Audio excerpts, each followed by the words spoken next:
멘붕.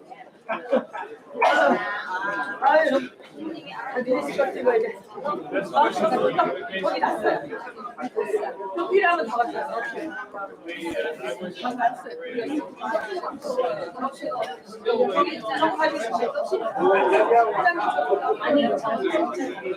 아니 이게 감사가 아니래. 한 사람당 하나씩 먹는 거. 아니 하나씩이 아니라 회장님이 가져오잖아요.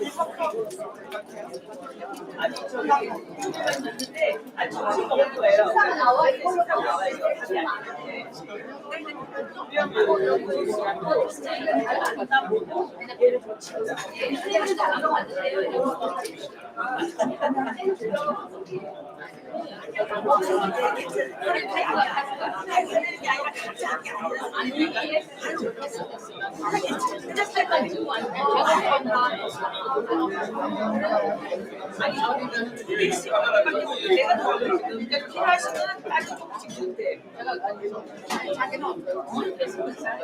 아까 그 두 개씩 왜 건가?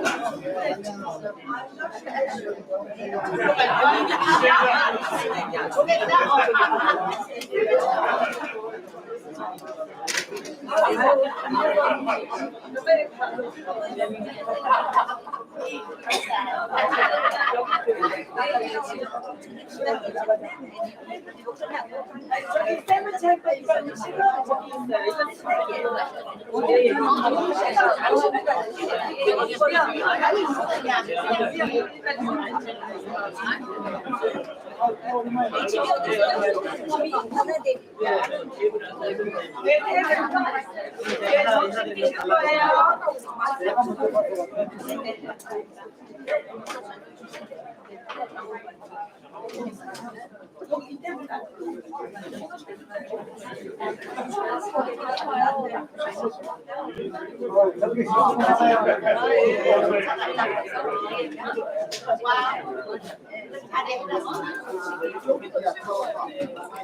여기 치워드릴게요. 내가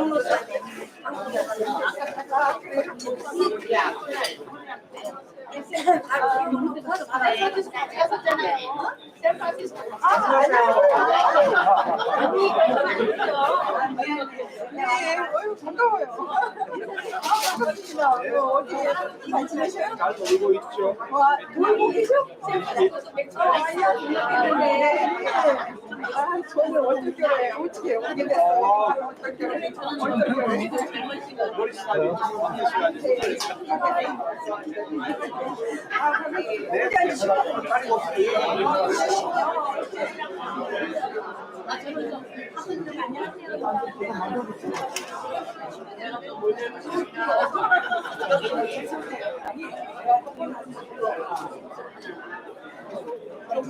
여기 의자 조심해 주세요. 뒤로 빼고 막 이럴 때. 잠깐만요.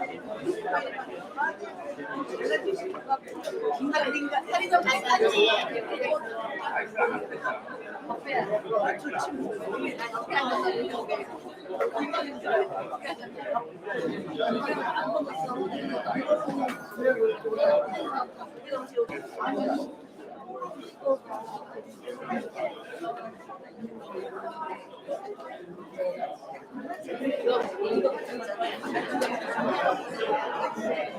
잘 끼려야 돼.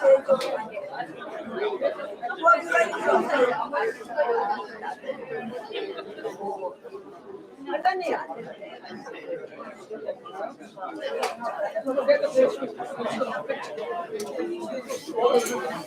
아니 영화 배운 줄 알았어. 트레이드 바꾸니까 여기는 가야지. 여기 혼자 제가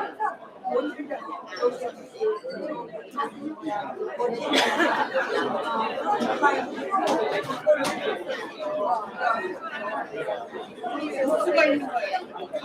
아니 일단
하나 가져가요 그냥. 우리 안 돼. 이사장. 지금 아직 시간이 좀 이르지만 오신 분들은 자리에 다 작석해 주시기 바랍니다. 저희가 식사가 준비가 되어 있습니다. 그래서 식사가 필요하신 분들은 저희가 샌드위치가 준비되어 있기 때문에 나가셔서 자유롭게 식사를 하시면 될 것 같습니다. 앉아있어라. 네, 여기 앞에 있는 테이블부터 혹시 샌드위치가 필요하신 분들은 저 뒤쪽에 있는 준비된 자리에 가셔서 샌드위치 하나씩 음료수와 함께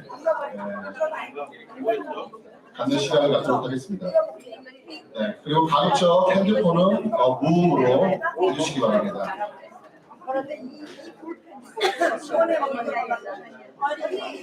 한국볼판이다. 언니 이거 걸어주세요.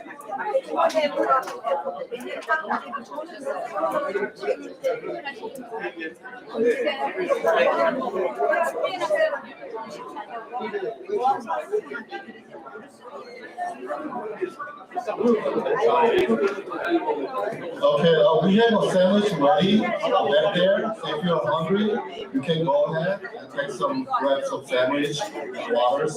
Feel free to do so. Thank you. I'm sorry.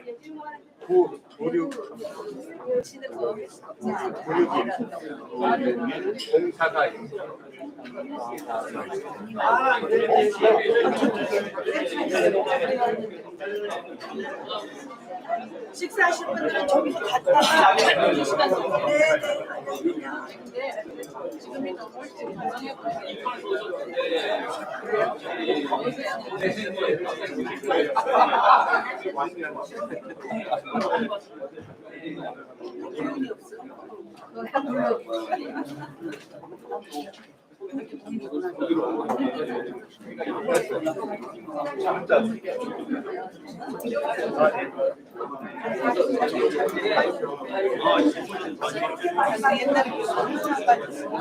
옛날에 우리 없는 치과에서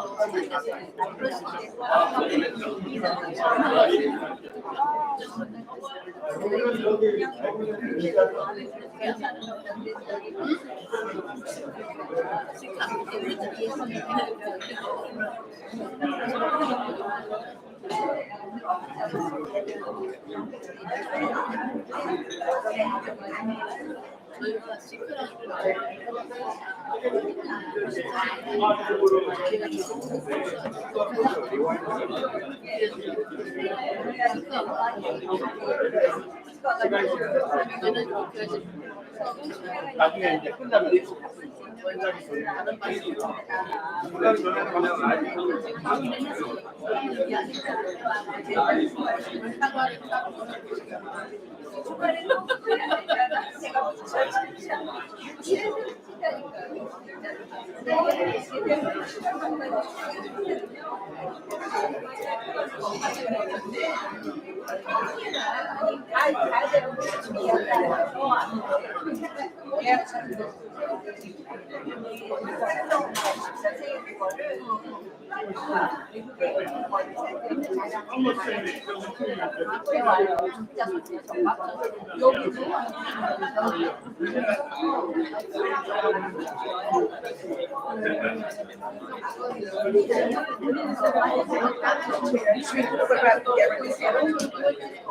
They need to there's nowhere to put the chair. 샌드위치를 Yes, well, just because of all the things.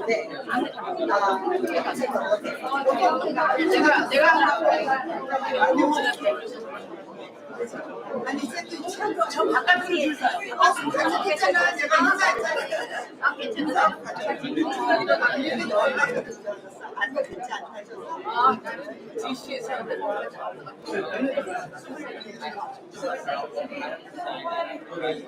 아니 줄 서요.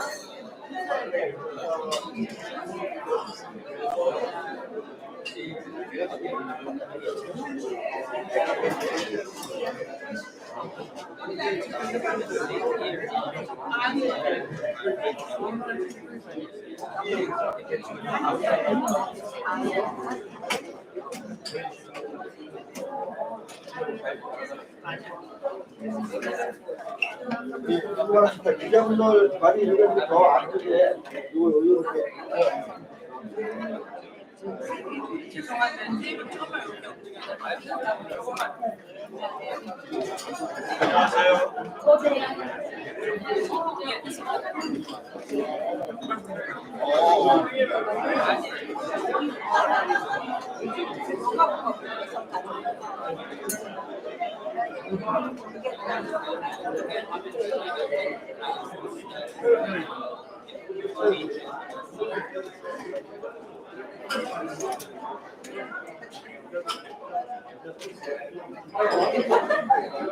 중간산도 시키게 어쨌든 우와.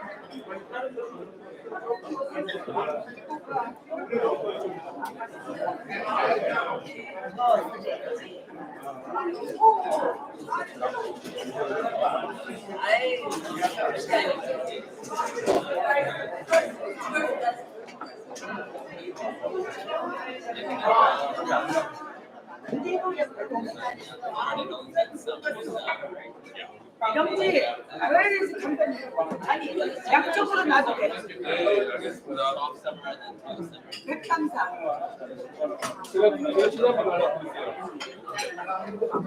아나운서를 해야 돼. 양 옆으로 들어가야 된다고.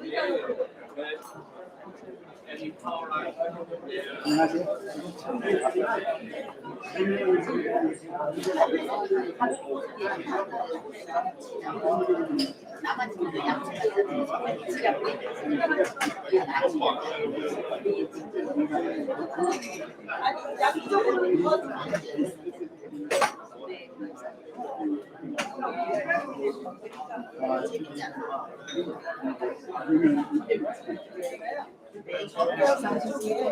그쪽에 의자를 갖다 줄 거니까 그쪽에도 자전거 안 들어가고 안 끝났습니다. 그럼 나도 카메라가 세 개가 있어. 이사장님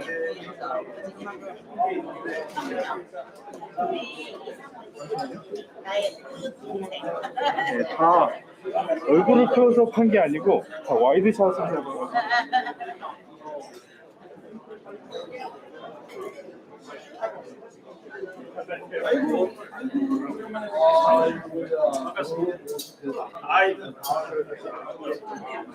주민들께 이따가 주민은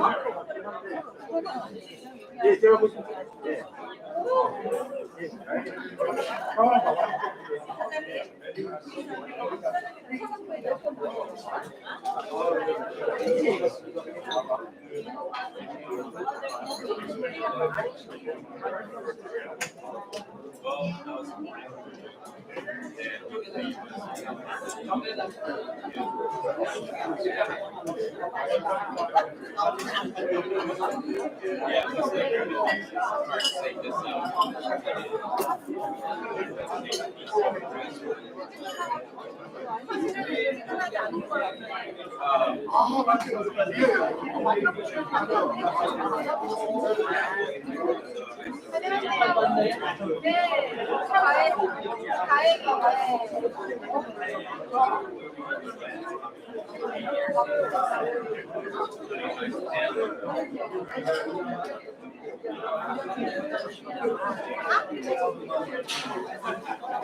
잠시 안내 말씀드리겠습니다. 지금 많은 분들이 오셨는데요. 자리가 모자른 관계로 저희가 왼쪽하고 오른쪽 부분에 엑스트라 체어를 저희가 준비 중에 있습니다. 혹시 자리를 아직 못 찾으신 분들은 왼쪽하고 오른쪽으로 오셔서 자리에 앉아주시면 감사하겠습니다.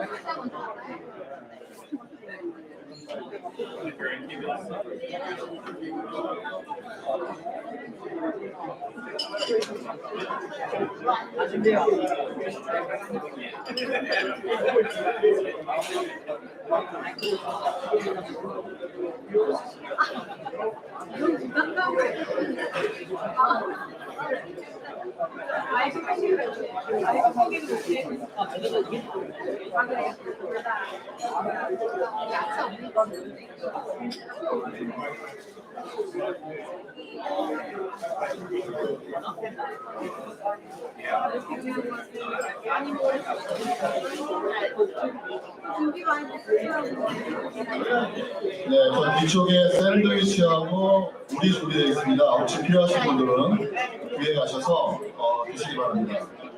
We have sandwich and waters ready back there.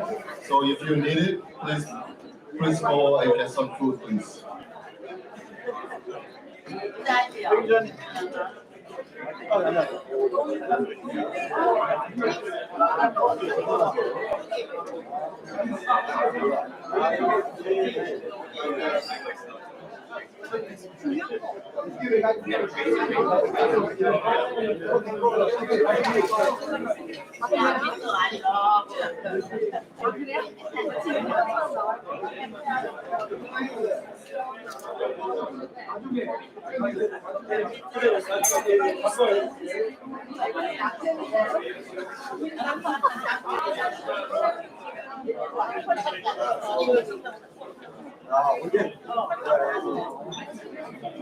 이따가 2,000만 원 때는 원샷으로 따로 가야 돼 보여요.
저희 행사가 12시 30분에 시작됩니다.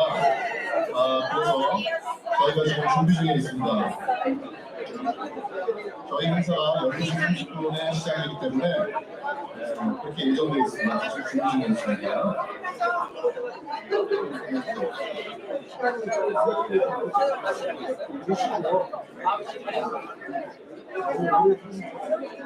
먼저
그렇지. 회의.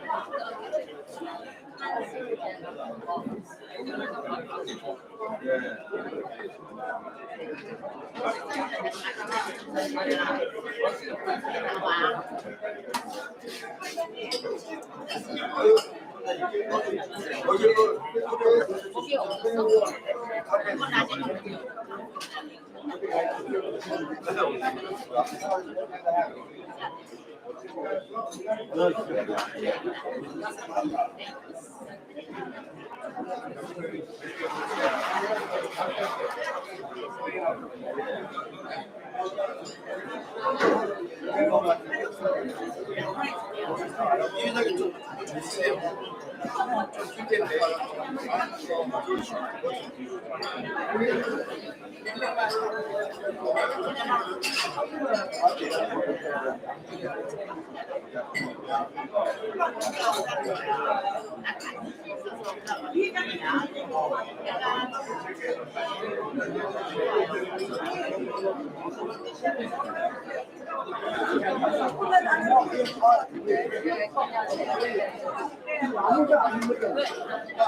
그건 아직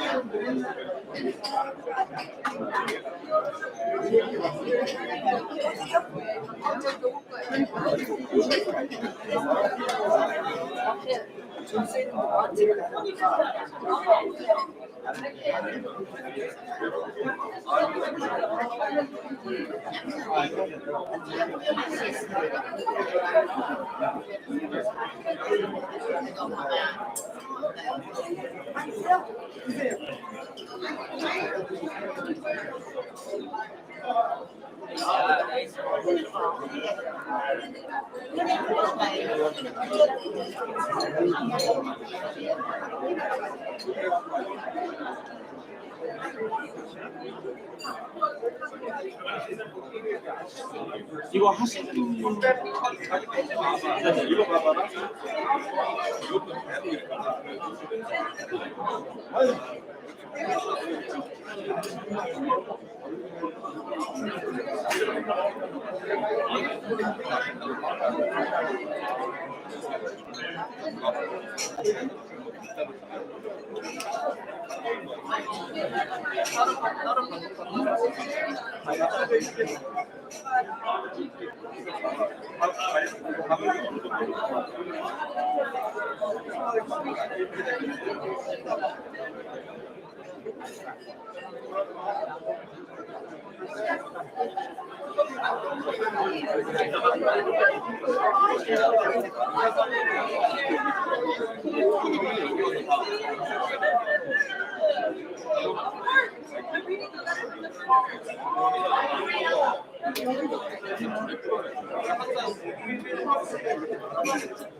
그러면 누가 라이브로 해봐? 카메라 같은 게 있는 거예요. 아무데나 꽂아.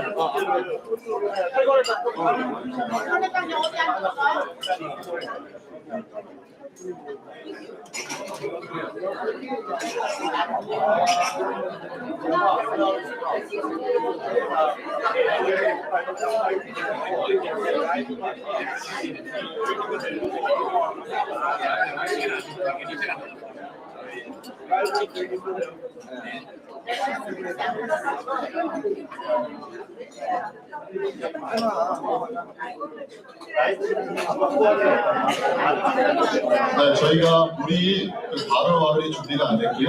이쪽에 가시면은 컵에다가 따라 마실 수 있게끔 준비를 해놨습니다. 그걸 마시면 돼요.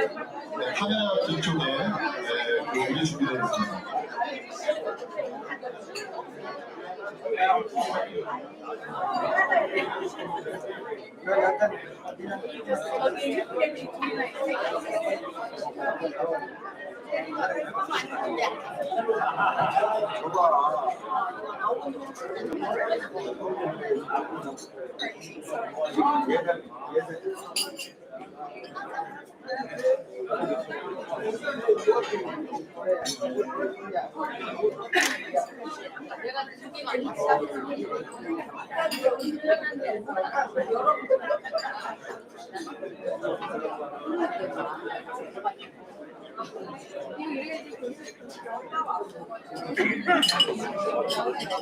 아직도 아쉬웠어요.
지금 오셔서 아직 자리가 없으신 분들은 앞에 단상 쪽에 왼쪽과 오른쪽에 임시 의자가 준비되어 있습니다. 그쪽으로 가서 앉으시면 되겠습니다.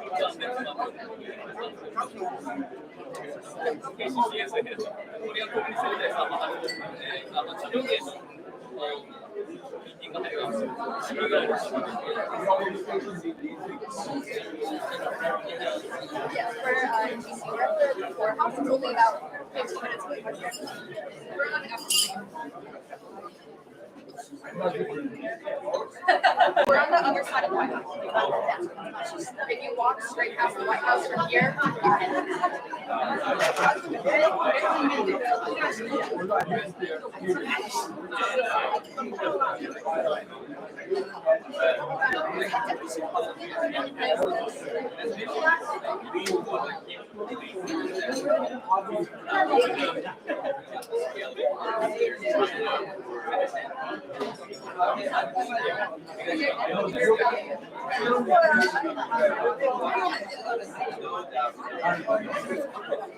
I'm the opposite. I understand these things. I get back to my background. People regret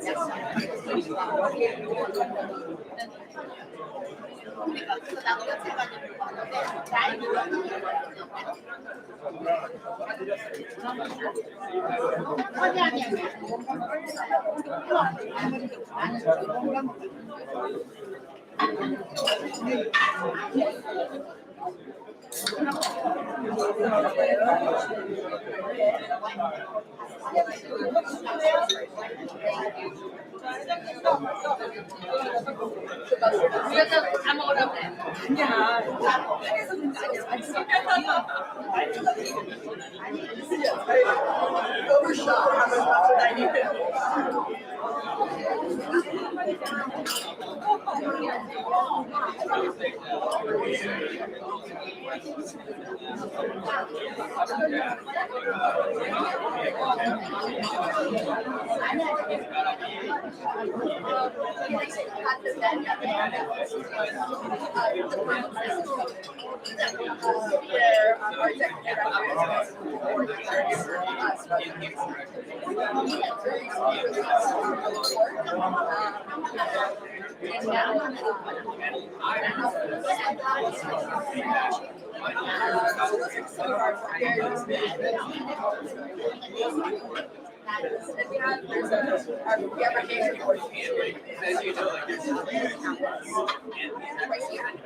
오늘 여기 안 계세요?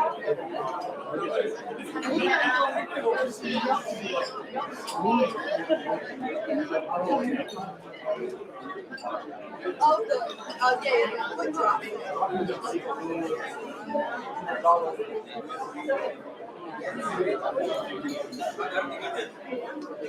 There was a player, I think, was it Susan?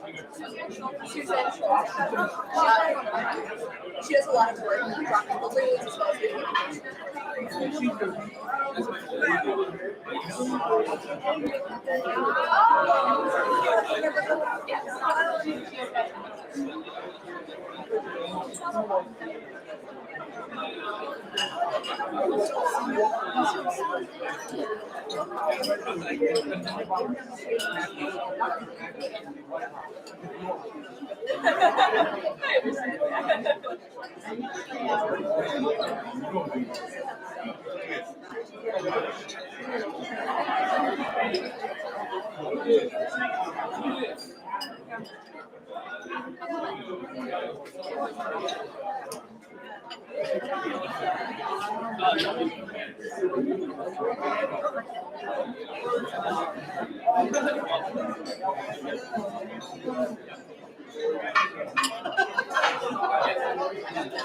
I haven't, but I heard about it.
안녕하십니까.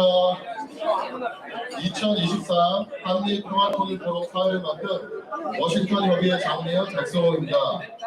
뜻깊은 행사에 사회를 맡게 되어 기쁘게 생각합니다. 바쁘신 중에도 본 포럼에 참여해주신 모든 분들께 감사의 말씀드립니다. 잠시 후 2023 한미평화통일포럼 시작할 예정이오니 청중 여러분께서는 자리에 참석해 주시기 바랍니다.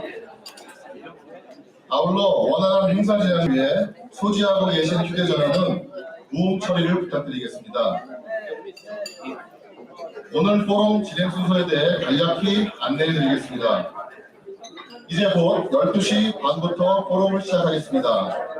지금 드시고 계신 식사 가급적 마무리해 주시고 원활한 행사가 진행될 수 있게끔 도와주시기 바랍니다. 12시 반에 포럼이 시작되면 먼저 애국가와 미국 국가를 제창한 후 석동현 민주평화통일 자문회의 사무시간에 기조연설이 있겠습니다. 그 후 포럼 1세션은 스콧 스나이더 미국 외교위원회 미한 정책 책임자의 사회로, 포럼 2세션은 이정훈 한국연세대학교 국제대학원 원장님의 사회로 진행하겠습니다. 잠시 후 2023 한미평화통일포럼을 시작합니다. 잠시만 기다려 주십시오.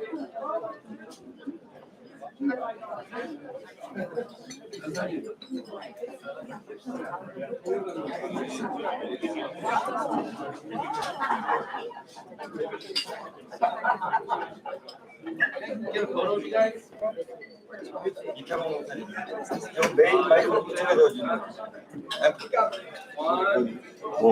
메인 One, two, three. One, two, 잠깐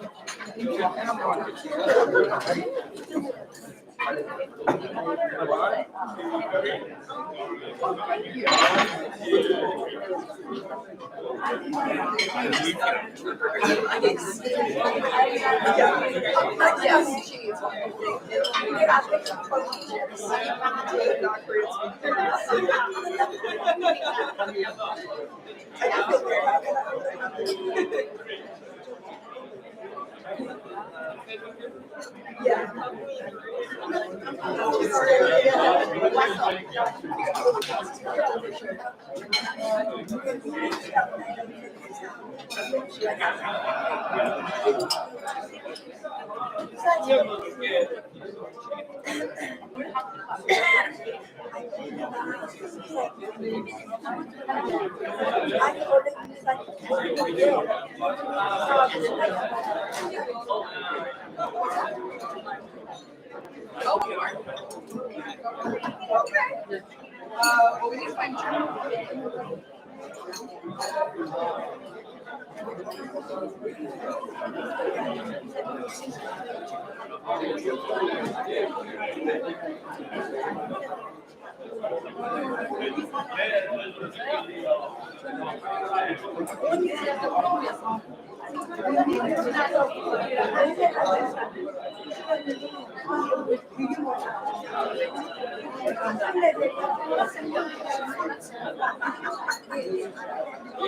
하나 한번 볼까요? 하나 한번 찍어요. 하나, 둘, 셋. 하나, 둘, 셋. 네, 감사합니다.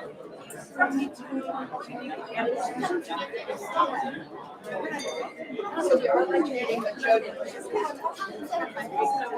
So we're just gonna.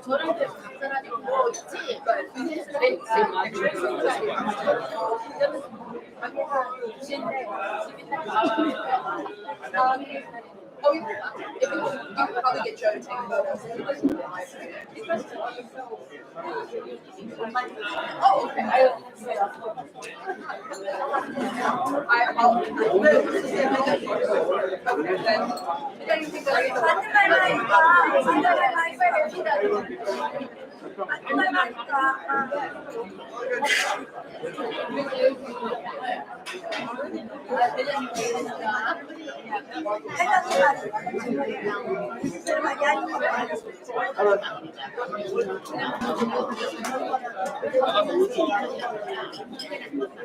자, 이제 시간이 되었습니다. 지금 자리를 다 정돈해 주시기 바랍니다.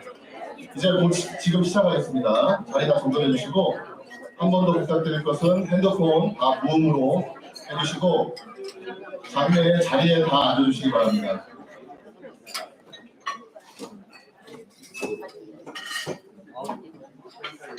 자, 시작해도 될까요? 네. 지금부터 2023 한미평화통일포럼을 시작하겠습니다. 먼저 한국의 국가인 애국가를 지창하겠습니다. 모두 자리에서 일어나 주시기 바랍니다. 반주에 맞춰 1절을 힘차게 불러주시기 바랍니다.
이어서 미국 국가를 지창하겠습니다. 반주에 맞춰 1절을 힘차게 불러주시기 바랍니다.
자리에 앉아주시기 바랍니다.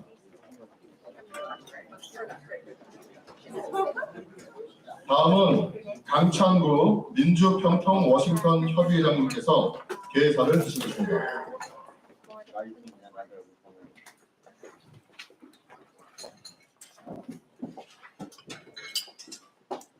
안녕하십니까. 저는 제20기 민주평통 워싱턴 협의회 회장을 맡고 있는 강창구입니다. 올해로 한미동맹 70주년을 맞는 뜻깊은 해입니다. 이를 기념하기 위해서 한반도에 필생을 연구해 오신 한국과 미국 여러 석학분들을 모시고 뜻깊은 행사를 갖게 되어 매우 기쁩니다. 한미동맹은 1953년 한국전쟁 중에 맺어진 혈맹으로서 70년을 이어오고 있습니다. 남북 간의 분단도 그만큼 길어지고 있습니다. 또한 70년 전의 전쟁이 아직도 끝나지 않는 상태로 있다는 사실에 대해서 대한민국 국민은 물론 8,500만 한민족은 매우 가슴 아프게 생각하고 있습니다. 이러한 남북 간의 분단에 따른 한반도 주변 국가들 간의 긴장과 불안이 앞으로도 얼마쯤 더 지속이 될 것인지를 모른다는 사실은 우리를 또다시 힘들게 하고 있습니다. 2022년 2월 우크라이나 전쟁은 세계 각국 긴장과 군비 경쟁, 자원 전쟁을 야기시켰고 이는 눈앞에 현실이 되어버렸습니다. 그리고 당장 북한의 계속되는 미사일 검사 등 현안에 대해 마냥 평화와 대화를 붙들고 있을 수 없다는 절박감 또한 있습니다. 이곳 미국에서는 매일매일 총기 사고로 소중한 인명 손실이 발생합니다. 있어서는 안 되는 일이지만 그걸 멈추게 하지 못하고 있습니다. 문화적인 차이로 설명하기에도 설득력이 없습니다. 그렇게 총기 사고가 빈발하고 총기 규제에 대한 여론이 들끓지만 오히려 총기 수요와 공급만 더 늘어나고 있는 아이러니한 일이 벌어지고 있습니다. 오발 사고까지 겹쳐 일어나는 현실입니다. 이는 각국의 군사, 무기 경쟁과 국제 평화의 상황관계를 짚어볼 수 있는 중요한 지점이라고 생각을 합니다. 저는 모든 정책, 특히 국제 외교는 트레일러 운전을 하는 것과 같다고 생각을 합니다. 운전에는 전진과 후진, 또 주차가 있을 겁니다. 그런데 트레일러가 여러 개가 달려오면 그 후진하기가 여간 쉽지가 않습니다. 그 트레일러는 국가일 수도 있고 안보일 수도 있고 경제일 수도 있습니다. 매우 원론적인 이야기지만 이 모든 문제는 반드시 그 해결점도 동시에 갖고 있다고 전제한다면 우리 모두가 머리를 맞대고 그 해결점의 실마리를 찾으려고 공동 노력해야 한다고 생각합니다. 그런 노력과 과정이 바로 한미 양국의 미래이고 희망입니다. 한정된 시간에 많은 결과를 기대하는 것은 무리겠지만 주지했다시피 여러 전문가 여러분께서 긍정적이고 바람직한 토의가 이루어질 것으로 기대합니다. 다시 한번 뜻깊은 행사에 참여해 주신 한미 양국 패널리스트 여러분과 석동현 민주평통사무처장님께 깊은 감사의 말씀을 드립니다. 아울러 행사가 이루어지기까지 수고해 주신 민주평통 사무자 관계 여러분, 워싱턴 협의회 자문위원 여러분께 심심한 감사의 말씀을 드립니다. 감사합니다.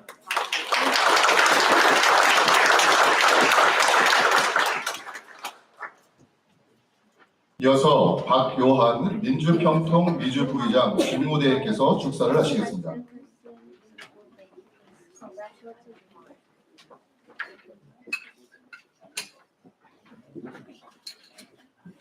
안녕하십니까. 민주평통 미주부의장 직무대행을 맡고 있는 박요한입니다.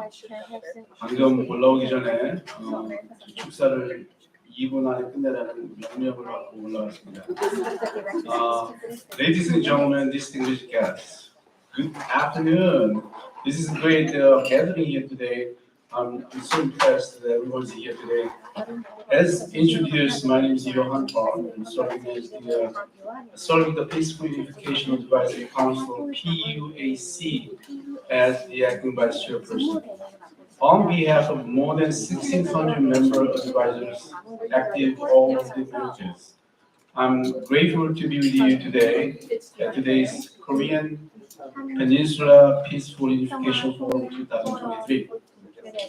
Today's topic, the 70th anniversary of the Republic of Korea, ROK, ROC-US Alliance, Reflection and Future Direction, is the place to look back on the 70 years of history between Korea and the US. The ROC-US Alliance has made significant contributions to the development of both countries. Through today's events, I'd like to explore the future direction of the ROC-US Alliance. Last week's state visit, historic visit to the United States by President Yoon Suk-yeol further strengthened this alliance.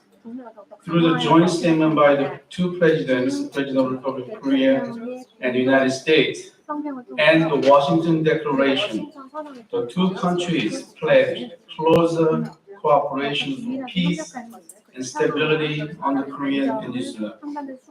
I'd like to express my deepest gratitude to Kang Chang-gu, the President of the Washington Chapter, who helped to prepare this event, and the Honorable Senator Tim Kaine, and the Consul General of the Republic of Korea to the United States, Kwon Se-jun, and other VIPs today. I'd like to express my special thanks to Seok Dong-hyun, the Secretary General of the PUAC, who will give a keynote speech on the theme of peaceful unification of the Korean Peninsula and the role of the ROK-US alliance. I'd like to express my deep appreciation to the 9 subject matter experts and world-class scholars who will present and discuss in the sessions. Through this event, I hope that we all will once again think about the future of the ROK-US alliance and continue our efforts for the peaceful unification of the Korean Peninsula. Thank you so much.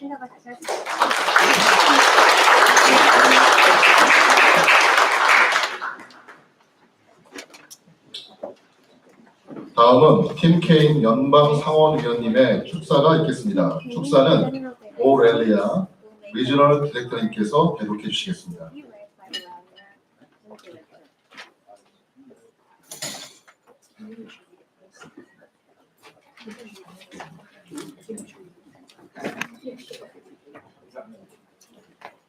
Good morning, everyone.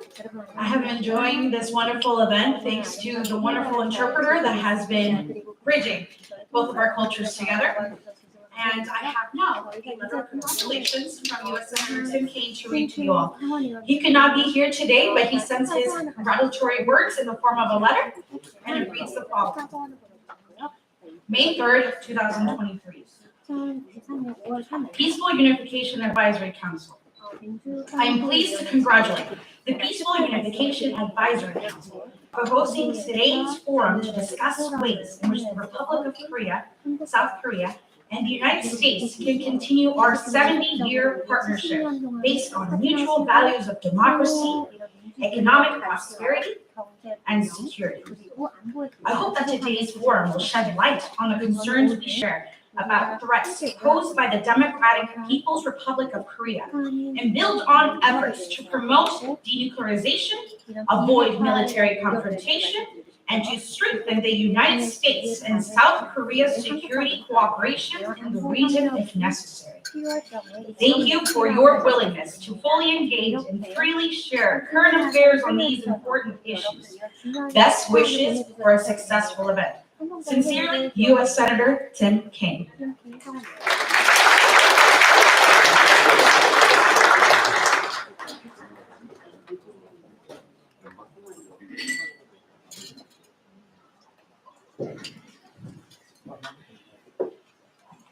다음으로 버지니아 하원의원이신 아이린 딜러컨님의 축사가 있겠습니다.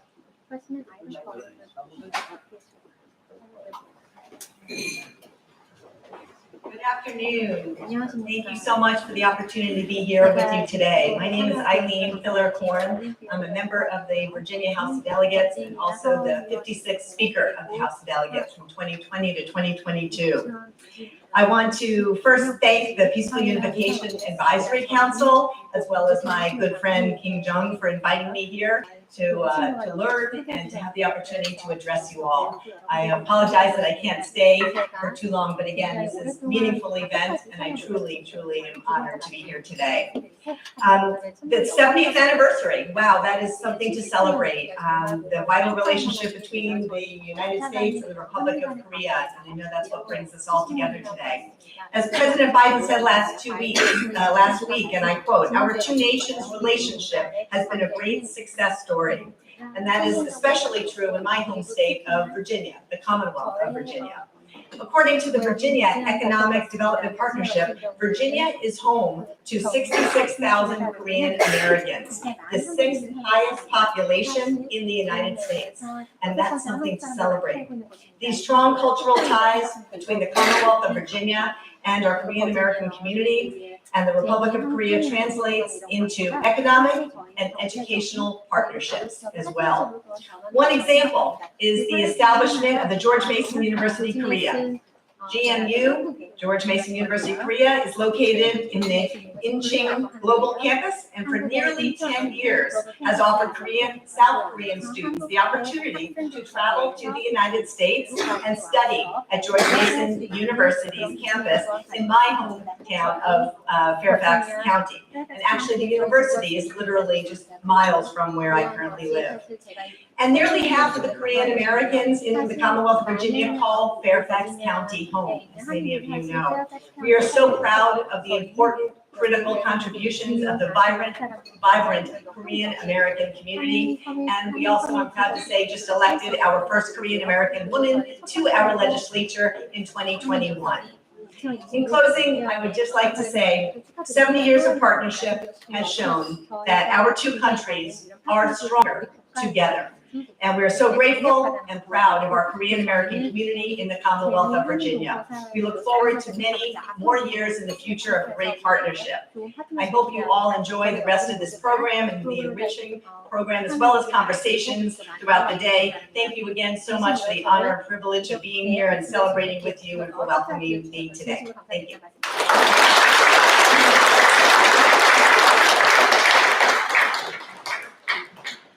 우리 아이린 필러코님께서 좀 시간이 바쁘셔서 순서를 조금 앞당겨서 먼저 했습니다. 양해 부탁드립니다. 다음으로 제리 코넬리 연방하원의 축사를 마크장 메릴랜드 주하원위원께서 대독하시겠습니다. 이후 간단히 축사를 해주시겠습니다.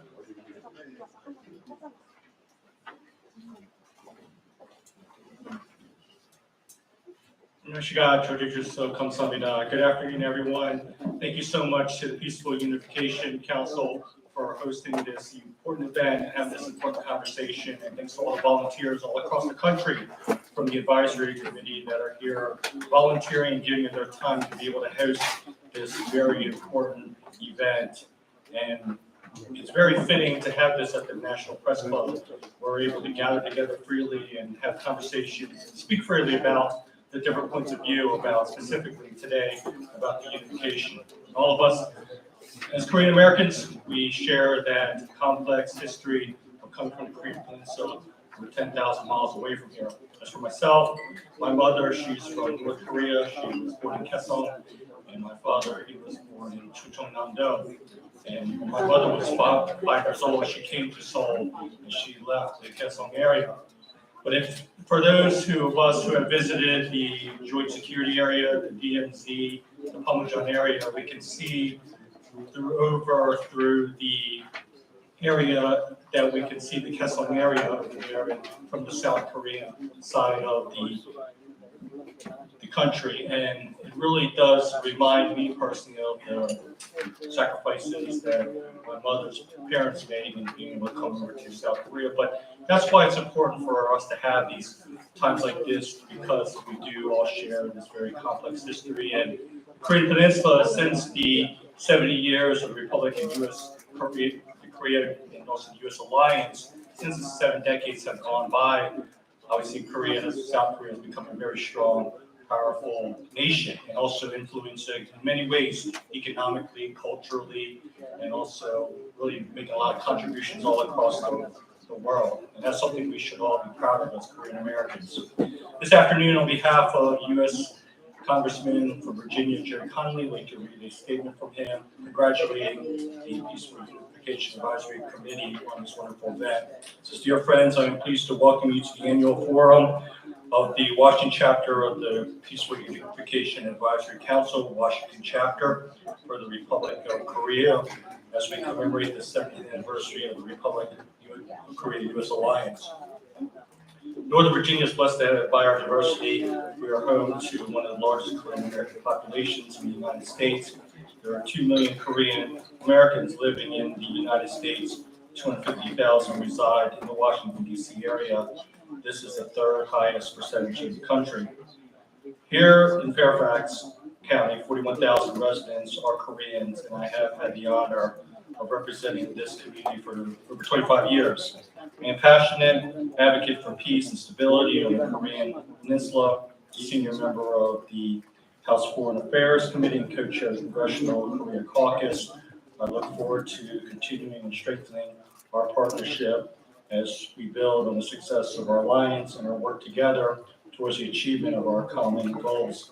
We'll continue to to do all they can to ensure that the U.S.-Korea alliance remains strong and enduring, consistent collaboration with the Council, and implementation measures to strengthen the Republic of Korea-U.S. alliance. I hope we can reach a day in which we realize free, democratic, and reunified Korean Peninsula, as signed by U.S. Congressman Jerry Connolly. Thank you so much for the opportunity to share this. And if I may say on a more personal level that it's really important for us to be able to look at our past, and as stated up here, it says look in the future direction. Because as future generations go forward, it's important for them to know the very diverse history that has happened on the Korean Peninsula. And I know personally that it's important for myself to know. The reason why I say this is because I know we're celebrating, we're having a wonderful event here. But my father, he passed away last week, and it was thank you very much. And during my time of, him as a single father, my mother, she raised me when I was, my mother, she passed away when I was 11 years old. So my father, he raised myself and my other two siblings on his own, but he can only do so much in sharing about the Korean culture, sharing about the Korean history, about our own history. And that's why even just today, meeting several members of the committee here today and having conversations with them, it helps me remind myself about the history that I'm connected to the Korean Peninsula. But that's why it's important for all of us to have this, that way the future generations know about our history and look forward to a stronger tomorrow. Thank you very much. 고맙습니다.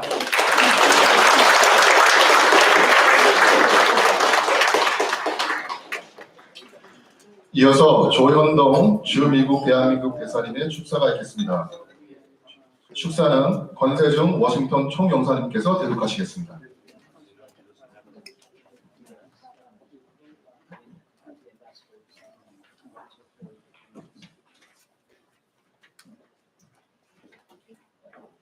방금 소개받은 주미대사관 권세중 총영사입니다. 대사님께서 일정 관계로 참석하지 못하셔서 제가 대사님의 축사를 대독하도록 하겠습니다.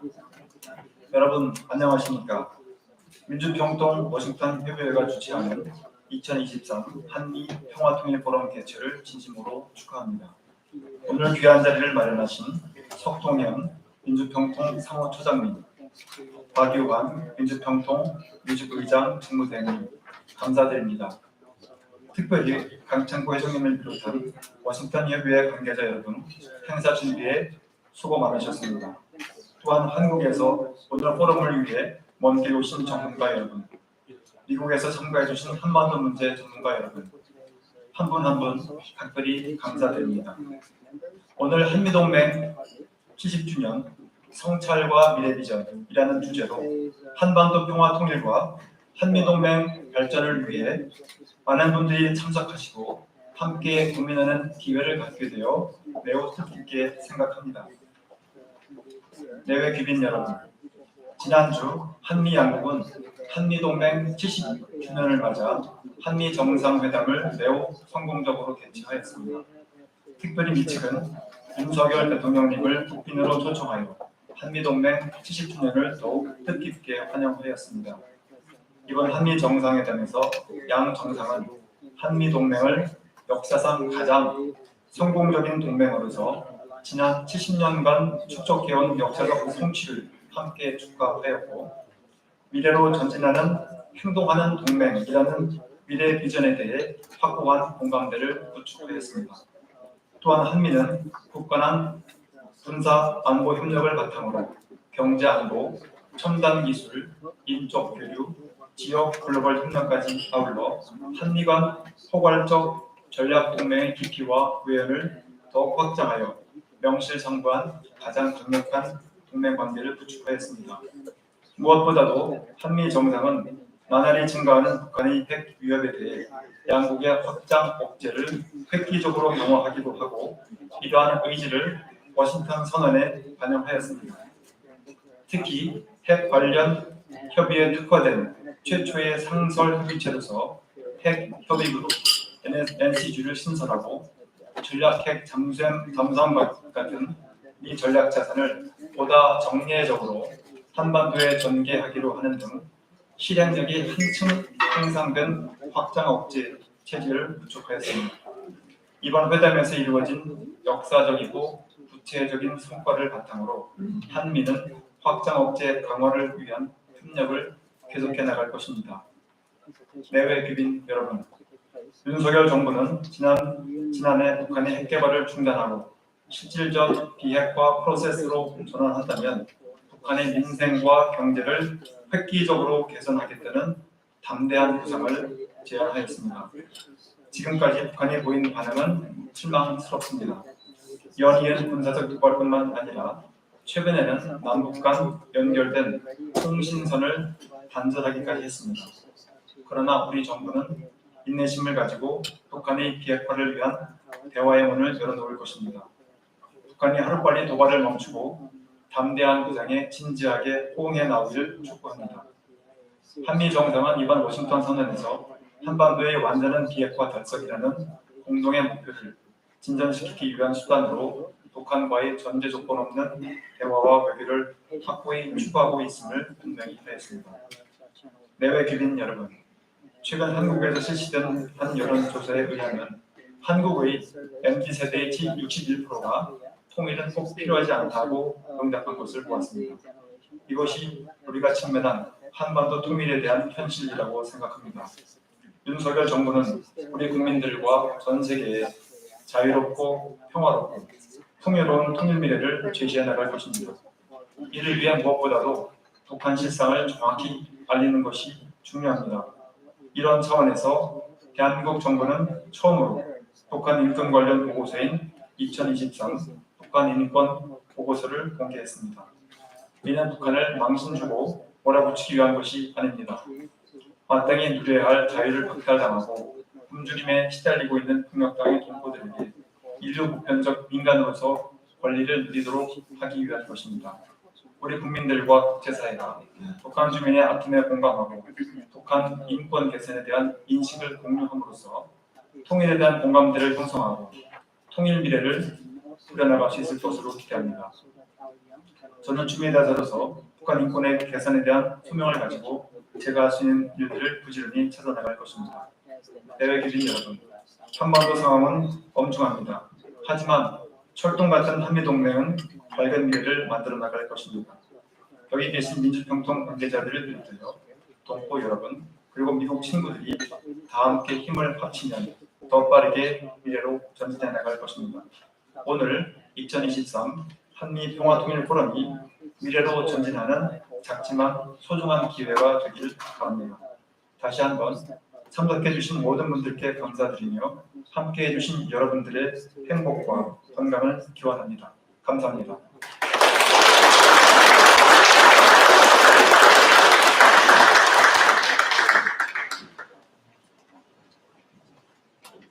조련동 여사님, 권세중 총영사님 감사합니다.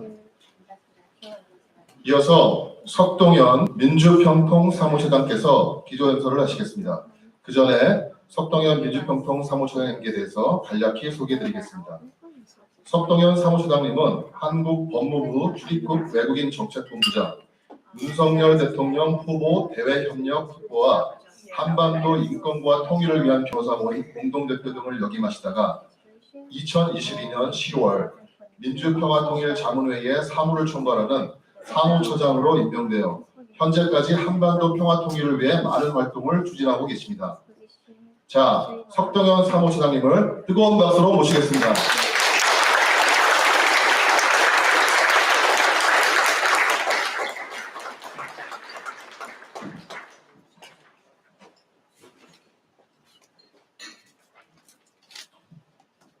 Good afternoon, ladies and gentlemen.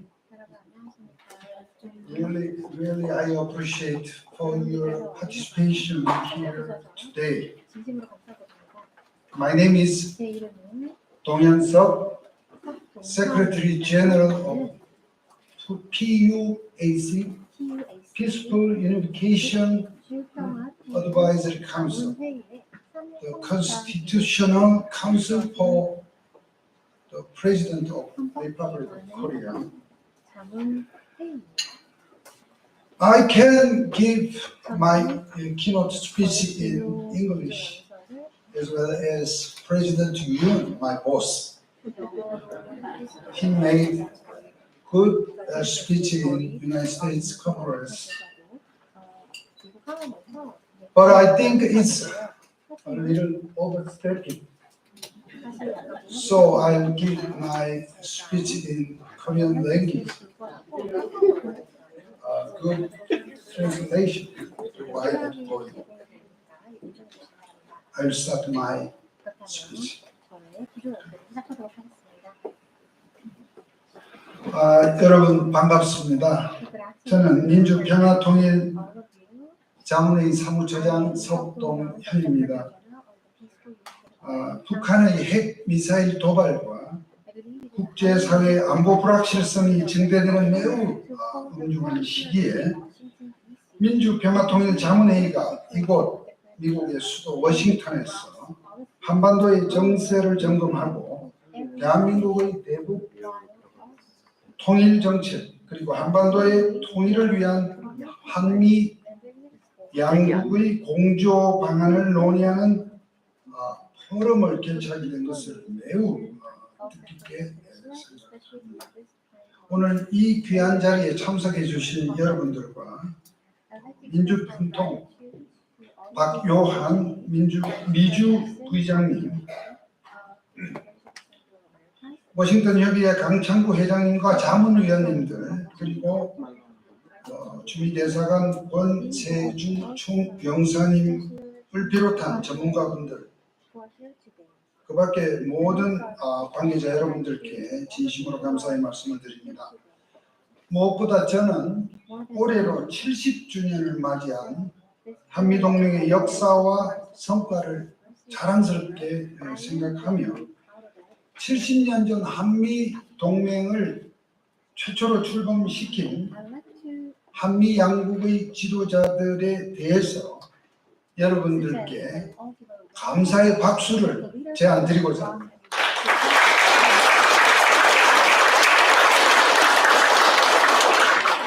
감사합니다. 여러분, 오늘날 남북 관계와 한반도의 전세는 매우 예민하고 엄중한 상황에 직면해 있습니다. 북한은 핵과 미사일 개발을 지속함으로써 남북 관계와 한반도 그리고 동북아시아 전반에 걸쳐서 안보 불안정성을 고조시키고 있습니다. 뿐만이 아니라 최근 러시아의 우크라이나 침공 사태를 비롯해서 질병, 재난, 경제 안보 등 새로운 유형의 안보 위협 요소가 연이어 등장하고 있습니다. 그래서 한반도 정세를 더욱 복잡하게 만들고 있습니다. 이러한 복잡하고도 불안정한 정세는 북한의 비핵화와 남북관계 발전의 선순환을 통해서 자유민주주의 가치에 입각한 통일을 이루고자 하는 우리에게 있어서 매우 심각한 도전이 아닐 수 없습니다. 이러한 상황에서 북한의 비핵화 실행과 남북관계의 선순환을 통한 한반도 평화 구현을 위해서는 국제적 안보 협력과 외교적 노력이 가장 중요하다고 저는 생각합니다.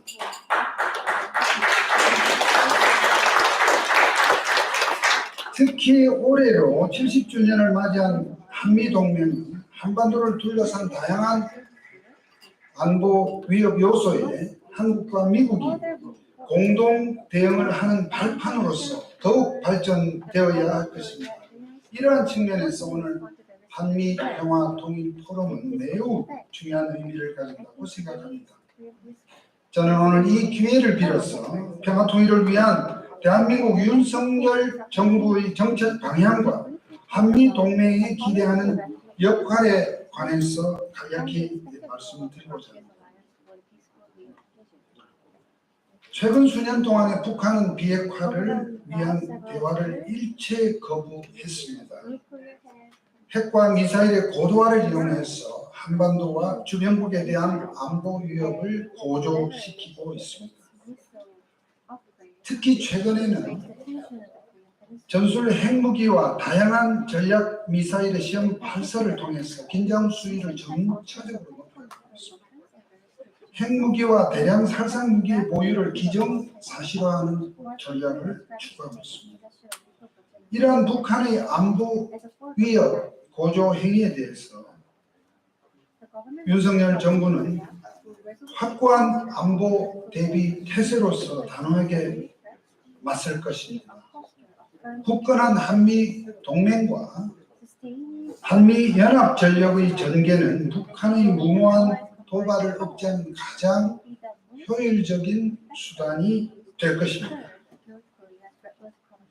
북한이 도발을 지속할수록 한국과 미국은 국제사회와 단합해서 지속적이고 일관된 제재와 불이익을 가함으로써 도발을 통해서 이익을 얻겠다는 북한의 계산과 의지를 억제하고 단념시킬 것입니다. 북한의 거듭되는 도발에 대해서 대한민국 정부는 그 도발을 억제 혹은 단념을 시키고 대화를 바탕으로 하는 총체적인 접근을 통해서 북한이 스스로 비핵화의 협상 테이블에 복귀할 수 있는 전략적 환경을 조성하고자 합니다.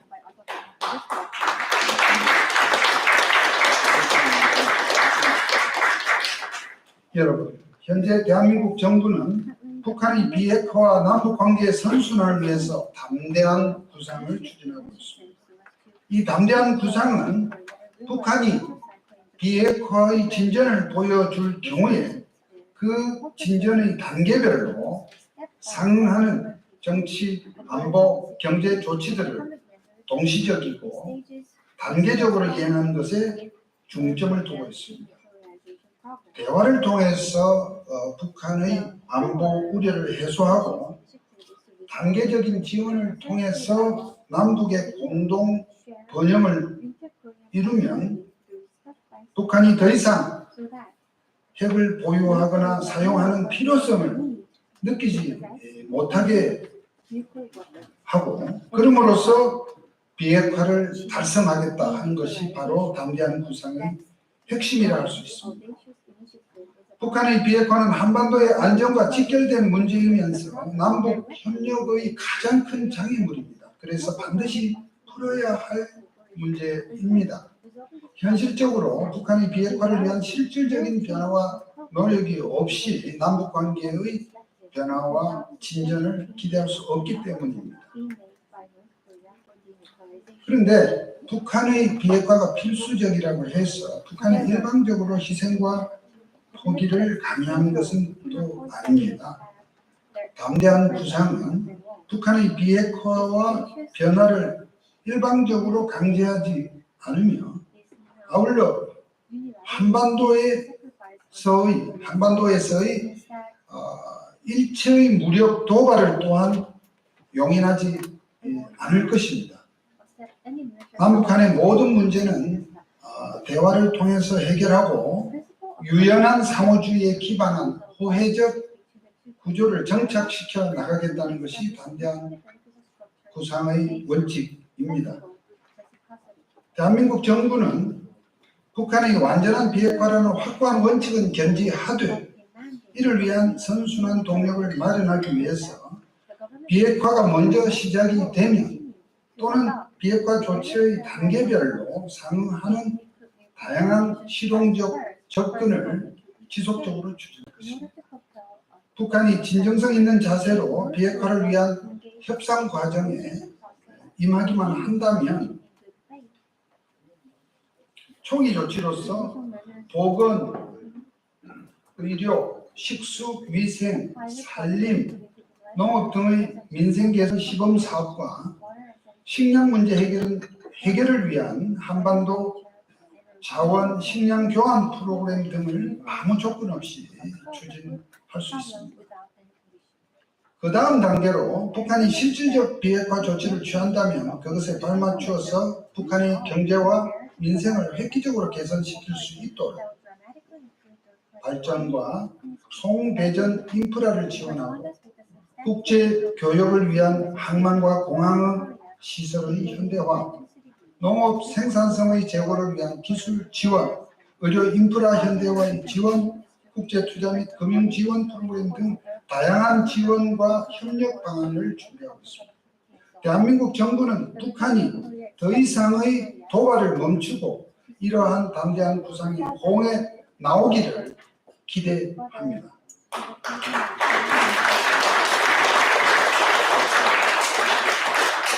존경하는 내외 귀빈 여러분, 오늘 우리가 마주하고 있는 남북 관계와 한반도 정세는 녹록지가 않습니다. 한반도에서의 긴장 국면이 장기화되고 북한의 군사 위협이 고조되면서 통일에 대한 국민적 의지와 국제사회의 관심, 공감대가 약화되고 있습니다. 북한의 핵 미사일 위협이 고도화될수록 북한의 비핵화와 한반도의 평화가 다소 멀게만 느껴지기도 합니다. 그러나 대한민국 정부는 인내하면서 실용적인 자세로 형식과 선후의 구애를 받지 않고 북한과 대화를 해 나갈 것입니다. 북한의 핵 개발과 군사적 도발에 대해서는 굳건한 안보 대비 태세에 기반한 한미 동맹으로 맞설 것입니다. 한미 동맹이야말로 북한의 핵 개발과 도발을 억제 단념시키고 대화를 통한 비핵 평화 번영의 길로 우리를 이끌어 줄 것입니다.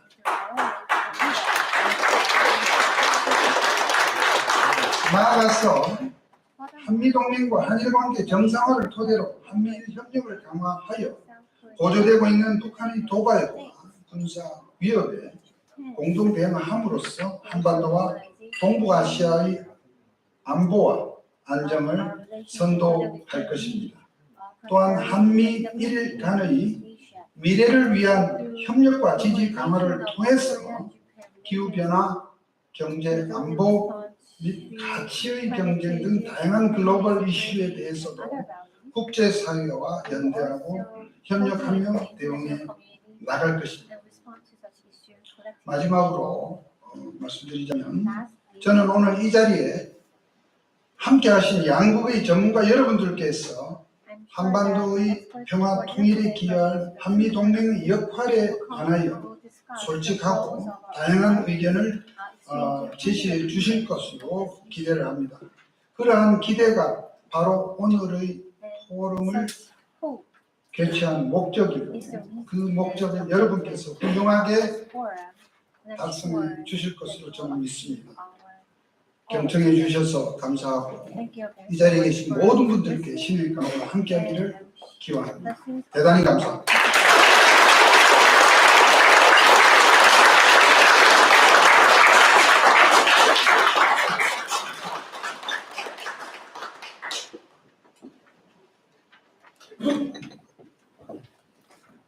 네, 석차장님 잘 들었습니다. 다시 한번 뜨거운 감사의 박수로.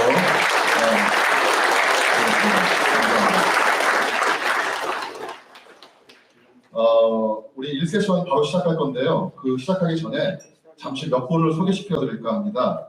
이 자리에 참석하신 주요 인사들을 두 분 정도 소개시켜 드리겠는데요. 먼저 에이미 정 프라이,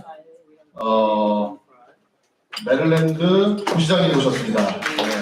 쉐벌리 메릴랜드의 부시장님 오셨습니다. 네, 환영합니다. 그 다음에 켈리 보이어, 매기 하센 연방사회위원회 부수석 보좌관님 오셨습니다. 감사합니다. 혹시 또 다른 일렉티드 오피스에서 오신 분 계십니까? 본격적인 발표와 토론을 진행하겠습니다.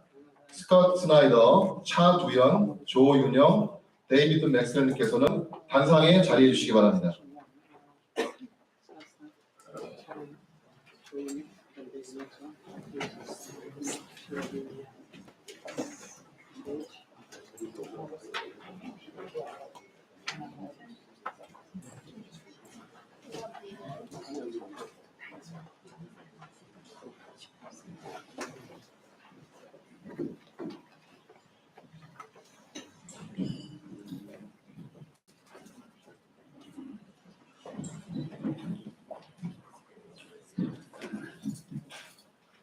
네 분 모두 자리에 지금 착석하고 계십니다.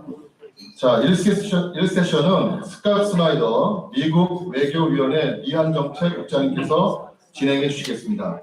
스나이더님 부탁드리겠습니다.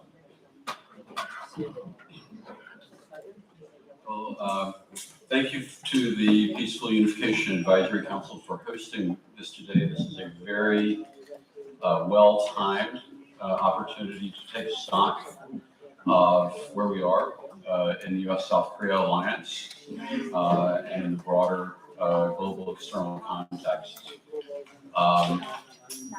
Since we just had the summit last week, I've been thinking a lot about taglines related to the past 70 years and going forward to the next 70 years. And so I feel compelled to mention my phrase, which is that the alliance was forged in blood and powered by chips, batteries, and clean technology. And I think that that reflects a lot of what was happening last week. This particular session on the turbulent situation on the Korean Peninsula and ROK-US security cooperation, I'm hoping and I believe that we will cover some of the characteristics of the current external environment, the geopolitics, geopolitical context, also the state of the US-Korea alliance, and our expectations for North Korea. And we have a really excellent group of speakers as part of this first panel. Our keynote presenter is Cha Doo-hyun, Principal Fellow and Supervisor of Research and Planning at the Asan Institute for Policy Studies. I've known him for many years, and the moment that I am recalling right now that is most vivid in my mind is that I believe that we were both together in Helsinki, Finland, at the same time as the Yeonpyeong Shalom president back in 2010. But he is a very accomplished and respected analyst of North Korea and South Korean security. And then also, I'm just going to introduce our commentators on the front end. Professor Cho Yoon-young from Shunan University, who I'm a little bit embarrassed. He reminded me before the session that we actually go back to the 1990s. Was the first time that I met him when I was at the U.S. Institute of Peace. And he's got a very excellent commentary. And then also Lieutenant Colonel David Maxwell, who is has had great practical experience looking at the North Korean threats and continues to be a leading commentator on the security situation, but also focusing very much on the issues of unification and North Korean human rights. So I think we have an excellent panel. I don't want to say too much more other than to welcome Professor Cha. Please join me in welcoming him to the microphone. Please. First and foremost, I would like to express that it's my great privilege and honor to present at this distinguished forum. I believe that my English is not so good, and I use much more fluent English than Kim Jong-un, North Korean leader. But I would like to present by Korean under your understanding for accurate communication with us. 예, 지금 스나이더 씨께서 처음에 문을 내주셨는데요.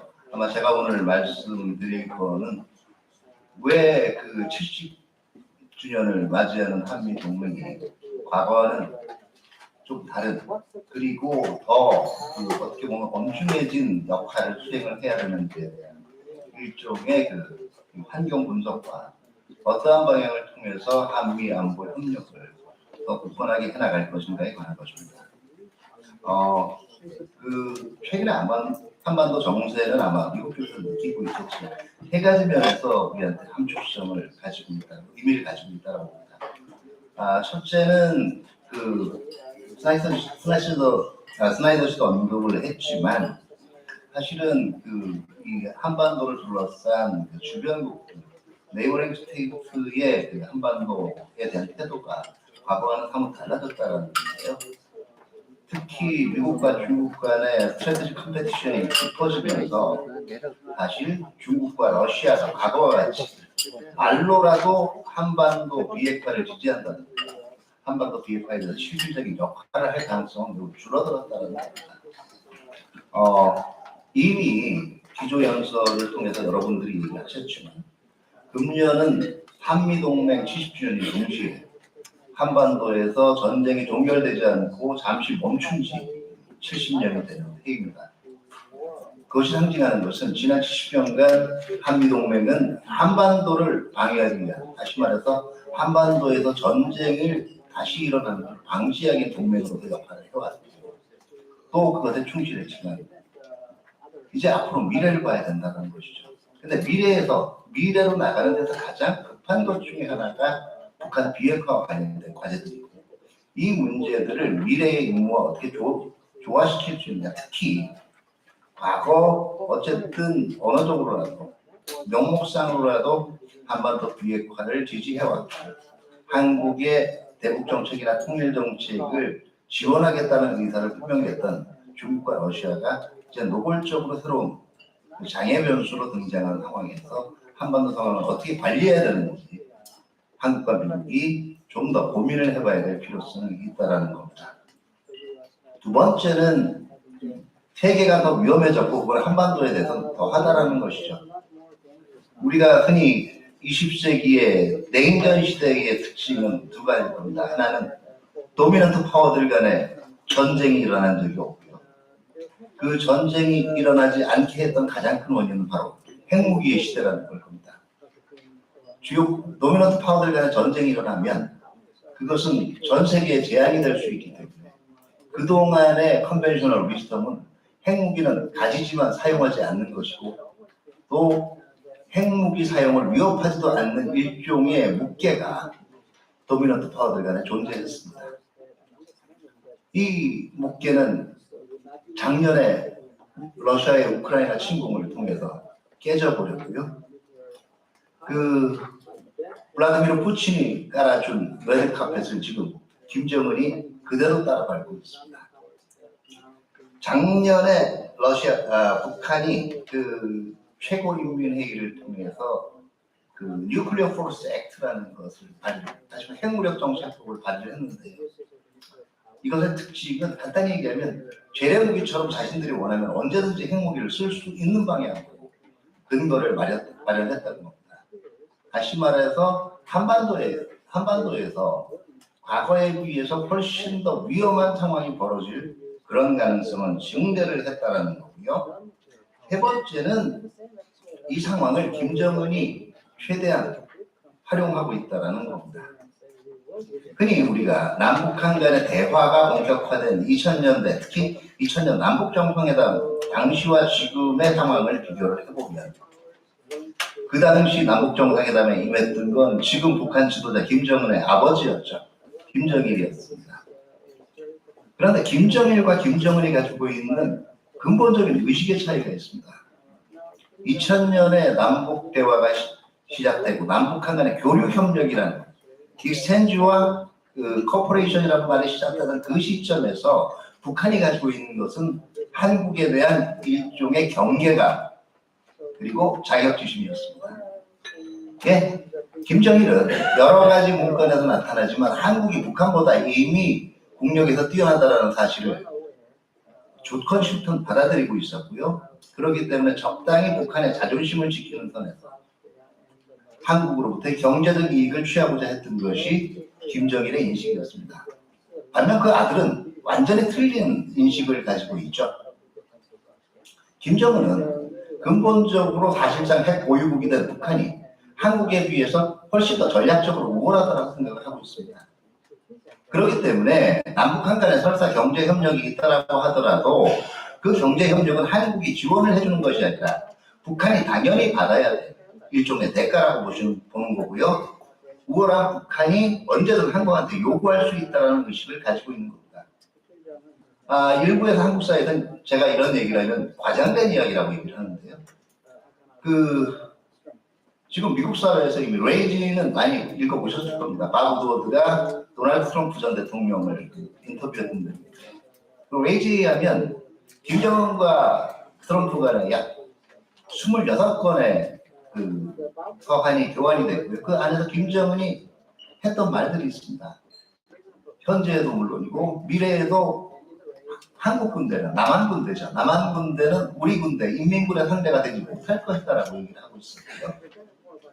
그리고 자기가 김정은이 가장 답답하게 생각하는 것은 이런 한국의 자격지심에 미국이 발을 맞추는 것. 다시 말해서 이제는 남북한 간의 군사력 경쟁에 있어서 핵을 가진 북한이 완벽하게 우위에 서게 됐고 그렇기 때문에 이제는 북한과 미국이 거래를 해야 된다라는 쪽으로 편지를 썼었죠. 그만큼 김정은이 가지고 있는 의식은 남북한 관계에서 북한이 주도권을 가지고 있다는 의식은 매우 뚜렷하고요. 이건 그 여동생인 김여정이 내고 있는 각종 성명에서도 그대로 나타납니다. 이건 단순한 외교적인 수사가 아니고요. 적어도 그 남매는 그리고 북한의 일종의 지금 그 롤링 코얼리션을 형성하고 있는 김씨 일가들은 적어도 그렇게 모두 생각하고 있다는 것이 저의 생각입니다. 왜 제가 이런 말씀을 드리냐 하면 지금 석동현 사무총장님께도 말씀하셨지만 우리에게 지금 가장 시급한 것은 북한 비핵화죠. 북한은 그것을 놓는 순간 수용자를 비롯한 1인 독재 체제가 절단이 난다라고 생각하기 때문에 당분간 이걸 무슨 어려움이 있어도 핵무기를 유지하려고 한다는 것이죠. 지금까지 말씀드린 건 바로 이겁니다. 이제 더 이상 주변국들의 그 코퍼레이트한 에포츠가 불가능해진 한반도 문제 해결에 있어서 주변국들의 일치되고 협력적인 그 노력이 불가능해진 환경 그리고 과거에 비해서 훨씬 위험해진 세계 그것보다 더 위험해진 그 중심에 서 있는 한반도 세 번째가 여간해서 아마 변하지 않을 김정은의 핵에 대한 핵무기에 대한 집착과 한반도 문제 주도권에 대한 인식들을 한미동맹이 앞으로 같이 돌파를 해나가야 될 필요성에 있다는 겁니다. 그렇다면 어떻게 70년의 세월을 거쳤고 이번 한미정상회담에 한미정상회담 공동성명에서 나타났지만 이제 한미동맹은 한반도를 넘어서 인도태평양 지역 때로는 세계 차원의 역할을 해나갈 겁니다. 그러나 그 전에 먼저 해결되어야 할 것이 한반도의 안정과 평화라는 것이고요. 여기에 대한 한미동맹은 정확히 같은 인식을 가지고 있습니다. 과거에 아마 1950년에 한미동맹이 처음에 시작될 당시에 미국이 가지고 있었던 한국에 대해서 가지고 있었던 인식은 결국은 자유진영의 한 체제를 구원한다는 것이었을 겁니다. 이제는 앞으로 70년이 또 다른 70년을 맞이하는 한미동맹은 누가 누구를 돕고 구원하는 존재가 아니라 서로 가장 중요한 가치를 나누고 있는 동맹으로서 그 가치를 함께 세계에 전파해 나간다는 협력을 해나가야 될 것입니다. 그러자면 결국은 이런 공동의 가치를 남북한 간에 어떻게 구현해 나갈 것인지가 굉장히 중요한 관점이 될 수밖에 없다는 겁니다. 공통의 가치를 가지고 북한을 다루는 방법은 간단합니다. 북한이 인권 유린을 합니다. 그리고 비확산 체제를 범하게 될 때는 한미 양국의 지도자가 똑같은 인식에 따라서 같은 전략을 가지고 대응해 나가야 한다는 것이고요. 이것은 한국의 입장에서 특히 과거에 가졌던 스트래테직 앰비규리티, 다시 말해서 전략적 모호성이 아닌 전략적 명확성에 따라서 한반도와 주변국 문제를 해결해 나가겠다는 걸 의미합니다. 전략적 명확성이라는 건 간단합니다. 우리와 공통의 가치를 추구하는 국가들과 협력해 나갈 것이고요. 이번 대통령께서 그 정상회담 기자회견에서 이렇게 말씀하셨죠. 한미 관계는 더 이상 이익에 의해서 좌우되는 그런 동맹이 아니다라고 얘기했는데 사실 동맹 간의 이익은 중요합니다. 그럼에도 불구하고 대통령께서 이런 말씀을 썼던 것은 과거에 흔히 나오는 균형론, 다시 말해서 우리 이익에 따라서는 한미동맹뿐만 아니라 다른 주변 국가도 얼마든지 그 관계를 확충해 나갈 수 있다는 그런 균형론으로부터 분명히 탈피하는 전략적 과거의 모호성이 아닌 명확성을 취하겠다는 분명한 의지로 볼 수 있고요. 이건 앞으로 한국이 취해야 되는 중요한 대외정책 방향의 한 축이 되어야 한다고 봅니다. 그건 왜냐하면 그것은 미국이 기본적으로라든가 또 그런 방향, 미국이 기본적으로라든가 미국의 지원을 이끌어내기 위한 것이 아니라 한국의 정체성, 아이덴티티 그 자체이기 때문입니다. 한미동맹이 역사가 70년이지만 그 70년의 역사는 한국에 있어서 경제 발전과 정치적 민주주의 발전의 역사가 정확하게 배열같이 합니다. 우리는 그 정체성에 따라서 앞으로 북한을 다뤄나갈 것이고 그리고 세계적인 비확산 문제도 같이 다뤄나가야 된다는 것입니다. 그런 공통의 가치하에서 한미동맹의 협력 방향이 정해져야 된다는 겁니다. 두 번째는 이번 정상회담 이후에 워싱턴 디클러레이션에서 나왔지만 북한의 핵 위협을 대응할 수 있는 카운터 뉴클리어 케이퍼빌리티의 건설에 보다 한미양국이 이제는 노력을 쏟아야 한다는 것이죠. 다시 말해서 한반도 비핵화라는 목표는 분명히 포기할 수 없습니다. 그거는 흔히 미국 사회에서 요즘 이런 얘기들이 돌죠. 북한의 여한에서 김정은이 핵을 포기하지 않을 것이기 때문에 또 북한의 비핵화를 유도하기에 너무 늦어버렸기 때문에 이제는 그 핵무기를 사용하지 않게 하는 선에서 컴프로마이즈 해야 된다는 의견들을 여러분도 좀 들어보셨을 거예요. 그런데 이렇게 하나의 예외가 허용이 됩니다. 예외가 반복되면 관행이 됩니다. 결국 국제 비확산 시대 NPT 체제는 스스로 무너지게 될 거예요. 그렇기 때문에 사실은 비확산 체제는 북한 비핵화라는 장기적인 목표는 계속 추구가 돼야 될 것이지만 그런 북한 비핵화를 이끌어내기 위해서라도 일단은 확실한 내부 억제 전략이 갖춰져야 됩니다. 북한의 핵 위협을 억제할 수 있는 한미 공동 그리고 한국, 미국 차원의 능력은 계속적으로 강화되어 나가야 된다는 겁니다. 아마 이런 필요성을 이번 워싱턴 선언, 즉 워싱턴 디클러레이션이 그대로 담고 있었다는 것이고요. 그런 면에서 워싱턴 선언을 놓고 이것이 충분한 보장 효과가, 어슈어런스 효과가 되느냐 안 되느냐에 대해서 한국 사회가 상당한 논쟁이 있지만 적어도 비핵화를 추구하면서 동시에 북한의 핵 위협에 대한 카운터 케이퍼빌리티를 형성한다는 측면에서 이번 워싱턴 선언은 중요한 시금석이 됐다고 보고요. 앞으로도 그러한 노력들이 계속 강화가 돼야 될 걸로 봅니다. 세 번째 제가 강조드리고자 하는 것은 한미 양국이 모두 유의해야 될 일종의 무력감의 탈피라는 거죠. 두 번째 말씀드린 주제하고 매우 비슷합니다. 저는 벌써 그 수많은 전문가들의 글들을 봅니다. 북한의 체제 특성상 어떤 압력이 오더라도 북한은 핵무기를 포기하려 하지 않을 것이고 그리고 그들은 그걸 그대로 머들링스로 할 거다, 버텨낼 거다라고 얘기들을 하고요. 두 번째, 그렇기 때문에 북한하고 타협해야 된다는 얘기들을 흔히 합니다. 근데 이런 논의들은 결국 북한도 안간힘을 쓰면서 버티고 있다는 사실 자체는 간과를 하고 있고요. 결국 이런 식의 논리 구조에 빠지면 북한이 얼마이티한 존재라는 착각에 빠지게 됩니다. 북한은 어떻게도 흔들리지 않는 존재이기 때문에 결국 타협과 양보를 빼고는 북한을 변화시킬 수가 없다는, 변화시킬 방법이 없다는 것이죠. 그런데 이게 얼마나 위험한 접근인지를 한번 보시죠. 과거에 아마 네빌 챔버레인도 얘기를 할 때 네빌 챔버레인이 나치와 협상을 할 때 그것은 평화를 위한 불가피한 과정이라고 챔버레인은 얘기했을 겁니다. 그런데 국제체제에서 그렇게 전체적인 룰을 어기는 국가에 대한 예외를 두게 됩니다. 그 국가는 그 룰을 지키는 쪽으로 행동하는 게 아니라 더 많은 바이올레이션을 만들어내더라는 교훈을 잊어서는 안 된다는 거죠. 북한도 힘들어하고 있고 오히려 이 긴긴 싸움에서 우리가 평정심을 유지해야 될 필요가 있다는 그 의식이 한미 간에 공유돼야 되고 그것이 이번 정상회담의 가장 큰 의미라고 봅니다.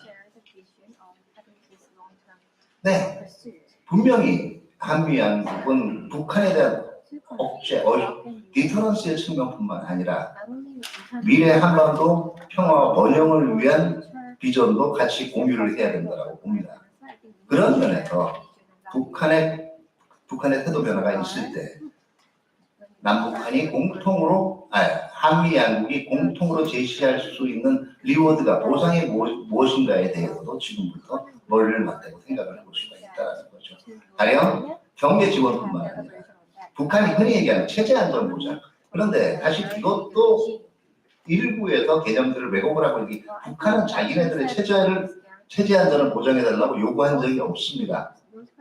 정확한 용어로 치면 대북 적대시 정책의 폭이죠. Abandonment of hostile policy toward North Korea입니다. 자, 이 대북 적대시 정책이라는 것이 엄밀하게 보면 북한을 공격하지 않겠다는 약속만으로 해석을 하고 있지만 지금 김정은 입장에서는요.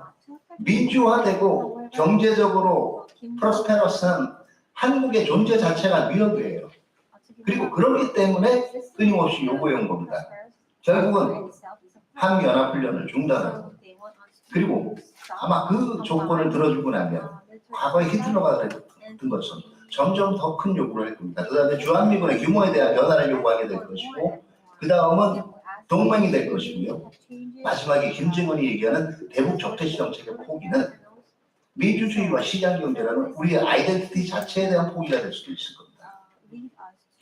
이런 면에서 결국 힘에 의한 현상 변경을 북한에 대해 추구하지는 않지만 북한 자체가 끊임없이 변해야 실질적으로 북한의 정권과 체제도 유지될 것이라는 같은 동일한 메시지를 정부 교체에 상관없이 한미가 같이 던져나가는 데 대해서도 계속적으로 노력하고 방안을 찾아나가야 될 것으로 생각합니다. 감사합니다.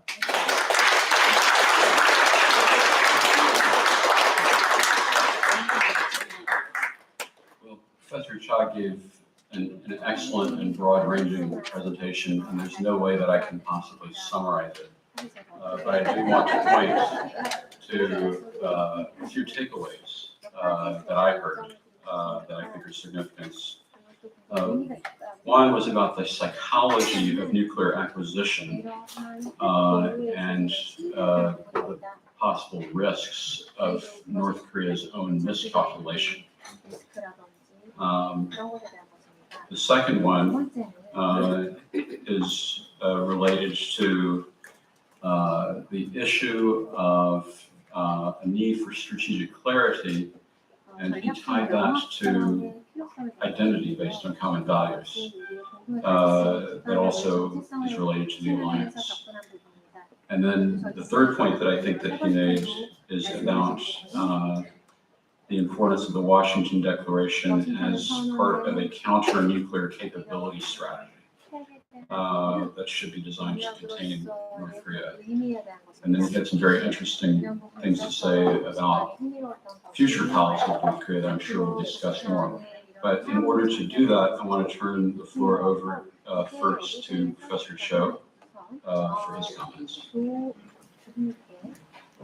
네, 여러분 안녕하세요. 네, 중앙대학교의 김민규 교수입니다. 우선 워싱턴 포럼에 참여하게 돼서 너무나도 영광스럽고요. 그리고 불러주신 민주평통 속도현 지사님 그리고 관계자 여러분께 진심으로 감사드립니다. 하울링 특히 지난 며칠간 이 워싱턴에 있으면서 우리 워싱턴 챕터에 계신 위원님들을 너무나 환대해 주셔가지고 말을 모르겠습니다. 어찌나 꼼꼼하게 챙겨주시는지 정말 그 정성에 잘 드립니다. 개인적으로 이 워싱턴은 저에게는 제2의 고향과 같은 곳입니다.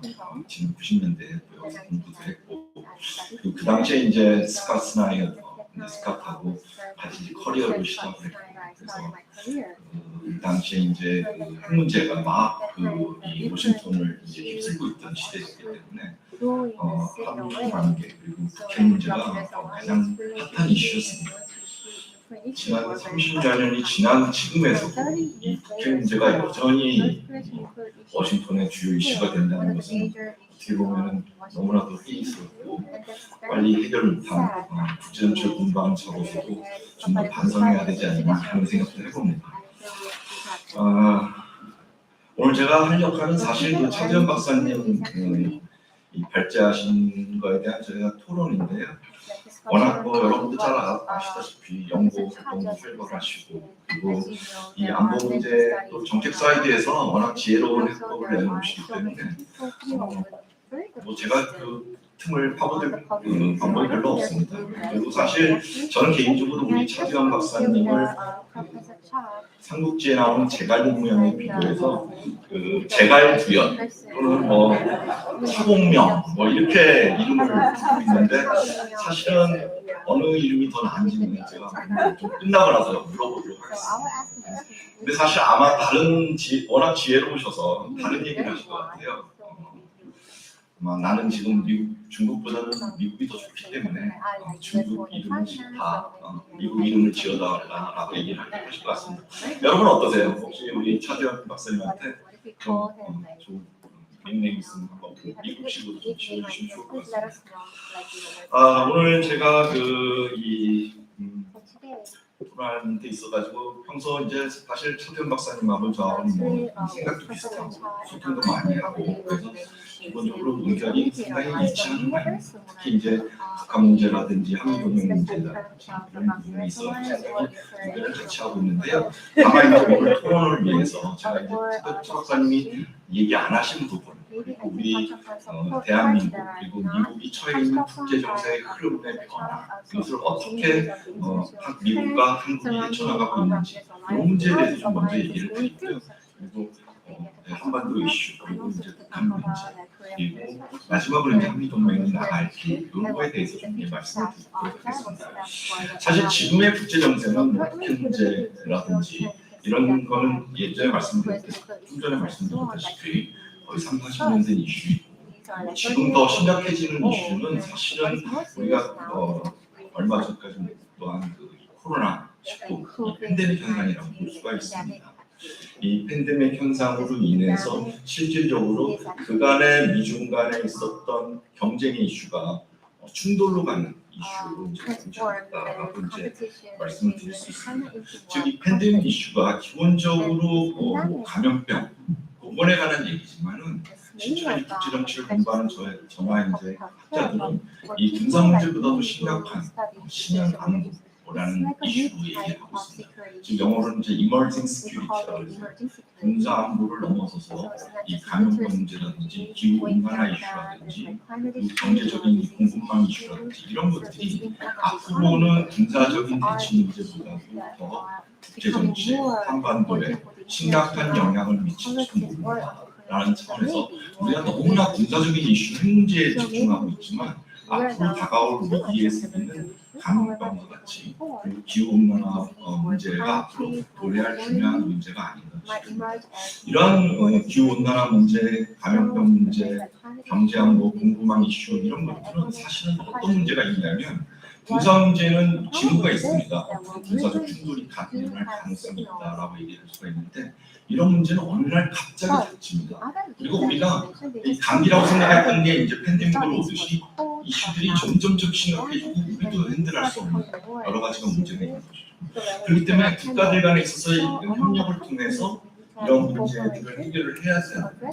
근데 팬데믹 상황에서 어떤 일을 못했습니까? 협력은 고사하고 서로 경쟁하는 상황.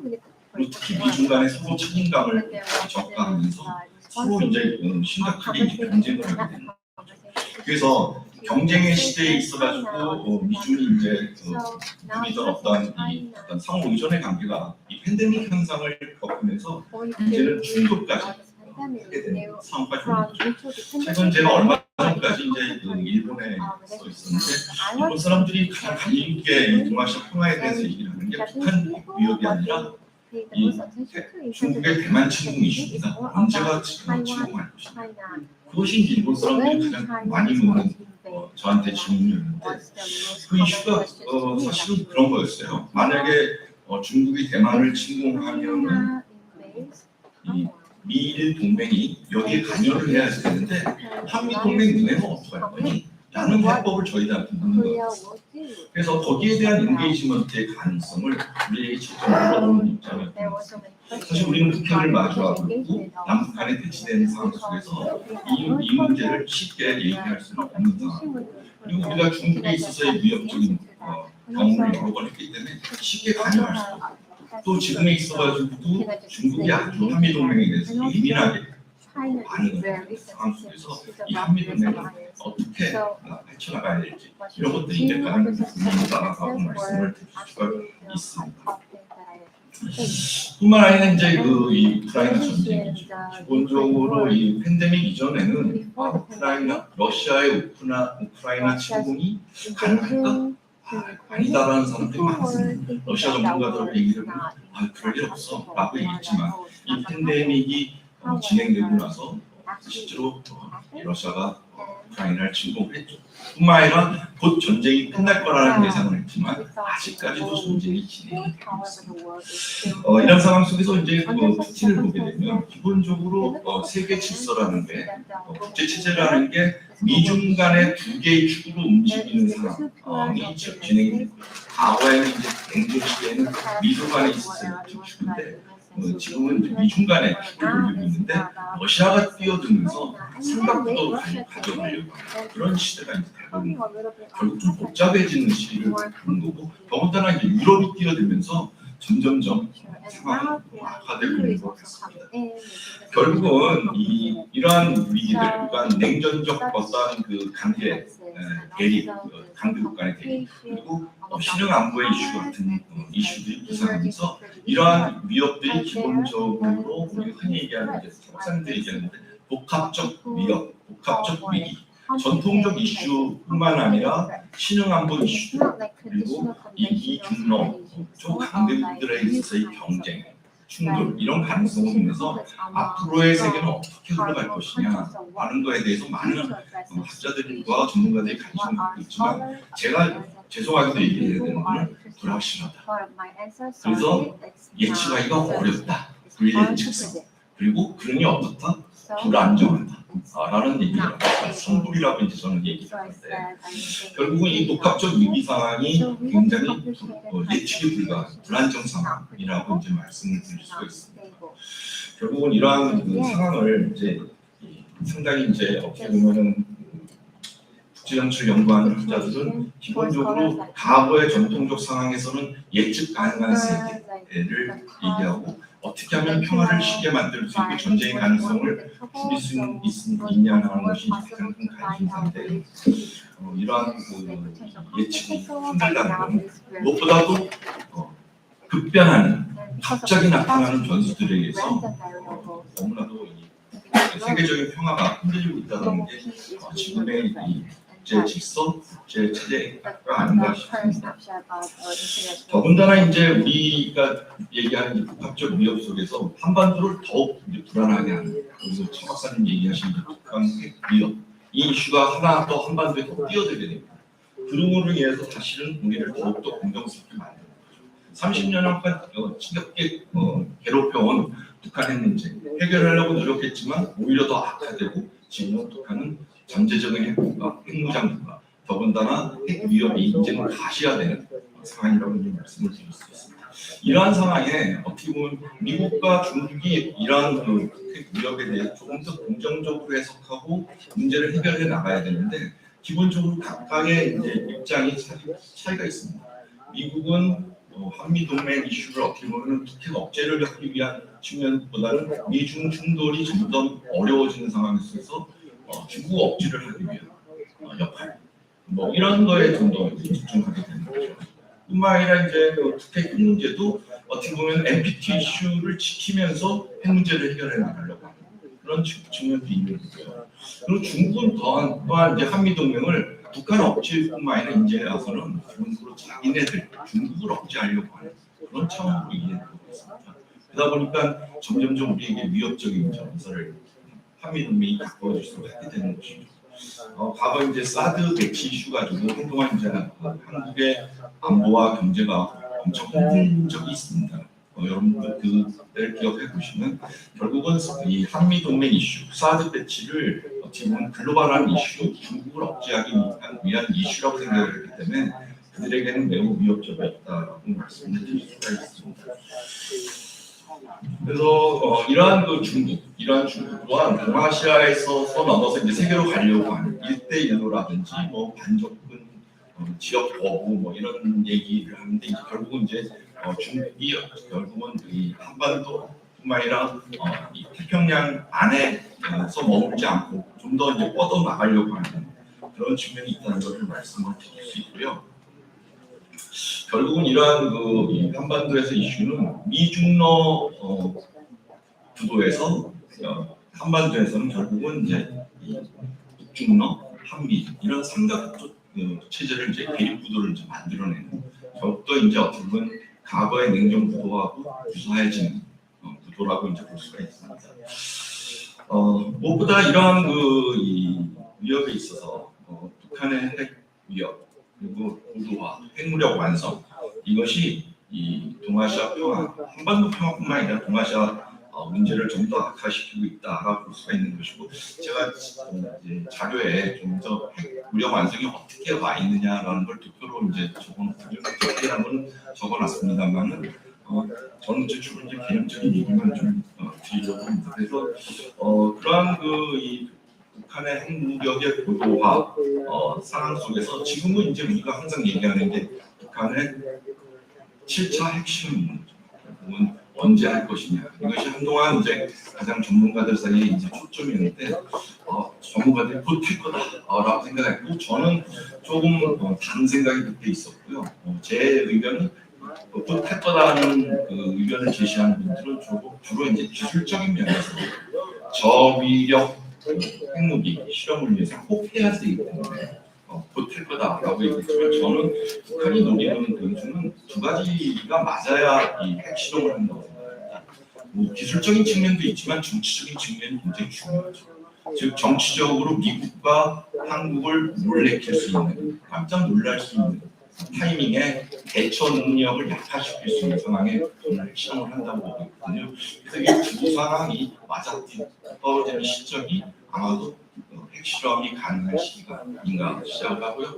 이 기술적인 측면에 있어서도 사실은 이제 우리가 생각해 봐야 될 게 기본적으로 핵이라는 것은 뭐 4차, 5차 정도 실험을 하면은 핵가로 인정받을 정도로 핵무기를 완성했다고 봅니다. 근데 북한은 왜 6차, 7차 이렇게 계속 할 것인가 라고 생각해보면 기본적으로 핵무기에 있어가지고의 기술은 대부분 갖춘 것이고 핵무기를 이용한 저위력 탄두 이런 걸 개발하는 것이고 그래서 과거에는 핵을 어떻게 보면 적대시 정책에 대한 방어용이었지만 지금은 김정은이 얘기하듯이 남한을 향해서 사용할 수도 있는 저위력 핵무기까지 이제 개발하는 것이고요. 저위력 핵무기라는 건 기본적으로 뭐 제가 기술적인 건 많이 깊지는 않지만 기본적으로 방사능 효과를 낮추면서 EMP 효과라는 이 자기장을 이용한 폭발 분쇄로 방사능에 대한 이 위협을 줄어들면서 남한에 있는 모든 군사 시설의 능력을 저하시킬 수 있는 그런 상황이 되면 아무래도 이제 북한의 입장에서는 남한과에 있어서의 전략적 위기에 선다고 볼 수가 있는 거죠. 따라서 이러한 위협이 이제 가시화되고 있는 상황 속에서 한미 동맹은 매우 중요하다라고 말씀을 드릴 수가 있고요. 특히 북한의 김정은 우리 학생들이 자세히 해주셨기 때문에 제가 간단히 말씀을 드리면 저는 기본적으로 이 북한은 미국 간의 정상회담이 결렬된 이후에 새로운 길을 모색하면서 여기에서 이제 김정은 확실히 얘기한 것이 더 이상 이제는 쉽게 대화 모드를 조성하지 않겠다. 그리고 미국과 한국이 아무리 협상을 제시하더라도 끌려나가지 않겠다라는 생각이 강한 것 같습니다. 무슨 얘기냐면 자신들이 생각하고 있는 핵무력을 완성하고 나서 당당하게 세계 무대로 나가겠다. 그래서 우리의 입장에서 미국을 대하고 남한을 대하겠다 하는 입장이 강하다라고 말씀을 드릴 수가 있습니다. 그래서 기본적으로 우리 남쪽에서 경제적 지원, 협력, 다양한 대북 정책 제시를 하더라도 북한 입장은 이미 서 있는 듯합니다. 핵무력 완성 전에는 당당하게 나가기 전에는 쉽게 협상을 하지 않겠다.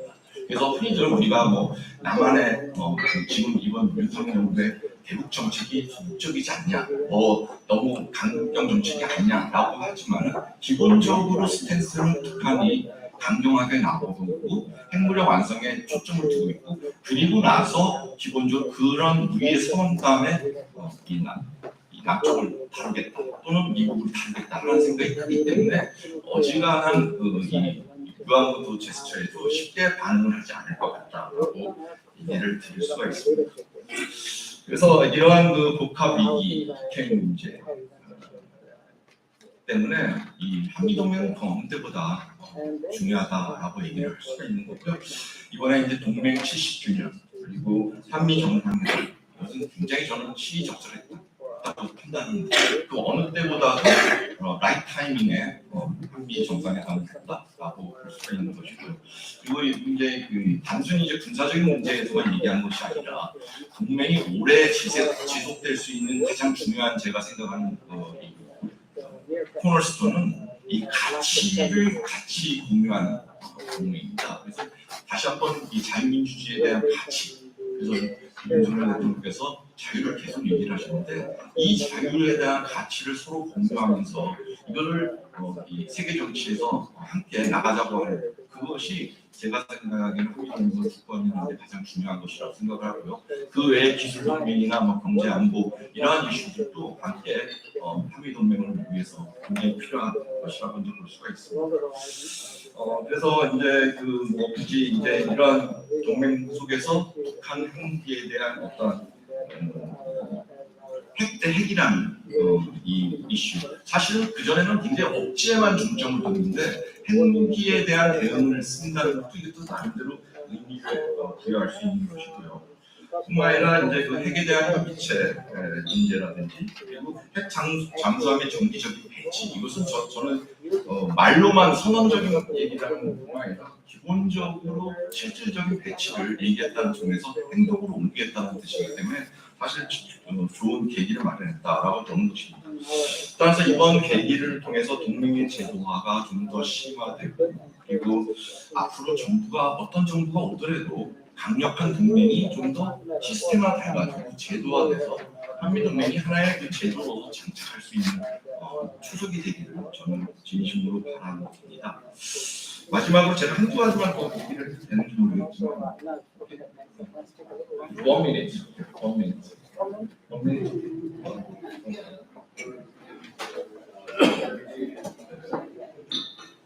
제가 며칠 동안 있으면서 이곳에 계신 분들이 질문하는 것들이 몇 개 있습니다. 그래서 이게 간단한 답을 드리려고 하는데 아직도 주한미군 철수에 대해서 물어보시는 분들이 계세요. 근데 제가 이미 답했다시피 이미 미중 관계가 굉장히 어려워지고 충돌 가능성까지 가는데 과연 한국에서 주한미군 철수 가능하겠냐? 상식적으로 생각하면 가능하지 않습니다. 그러니까 철수에 대한 얘기는 굉장히 마이너한 이 얘기라고 생각을 하고요. 그리고 핵 공유 이슈 가지고 말씀을 하시는데 이 공유라는 개념 자체가 사실 사람 생각하는 사람마다 너무나 다릅니다. 근데 제가 생각하기에는 한국형 확장 억제라는 이슈가 제일 중요할 거라고 생각하고요. 그리고 한미동맹이 강력해지면 중국이 좀 더 위협적으로 나오지 않겠냐라고 생각을 하는데 저는 한미동맹이 강하면 강할수록 중국이 우리를 두려워할 것이다. 조심할 것이다. 저는 강력히 믿습니다. 그래서 이 부분에 대해서 좀 해주고 싶은 생각이 있고요. 마지막으로 그 한미 정상회담 영혼이 아직도 여기에 남아 있는 것 같습니다. 그래서 이 분위기를 이어가서 여기 계신 여러분들이 동맹을 좀 더 완벽하게 제도화시킬 수 있는 데 기여해 주시기 바라고요. 그리고 이러한 것이 이제 한반도 평화 그리고 미국의 평화를 위해서 기여할 수 있도록 함께 하시길 바라겠습니다. 예, 고맙습니다.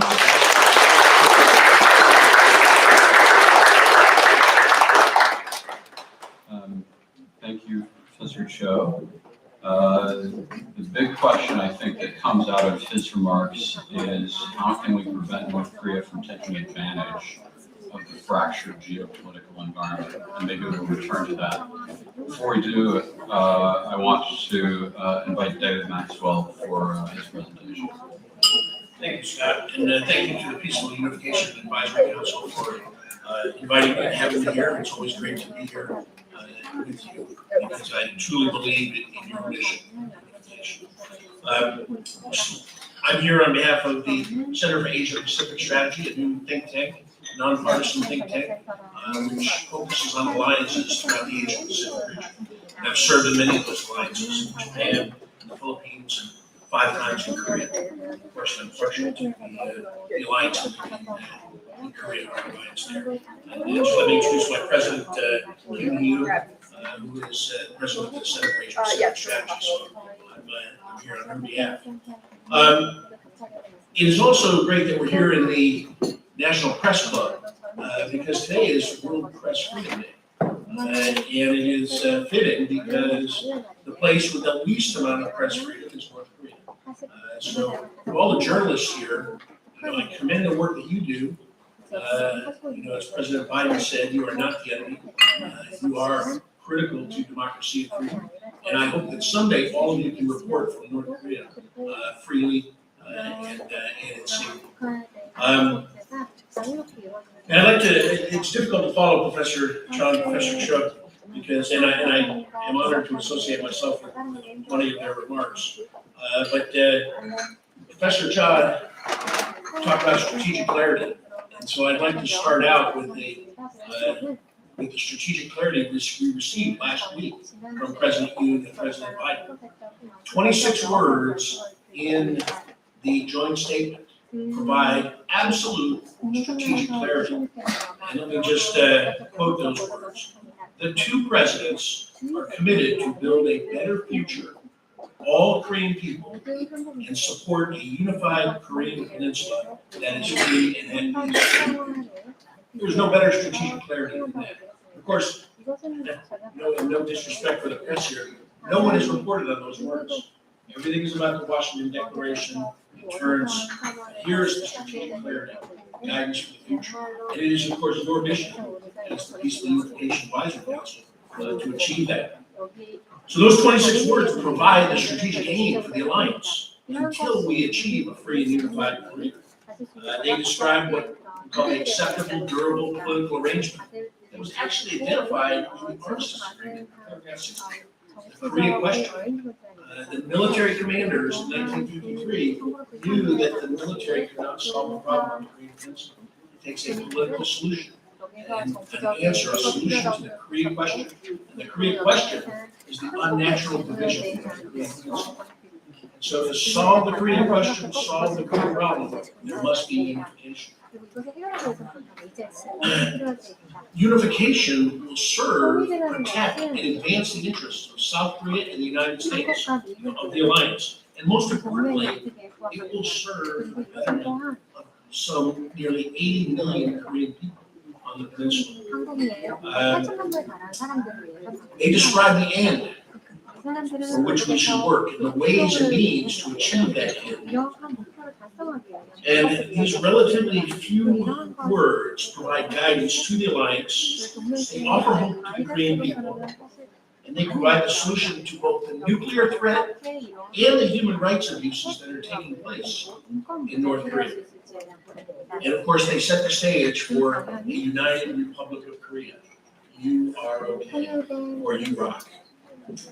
Now, I'd like to we really covered the threats very well. And, I think the biggest threat that we face now in this turbulent world is the threat to the rules-based international order. And we talk about South Korea and the United States. Some people criticize President Yoon for supporting the United States or aligning with the United States. But I think President Yoon is aligning with Korea's interests and Korea's values. And of course, one of those values is protection of the rules-based international order. If you read the Indo-Pacific strategy from Korea, they only mentioned China twice, but 12 times they mentioned protection of the rules-based international order. And of course, who is the threat to the rules-based international order? The revisionist powers of China and Russia, and the rogue revolutionary powers of Iran and North Korea. And I agree with President Yoon that he recognizes that Kim Jong-un, the Kim family regime, is the enemy. It is an enemy. We don't have a hostile policy towards North Korea. We have a deterrence and defense policy. It is North Korea that has a hostile policy towards South Korea. And so we must understand the assumptions that we have to make about the nature, the objectives, and the strategy of the Kim family regime. Kim Jong-un is conducting political warfare against South Korea, trying to subvert South Korean society and government, and political warfare against the ROK-US alliance, trying to drive a wedge between the ROK-US alliance, to drive US forces off the peninsula. The Washington Declaration is really a counter to that political strategy, because it should put to rest the debate about introducing nuclear weapons to the Korean Peninsula, South Korean development, or tactical nuclear weapons. That we are focused on extended deterrence. And in fact, the Washington Declaration, having served in NATO and in Korea, I can tell you that the nuclear consultative group is going to be far superior to the nuclear planning group in NATO. They have a lot of work to do to inform and educate us about that. But I can tell you that from a military perspective, Korea is getting a good deal. Well, it's a good deal for the alliance, and not just Korea or the United States. The second part of Kim Jong-un's strategy is blackmail diplomacy, and he is using threats, increased tensions, and provocations to gain political and economic concessions. I mean, that's what he's trying to coerce South Korea and the United States into lifting sanctions and giving him what he wants, while allowing him to remain armed with nuclear weapons. The third line of effort is that he is developing advanced military capabilities for two reasons. One is that they support political warfare and blackmail diplomacy. All these provocations, threats, tests support that. Second is that he has designs on the Korean Peninsula to unify the Korean Peninsula under the domination of the guerrilla dynasty and gulag state of North Korea, the mafia-like crime family cult of the Kim family regime. And so this is really a hostile policy. This is the threat that exists. And again, the alliance is a deterrence and defense policy, not a hostile policy. Now, I think that it's time that we have to shift from a denuclearization first policy to a unification first policy. You know, we've always thought that first denuclearization has to happen, then unification. Frankly, I don't think that, and I think we all agree, Kim Jong-un has told us, and they put it into law, that they are not going to give up their nuclear weapons. And so we have to take a different approach. And that approach is really built on three things. But first, it must remain built on the rock-solid foundation of the ROK-US military alliance. We have to continue to develop our military capabilities to be ready for war. Because as President George Washington said, the best way to prevent war is to be prepared for it.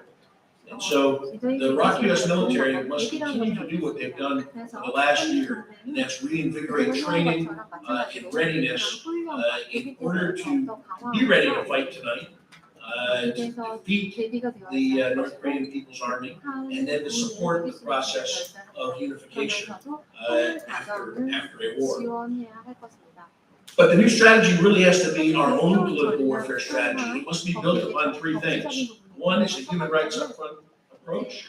Second is an aggressive and sophisticated information program to get information to the Korean people in the North. And the third is, as I've said over and over again, is the pursuit of a free and unified Korea. We really have to move onward toward unification, and I think that the Ministry of Unification's new policy that's going to be coming out, the new blueprint, is going to say something like onward toward unification, unification onward, and even the abbreviation in English, uni-on. Uni-on or union. You know, so I think somebody in the Ministry of Unification, if that comes to pass, they have been thinking about strategic communications. Human rights up front is critical because Kim Jong-un has to deny the human rights of the Korean people in the North in order to remain in power.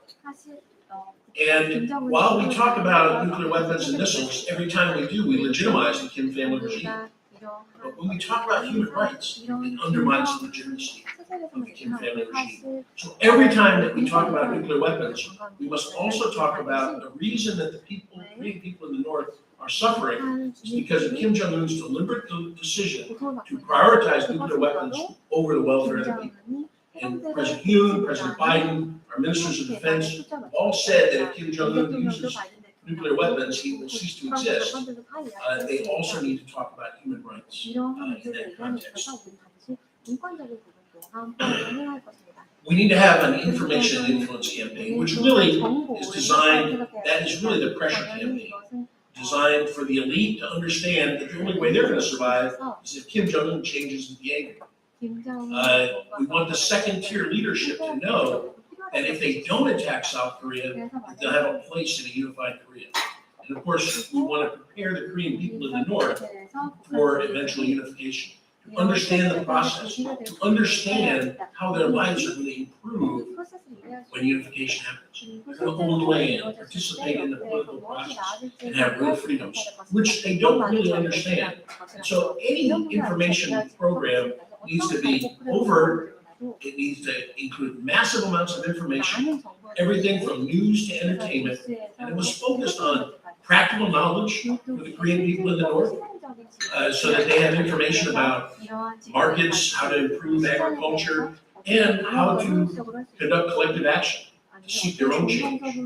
It must include the truth about what's happened inside North Korea and in the outside world. And lastly, it must include understanding the universal human rights that all human beings are entitled to include those in North Korea who do not enjoy those human rights. We don't have much time, so I'm just going to close with this comment here. The only way we're going to see an end to the nuclear threats and the human rights abuses, crimes against humanity on a scale that far exceeds anything we've seen since World War II, is through the establishment of a free and unified Korea. It's got to be secure and stable, non-nuclear, economically vibrant, that is unified under a liberal constitutional form of government based on freedom, individual liberty, free market economy, the rule of law, and human rights for all. Again, in short, free and unified Korea, that is a united Republic of Korea. You are okay, or you rock.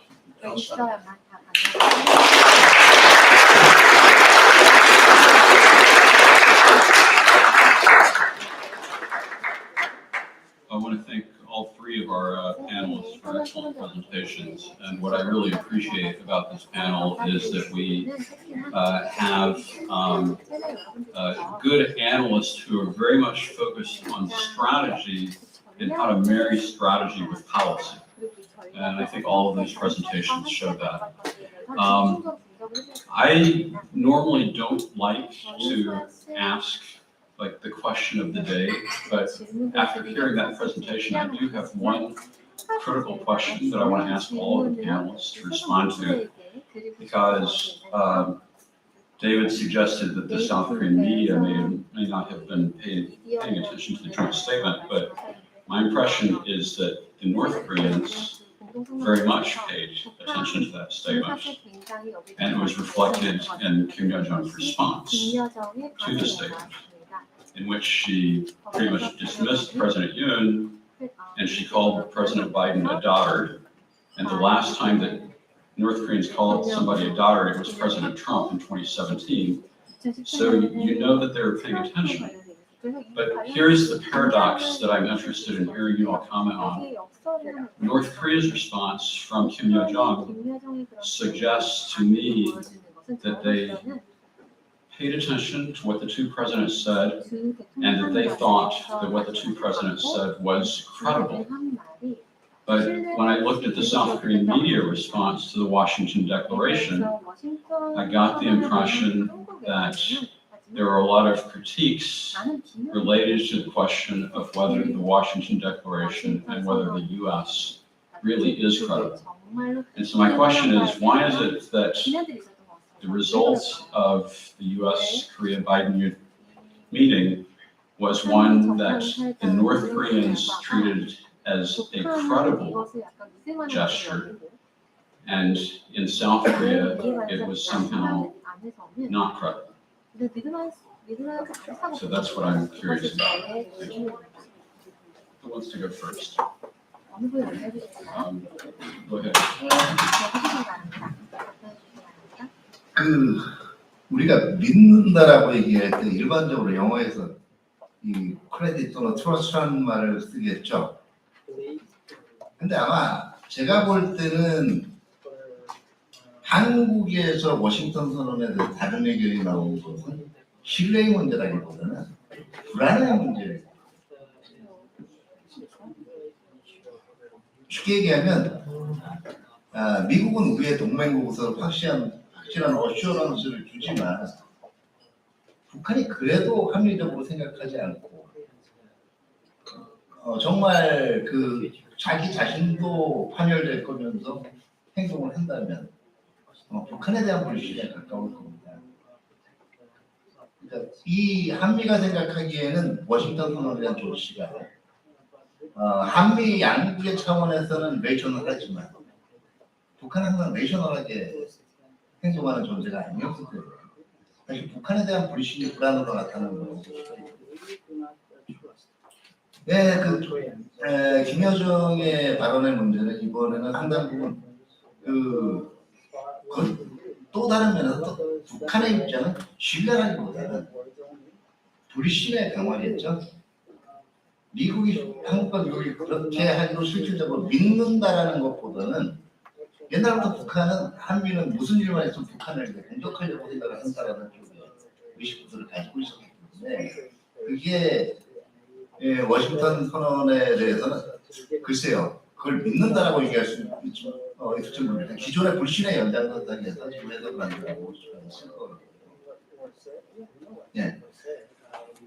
일단은 그게 스나이더 씨의 이 질문에 대한 바라보는 두 분의 토론자가 지금 이 시간적 효율성을 위해서 두 가지 답을 드리려고 한다면 지금 70년이 지나는 동안 한미 동맹에 있어서 굉장히 좋은 두 가지가 있습니다. 첫 번째는 미국이 적극적으로 지역이나 세계적인 차원을 요구했을 때 한국은 한반도로 움츠러드는 경향을 보였고요. 오히려 미국이 한반도 안보에 대한 확실한 보장을 강화할수록 한국은 더 지역과 세계로 기여의 폭을 넓혔다라는 겁니다. 그게 바로 이번 워싱턴 선언에서 나오는 겁니다. 보장이 확실했기 때문에 자연스럽게 인도태평양 지역의 안정 그리고 우크라이나를 비롯한 세계적인 기여의 얘기가 나왔던 거고요. 바로 이것이 앞으로 70년에 앞으로 미래 70년을 이어나가게 하는 한미 양국의 지혜라고 생각을 합니다. 이건 미국 쪽에다가 제가 드릴 수 있는 조언. 두 번째는 한국도 이제는 정말 한반도를 벗어날 때가 됐고요. 그러려면 그러는 척하는 게 아니라 실제로 그래야 된다는 겁니다. 인권 문제를 많이 얘기했습니다. 인권 문제에 대해서 이것이 북한을 다루는데 유리하기 때문이 아니라 한국의 정체성 자체이기 때문에 인권을 중요시한다면 북한 인권뿐만 아니라 다른 쪽의 인권 유리 문제에도 분노해야 된다는 것이죠.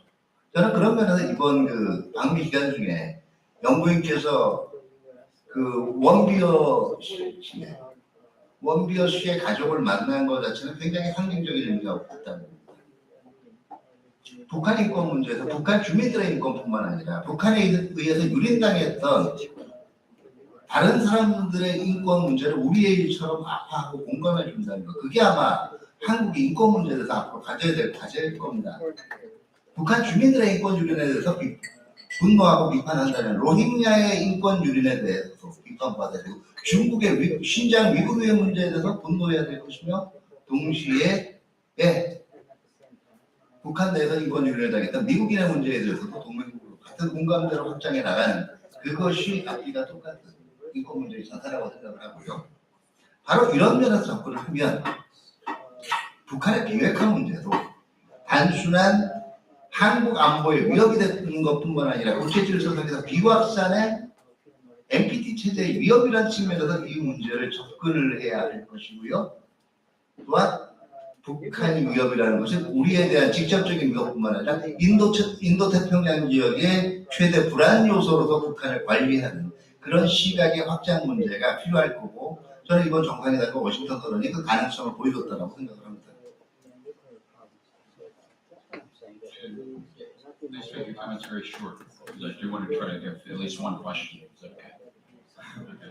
스캇에 대해서 간단히 말씀드리면 이건 신뢰 정도의 문제인데 한국 정부는 한미 동맹을 위해서 한일 관계도 상당히 가깝게 어프로치를 했고, 뿐만 아니라 이제 이 동맹의 책임성에 대해서 상당히 바이든 정부가 요구하는 부분에 대해서 상당 부분 미국의 요구를 많이 들어줬고, 그럼에도 불구하고 실질적인 어떠한 가시적인 측면에서 미국 정부가 해준 한미 동맹에 관한 약속들이 기대에 조금 못 미치다는 생각이 일부에서 있었던 것이지, 전반적으로 제 생각에는 이 한미 동맹에 대한 실마라든지 제도화에 대해서는 의심을 하지 않는 것이 같습니다. 그래서 좀 더의 문제고, 느끼는 사람들의 문제고, 비판적으로 보려고 하는 사람들의 문제지, 기본적으로 이 양자 간에 있어서의 핵에 대한 문제, 이런 부분에 있어가지고 상당히 신뢰가 구축되었다.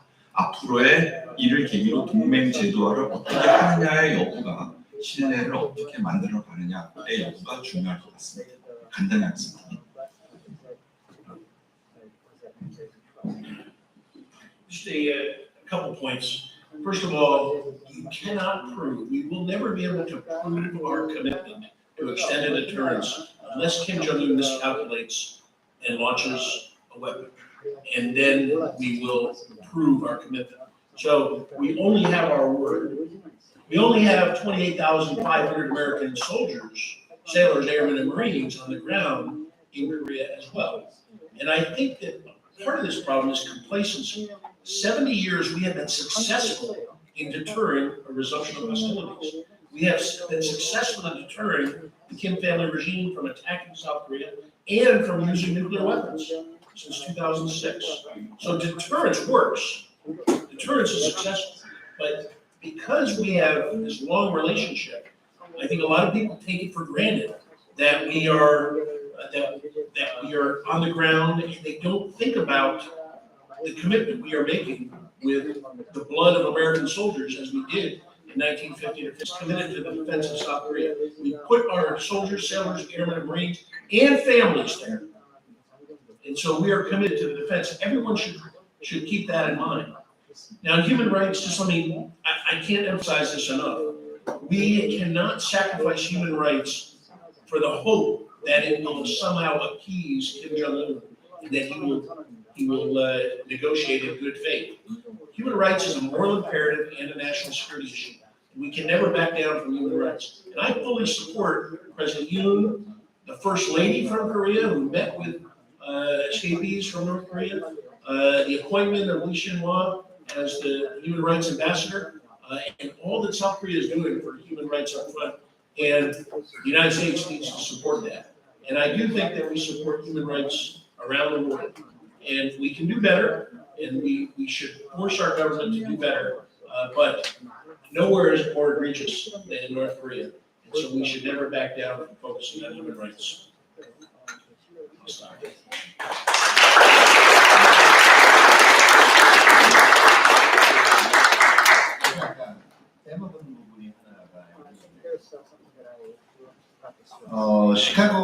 시카고 국제문제연구소, 다시 말해서 시카고 카운슬에서 한 여론조사 결과를 인용을 해보려고 합니다.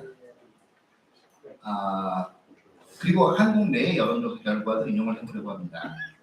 공통된 질문은 시카고 카운슬에서 한국 내에 전쟁이 일어난다면 미국이 한국을 구원하기 위해서 참가해야 된다라고 얘기하는 거에 대해서 과반수의 미국인들이 동의를 했고, 한국 쪽의 여론조사는 한국이 핵공격을 당했을 때 미국이 과연 여기에 대해서 같이 보복을 해줄 것이냐에 대해서 과반수의 한국인들이 이걸 믿는다라고 응답을 했습니다. 다시 말해서 양측의 신뢰를 확보합니다. 그러나 한국 내에서 과연 미국이 워싱턴이나 뉴욕에 대한 핵공격 위험성을 감수하고서도 보복을 해주겠느냐 했을 때는 조금 동의한다는 비율이 줄어들었는데요. 제가 말씀드렸듯이 그거는 미국 자체를 불신하기보다는 북한 자체가 워낙 합리적으로 설명이 되지 않는 존재이기 때문에 사실은 이건 미국에 대한 신뢰 문제보다는 북한의 행태에 대한 그 untransparent한 것에 대한 우려와 의심에 더 가까운 쪽이라고 생각합니다. I'm sorry, but I've got to say this. The talk about trading Los Angeles for Seoul plays into Kim Jong-un's political warfare strategy. That is what he wants to do, to split the Rock-U.S. alliance. And those surveys, well, there's surveys and people are, if North Korea uses weapons of mass destruction anywhere, we have to respond. And the way to prevent an attack on the U.S. homeland is through defending South Korea. We have to equally defend South Korea and the United States. And for us to think that we would somehow not attack North Korea because they only attack South Korea because we feared Los Angeles or Seoul or Washington would be bombed, we are inviting that attack.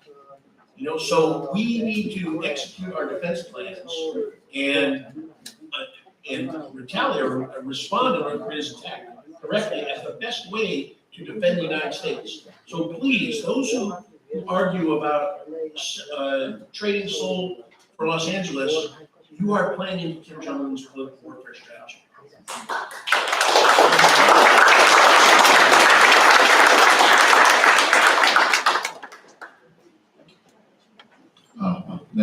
네, 너무 감사드립니다. 우리 앞에서 토론을 진행해 주신 네 분에게 뜨거운 감사의 말씀드립니다. 원래 예정된 시간보다 지금 10분이 지나가서 사실 질의응답 시간을 좀 가지려고 했는데 정말 내가 이거는 질문을 해야 되겠다. 한 번만 받겠습니다. 정말 내가 이거는 질문해야 되겠다. 네, 어느 분을 시킬까요? 네, 우리 여성분을 그래도 레이디 퍼스트니까 우리 여성분 질문 받도록 하겠습니다. 네, 많이 주세요. 안녕하세요. 너무들 좋은 말씀. We covered the global landscape and geopolitical issues, and thank you very much. 그리고 아까 석 처장님께서 우리 여기에 분위기나 여러 가지를 가지고 가시고 싶으시다 그래서 저는 사실 질문보다는 I wanted to give my observation. 저 소개를 잠깐 하면 제 이름은 노명화, 플로렌스 롤리라고 하고요. 지난 30년 동안 워싱턴에서 한미동맹, 한반도 안보, 통참 이런 전문가로서 활동하다가 지금은 한미 원자력 협정, 한미 원전 수출, 에너지 클라이밋 쪽으로 하고 있습니다. 근데 한 10몇 년 전에 Scott and Greg, you all know who said what. 그 당시에도 이 워싱턴의 그 시큐리티 포럼에 한국의 유명한 정치인이 오셔서 약간 비슷하게 이제 미국이 뉴클리어 엄브렐라 안에서 한국의 보장이 안 될 때는 우리도 한국도 원자 폭탄을 만들 때 어떤 살 수 있다라는 발언을 비슷하게 했었어요. 근데 그 당시에는 굉장히 워싱턴 바닥이 불끌었습니다. 그때는 거의 분위기가 한국한테 포인트 핑거를 하면서 한국이 그 뉴클리어 웨펀스를 만든다 절대 안 된다. 그래서 그 당시 한미 원자력 협정할 때 재처리도 안 된다. 이런 거로 굉장히 불끌었거든요. 근데 요번에 올 초에 우리 윤석열 대통령께서 비슷한 발언을 하셨을 때 개인적으로는 굉장히 걱정이 됐어요. 이것도 몇 년 동안 우리가 이 문제를 갖고 가야지 되나. 근데 지금 현재 분위기는 그때랑 많이 다릅니다. 그때는 한국을 못하게 하고 한국한테 핑거를 했는데 이번에는 빠른 시간 내에 우리가 그 NCG 뉴클리어 컨설팅 그룹 이런 것도 만들고 또 분위기가 같이 갑시다. 우리는 지금 한국하고 손잡고 간다. 이 동맹이라는 거에 대해 굉장히 그 어슈런스를 준 것 같고요. 거기에 비해서 또 예전보다 그 북핵의 그 imminent danger 이게 그냥 헛소리가 아니구나 하는 게 있습니다. 그래서 그런 종류의 observation을 잠깐 취하고 싶습니다. 네, 감사합니다. 시간 관계상 많은 질문을 받고 싶지만 우리 2세션도 준비되어 있으니까요. 2세션 때 또 질문해 주시기 바랍니다. 지금 잠시 커피 브레이크 겸 휴식을 갖겠습니다. 뒤편에 간단한 다가와 커피가 준비되어 있으니 충분히 이용하시고 10분 뒤인 2시 40분에 이 자리에 다시 모이시겠습니다. 잠시 브레이크 하겠습니다.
Every development, right? Okay, so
제가 준비했어요.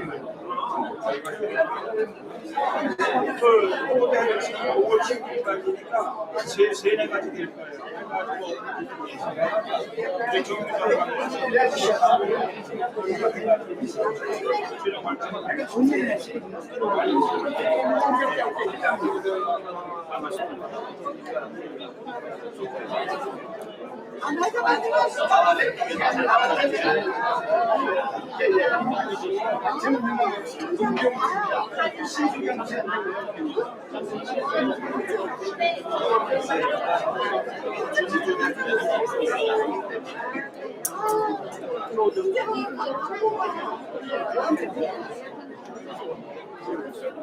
이창원입니다. 부회장.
잘 지내셨나요?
아니 잊어버렸지.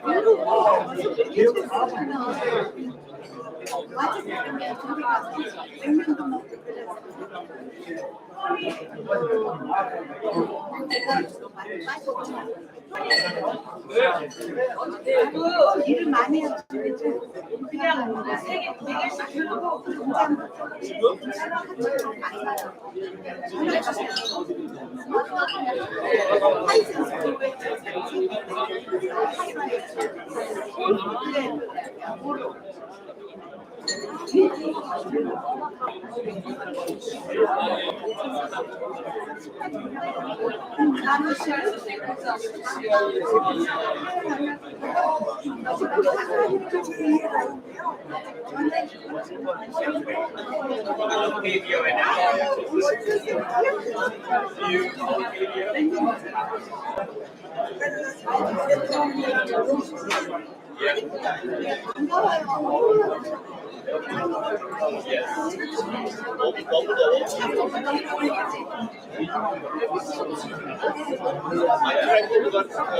저 정도밖에 안 올라가요.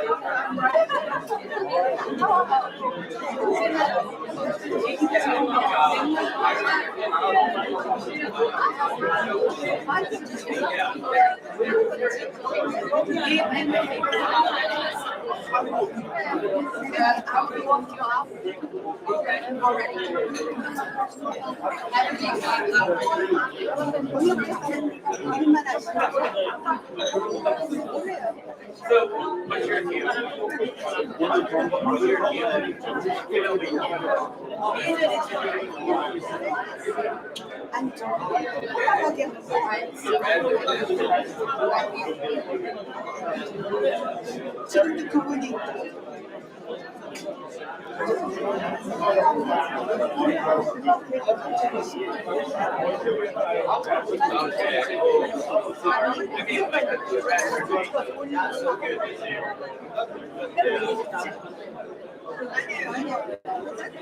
선배님 괜찮아요.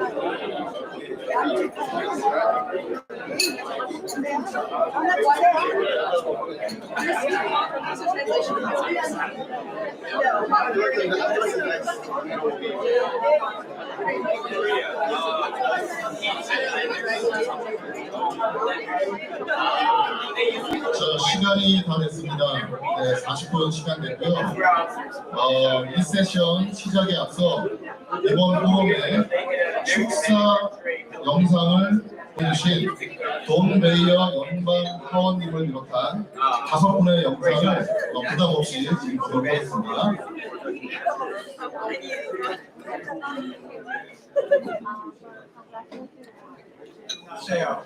I'm Senator Dave Larson from the Virginia State Senate. It's so exciting to see the 70th anniversary of our special relationship with the Republic of South Korea. I have visited South Korea and most of the peninsula. I have no better friend than the United States of America has those citizens and people of the South Korean Republic. Thank you so much for all you do and for what you've made of America. It's a better place because we have Korean Americans here who enrich us. And I'm Don Dyer, I represent Congress in many Korean Americans who live in the 8th District and many Korean businesses that are in the represented. This week, I had the great honor of moving the House floor, the chamber, while President came and spoke to us in a wonderful speech also reinforcing our friendship, celebrating the new nuclear pact that he and President Biden signed this week. A very good part of Korea and the United States. And, I'm sorry I missed this one, but I look forward to many more years to come. Hi, my name is Kathy Tran, and I serve as the delegate for the 42nd District of the Virginia House of Delegates, and I'm chair of the Virginia Asian American and Pacific Islander Caucus.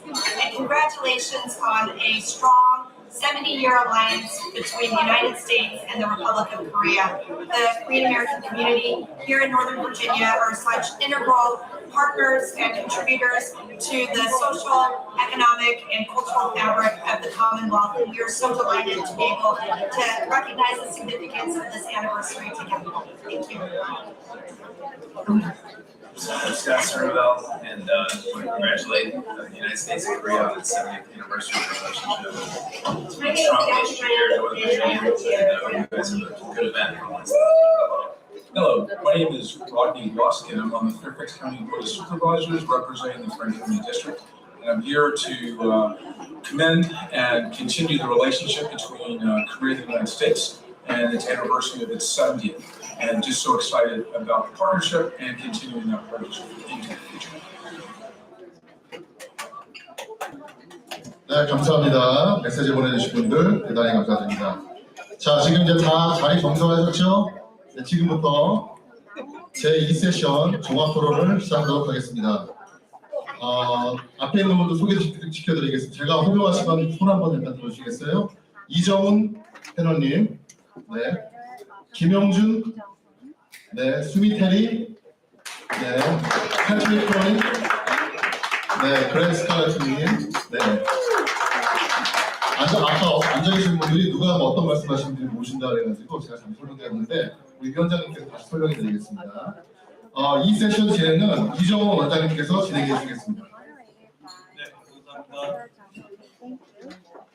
이번 포럼 제2세션 사회를 맡은 이정훈입니다. 저는 연대 국제학대학원 교수이고 민주평통 인권국제협력 분과위원장을 지금 맡고 있습니다. 그래서 아주 시적절한 정상회담 바로 직후에 이런 민주평통 포럼이 개최가 될 수 있어서 여기 또 참여를 할 수 있게 돼서 큰 영광으로 생각을 하고요. 준비를 해주신 우리 민주평통 사무처, 또 우리 성동현 처장님, 또 여기 미주 워싱턴 협의회 관계자 모든 분들, 또 대사관 총영사님 감사의 말씀을 드립니다. 이번 패널은 두 번째 패널은 이제 참 패널리스트 분들이 여기 미국인들이 다수이시기 때문에 수월한 진행을 위해서 영어로 진행을 하겠습니다. 영어로 진행을 하고, 그리고 아까 스캇 스나이더는 자기가 질문하는 거를 별로 좋아하지는 않지만 이제 한 가지 질문을 한다고 했는데, 저는 이번 세션에서는 질문만 할 겁니다. 그리고 이제 뭐 스피치 같은 건 없고요. 그 첫 세션과 크게 다를 수가 없습니다. 다루는 주제가. 근데 전체적인 차원에서 이 한미 관계, 한미 동맹, 또 지난 정상회담 등등 인권 문제에 대해 허심탄회한 일종의 이제 라운드 테이블 형식으로 파이어사이드 챗식으로 진행을 하고자 합니다. So let me just begin by giving a very brief introduction of the outstanding panelists that we have gathered here today. I'll just go by the order of seating arrangement. To my left is Professor Kim Young-jun, who is a professor of security and military studies at the Korea National Defense University, and he happens to be here in DC right now because he's taking a sabbatical at the George Washington University as a visiting professor. We can clap after I finish all the introduction. And next to him is Sumi Terry, who is the currently director of the Asian Program and Hyundai Motor and Korea Foundation Center for Korean History and Public Policy at Wilson Center, and she was also for a while affiliated with the CSIS as a senior fellow. And next to Sumi is Patrick Cronin, who is the Asia Pacific Security Chair at the Hudson Institute, and he is formerly also senior advisor and senior director of the Asia Pacific Security Program at CNAX. And finally, my good friend Greg Scalotio, who is the executive director of the Committee for Human Rights in North Korea, in short, known as HRNK. He is, I think, the most active and vigilant fighter for North Korean human rights in the United States, if not in the world. So let's give a nice round of applause for the panel.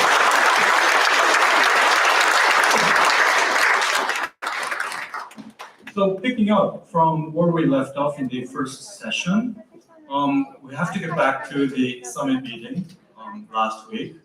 So I just want to ask each panelist the general observations or overviews of the Yoon-Suk-yeol-Joe Biden summit. Why do we keep saying that this is so timely? Why is it so timely? What is the significance of the summit meeting in terms of the substance? Okay, we will get to the more detailed issues involving the Washington Declaration, but I do want to just get your general take in terms of, is it significant? I mean, does it do anything with the alliance? Is this sort of a sea change? Is there a major change as a result of this summit? If there are, in what way? What are the implications for each, United States and South Korea, and also in terms of its regional implications, particularly in the Indo-Pacific area. So I'm just going to go by the order of the seating arrangement. It may not necessarily be so for the rest of the questions. But let me just go with Professor Kim. 네, 안녕하세요. 저는 한국말로 하겠습니다. 초대해 주셔서 너무 감사하고요. 저희 차장님하고 어제 그제 쭉 돌아보면서 너무 어색한 협의가 잘 되고 있고, 민주평통이라는 조직이 워낙 독특하잖아요. 사실 외국분들한테 설명할 때 뭐라고 설명해야 될지 어려울 정도 굉장히 중요한 역할을 하고 계시는데, 저희가 이번 행사도 이렇게 성공적으로 치르게 돼서 일원이 된 걸 굉장히 감사하게 느낍니다. 정상회담 후에 저희가 내일 한국 시간으로 지금이죠. 아침 칼럼으로 이제 나가게 되는데, 저는 간단하게 하나만 적었습니다. 애들이 4명이거든요, 제가. 한국에서 드문 일인데 아이들 4명을 낳고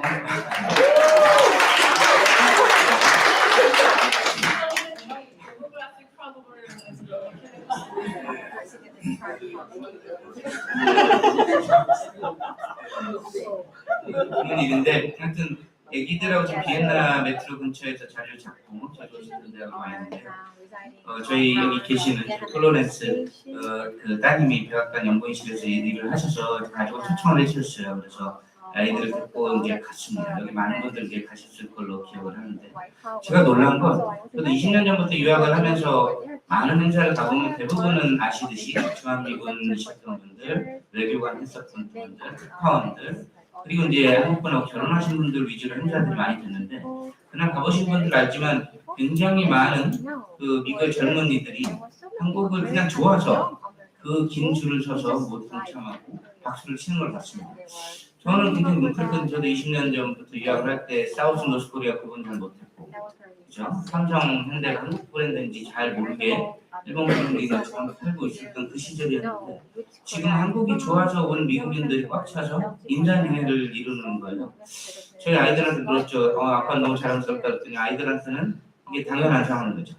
태어나서 한국이 선진국이고 모든 사람들이 한국을 좋아하는데 너무나 당연한 걸로 이러는 애들이 다르구나. 이거 너무 자랑스럽죠. 여기 동포사에 계시지만 우리가 얼마나 어린 시절 때, 저는 손이랑 뭐 사전에도 많이 얘기하지만 얼마나 힘든 시절을 겪으면서 저희가 여기까지 이뤄낸 겁니까? 한국전쟁 이후에 아무도 들여다보지 않던 이름 없던 나라, 그 이후에 산업화, 민주화, 지금까지 숨가쁘게 여기 동포 여러분들 눈물 없이 알 수 없는 그 일을 이겨내면서 이 세대를 갔던 거죠.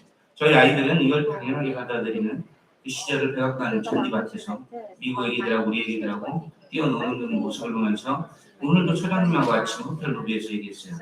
미래 세대 우리 역할은 이제 정해져 있다. 한미동맹 70주년은 지난 70년은 북한 때문에 우리가 군사 위협에 대비한 동맹이었지만, 어떻게 뭐 원한과 복수와 어떤 그런 거를 위한 70년이고, 앞으로 70년은 세계의 질서를 리드하는 우리 자녀세대들. 사장님하고 얘기할 때 여기 계신 2세, 3세가 성공을 해서 훌륭한 IT 사업가도 나오고 지금 여러분들이 자녀분들도 있잖아요. 꼭 좋은 대학이 아니더라도 많은 곳에서 자리 잡으면서 우리가 그렇게 불화하는 이스라엘이 세계적으로 그렇게 중요한 나라가 됐듯이, 우리도 이런 동포사회 민주평통이 핵심적인 역할을 해서 앞으로 70년은 세계의 질서를 끌고 가는 한국이 되겠구나. 그 안에 한미정상회담이 첫 스텝을 띄었다, 이렇게 느낌을 받았습니다. 그래서 저희 아이들이 다니는 학교에는 학교 수업 시간 끝날 때 BTS 노래가 나옵니다. 놀랍지 않죠? 그 노래를 듣고 우리 아이들이 지금 영어를 잘 못하지만 친구들이 와서 영어 배우고 싶다고 말을 걸고, 그리고 애프터스쿨 방과후 교실 중에 유일하게 K-팝 교실만 예체능이 아니면서 한국 이름을 붙이고 운영되고 있어요.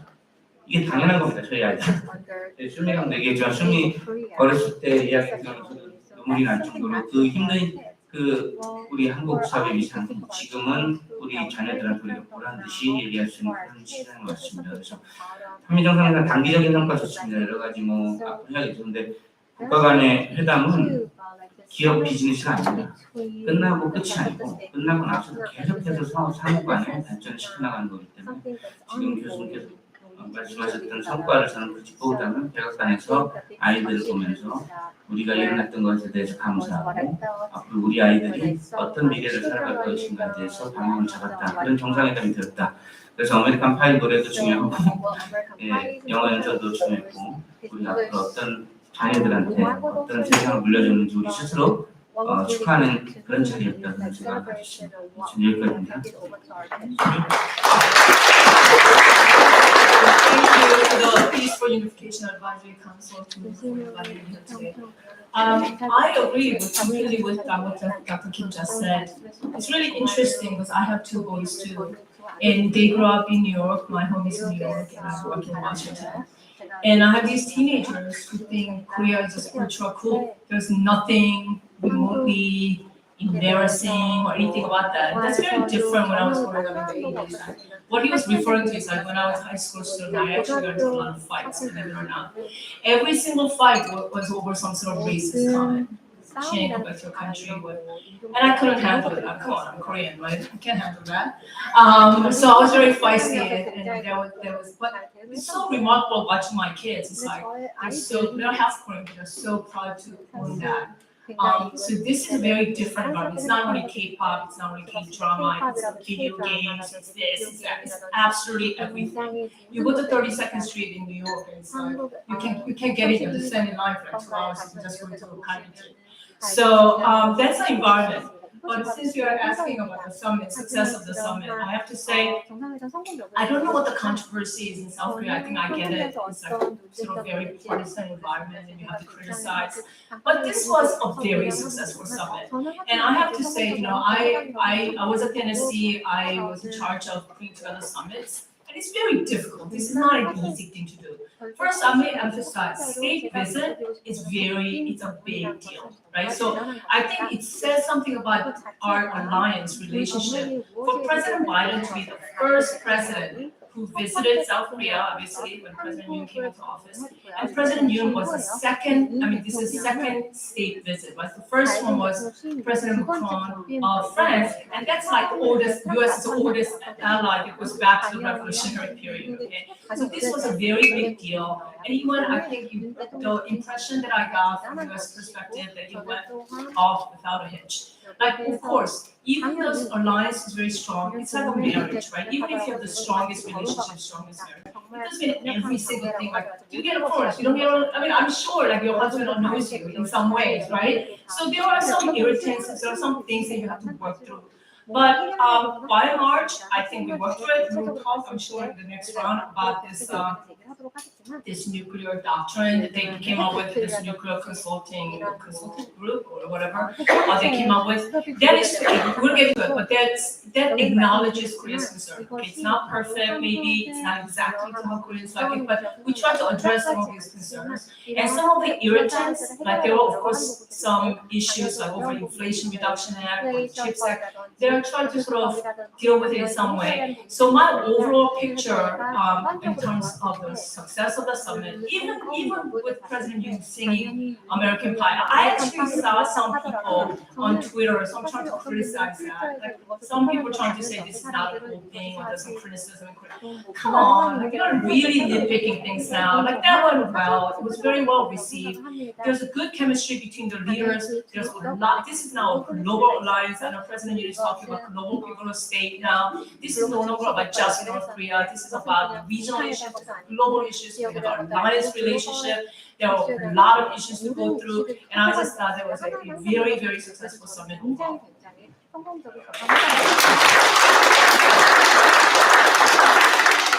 Patrick? It's hard to top that. I agree with Secretary on those issues. I think the summit, first of all, was a great blend of reflecting on the past successes and sacrifices of the alliance.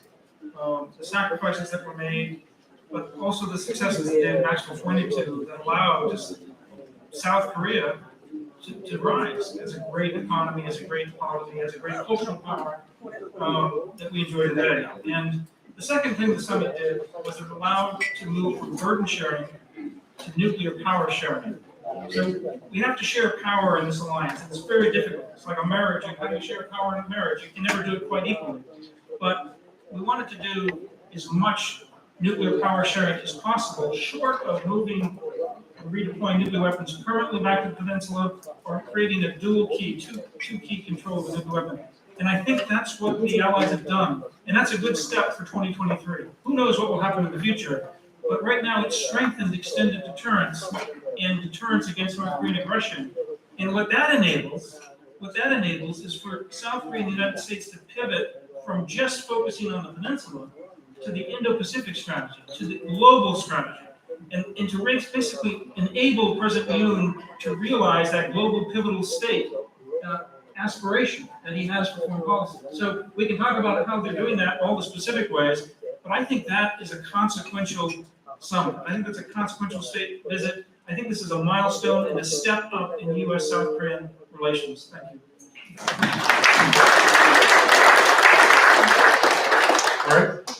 I agree with my distinguished co-panelists. The state visit by President Yoon, the first state visit by South Korean president in 12 years, was a success. What I would like to address from the viewpoint of one running a human rights organization is President Yoon's focus on values and human rights.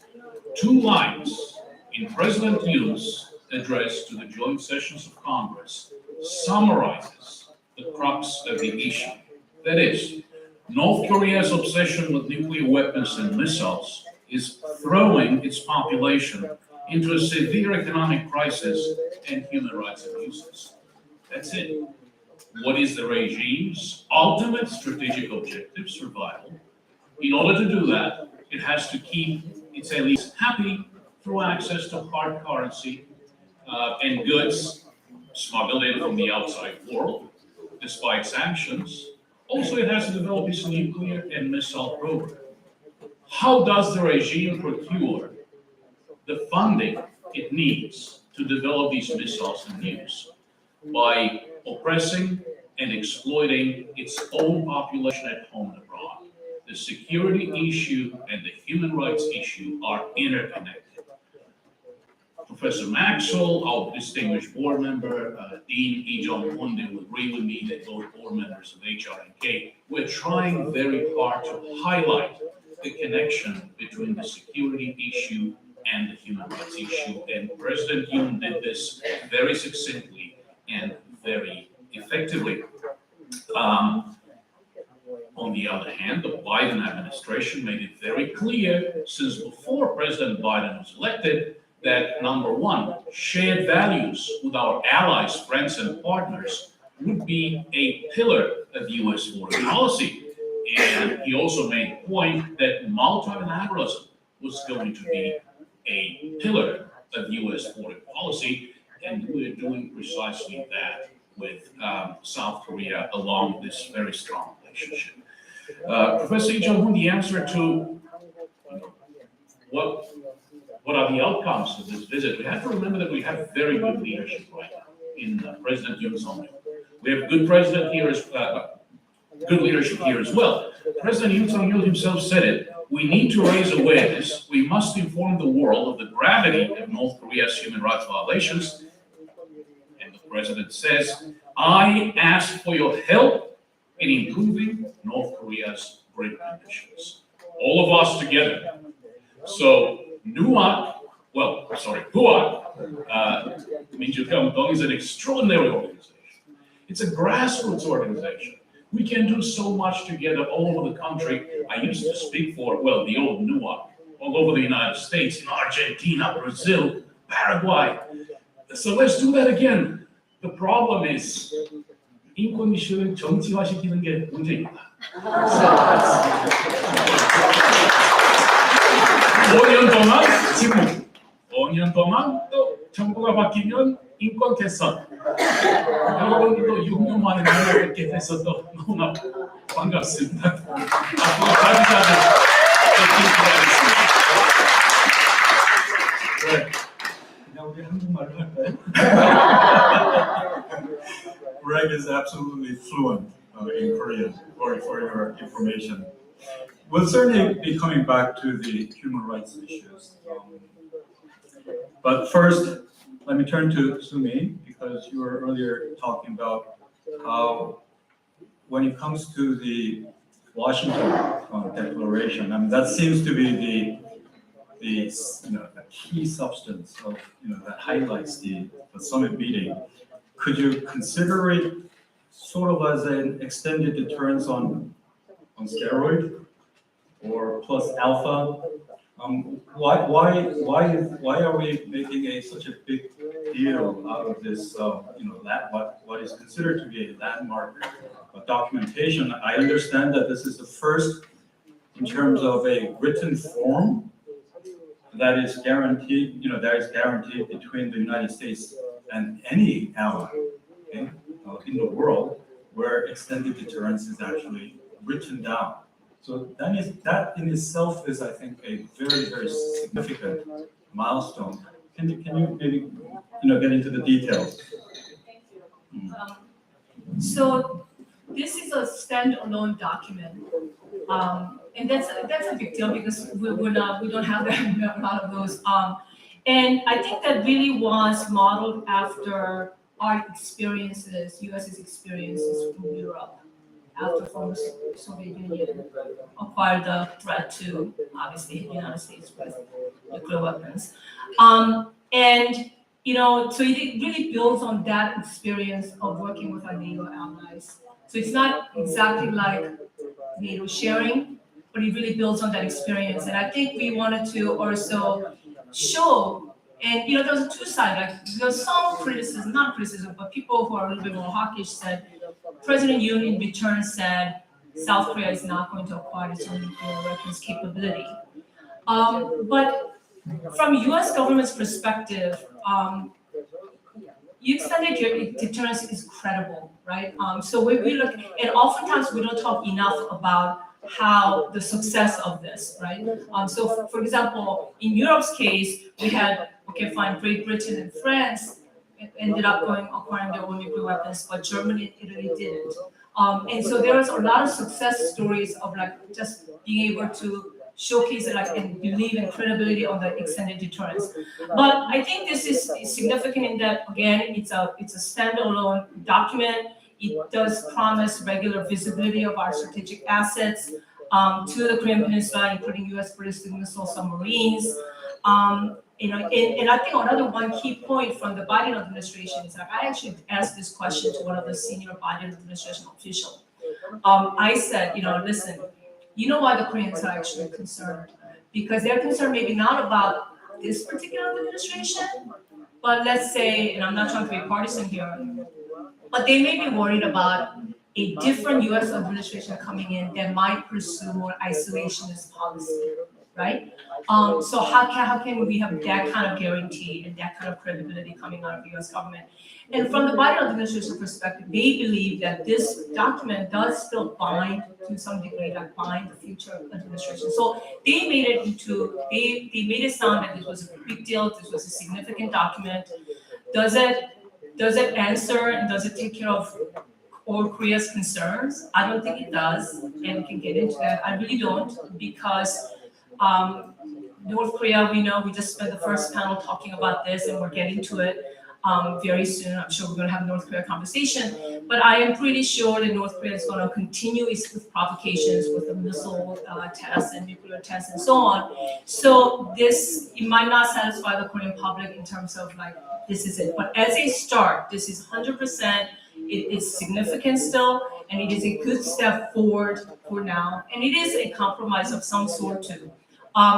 And I think from the Biden administration's perspective, it's also recognition that we, the U.S., hear South Korean concerns, right? This is not that they don't care and they're not whatever, we're moving on, but we hear South Korean concerns about this. So I think it was their way of trying to address that.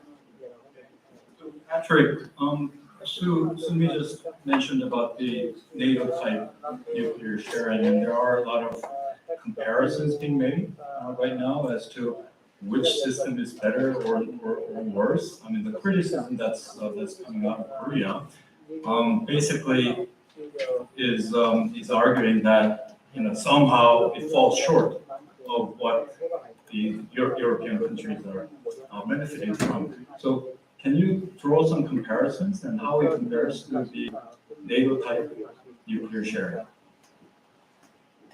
Well, South Korea, unlike some NATO allies, really cares about its defense and does a great deal.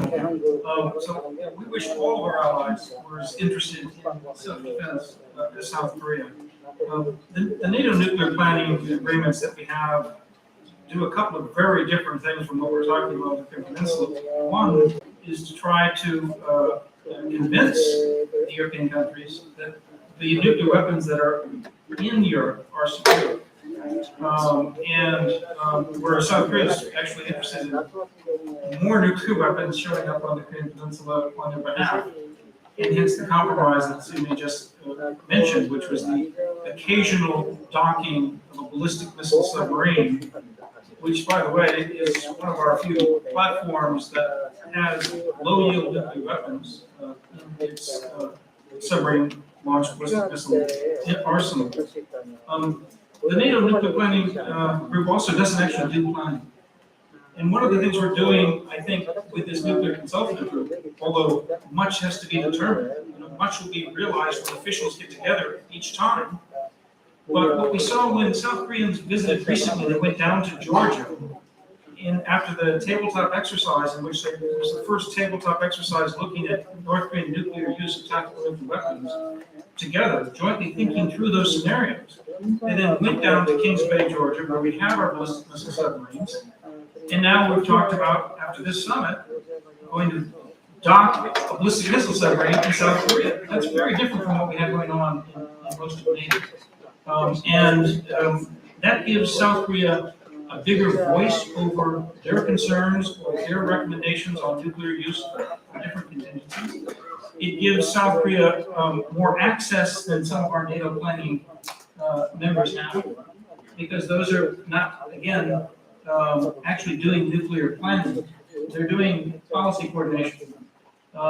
This is going to give South Korea much more access as they visit Strategic Command, as they visit places like Kings Bay, Indo-Pacific Command, work with the forces on the Korean Peninsula.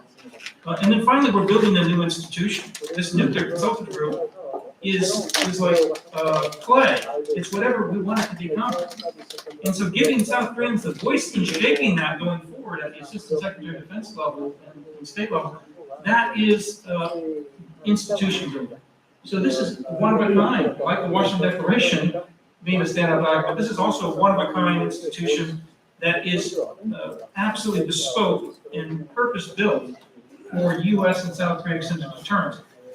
There can be no 100% guarantee, as David Maxwell said earlier, unless North Korea miscalculates, and we hope he doesn't. Extended deterrence has worked, but we can't prove it. We can't prove it until there's a nuclear use that would come to the defense. But this alliance remains. It has been, remains, and will continue to be really strong. And that's what's going to, again, empower South Korea to be realizing its strength around the world, not just on the peninsula. Do not let North Korea hold us hostage. They're holding enough of their people hostage.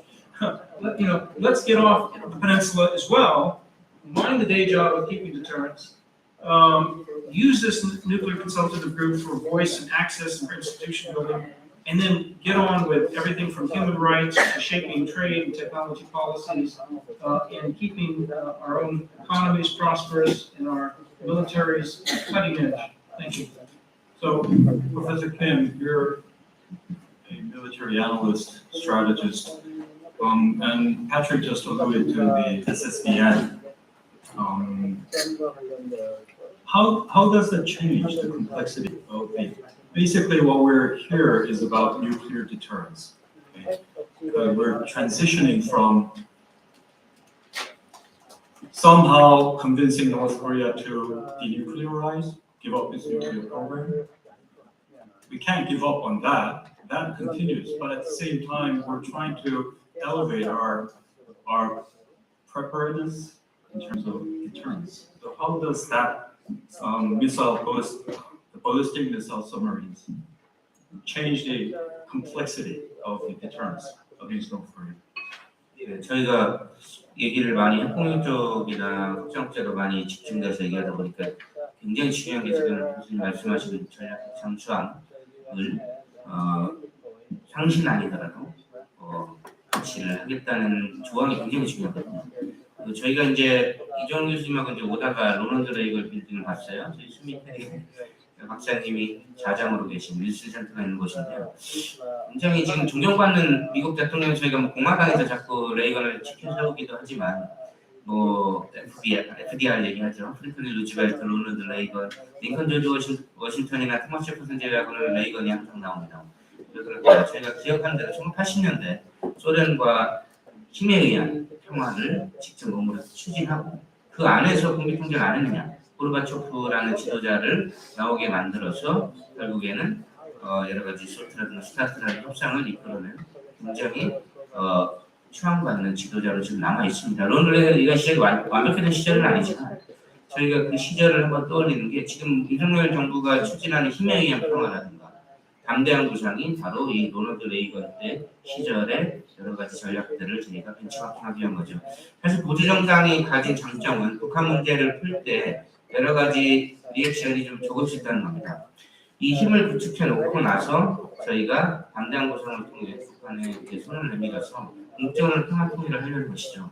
그런 면에 있어서 지금 SSBN 저희 뭐 데이비드 맥셀 박사님이 전문가신데 1981년 이후에 온 적이 없어요. 몰래 온 건 제가 알 수가 없죠. 81년 이후에 온 적이 없던 아주 중요한 자산을 이제는 저희가 본소화해서 하겠다는 겁니다. 이게 무서운 게 뭐죠? 언제 어떻게 어디로 왔는지를 모르는 거예요. 그래서 저희가 언론에서 이게 언제 어떻게 어디로 왔는지 자꾸 추적을 하면 안 되고 이거 자체가 공포인 겁니다. 막말로 원산 앞바다에 혹은 평양 항해 지역에 이게 배치돼서 평양을 겨누고 있는지 김정은은 알 수가 없다는 거죠. 이 초자연적인 공포가 액시덴털 뉴클리어 워로 가서는 안 되겠지만 이 압도적인 힘에 의해서 협상의 시대때가 구축될 수 있는 겁니다. 그렇기 때문에 지금 많은 언론에서 이제 뉴클리어 쉐어링이냐 확장업체 2.0이냐 얘기를 하지만 이 부분이 굉장히 지금 교수님 지적하신 대로 중요한 부분이고요. 이 부분을 통해서 우리가 얻으려는 건 전쟁이 아니라 전략적 균형을 맞춰서 대화의 발판을 마련하겠다. 저희 박근혜님도 기억나시죠?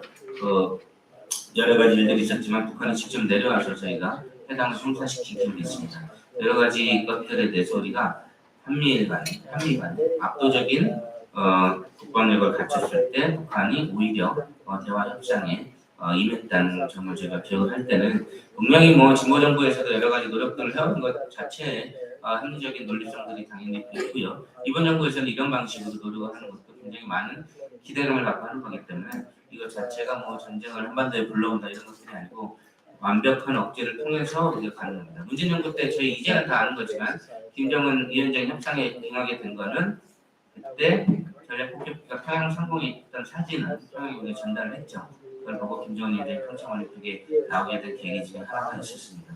문재인 정부 또한 이런 것들을 추진했던 사례를 비춰볼 때 우리가 지금 굉장히 주목해야 되는 것 중에 하나는 전략적 장점, SLBM이 가능한 것들, 미국이 큰 기여를 통해서 한반도의 어떤 전략적 안정성을 구축하려고 한다 이런 점들 같이 제가 설명을 드리겠습니다. By the way, I mean, please don't feel obligated to, for me to call on you if you have any comments that you'd like to make on somebody else's commentary. Then, two fingers. Now, Greg, I think it's pretty clear that the Washington Declaration does certainly enhance our posture, defense posture in dealing with North Korea. But that's assuming, to use the economics term, ceteris paribus, that North Korea is standing still. There are a good number of predictions being made by, I think, Rand. I know Bruce has also talked about this. I don't know if that's a heritage thing or more of a personal research, but there are a good number of reports that suggest that by 2027, so that's just 5 years down the line, that we could be facing North Korea with 200 nuclear warheads. Will what we're preparing today with the Washington Declaration be sufficient in dealing with a North Korea with a significantly enhanced nuclear capability? Greg, you want to take? It's one of the co-authors that studied the RAND, right? The prediction. Oh, right. Okay. So after Greg, I will come back to you. Okay. So basically, the argument that we've made. Okay. So the declaration. That's a vision. And it's wonderful that we have a strategic vision in place. But what we need to do is to implement that vision through the exercise of, I'm sorry to bring up the cliche, the exercise of all fundamental elements of national power. The D, the I, the M, and the E, the dime.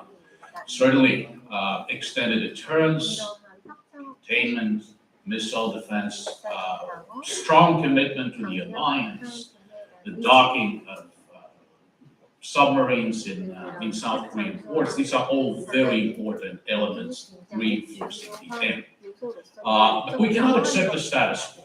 We've been doing the same thing for over 30 years. We have been only negotiating nukes and missiles with the North Koreans for more than 30 years.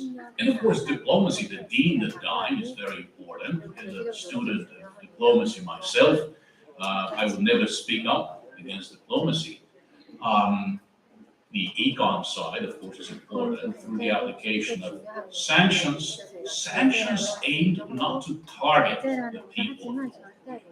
The sanctions regime is aimed to do away with North Korea's production and proliferation of nuclear weapons, missiles, armed weapons, and mass destruction.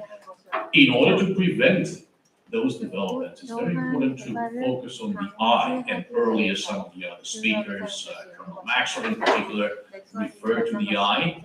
It is very important to make a massive investment in information campaigns aiming to reach the people of North Korea. I often talk about three stories. We need to tell them the story of the corruption of their own leadership. This is a regime that claims to be paradise on earth, but the differences between the elites and the ordinary people are huge. We need to tell them the story of the outside world, particularly the story of free, prosperous, democratic South Korea. We need to tell them the story of their own human rights, the obligations that the regime has assumed for international treaties, the protections that they should be awarded pursuant to North Korea's own constitution and other legislation.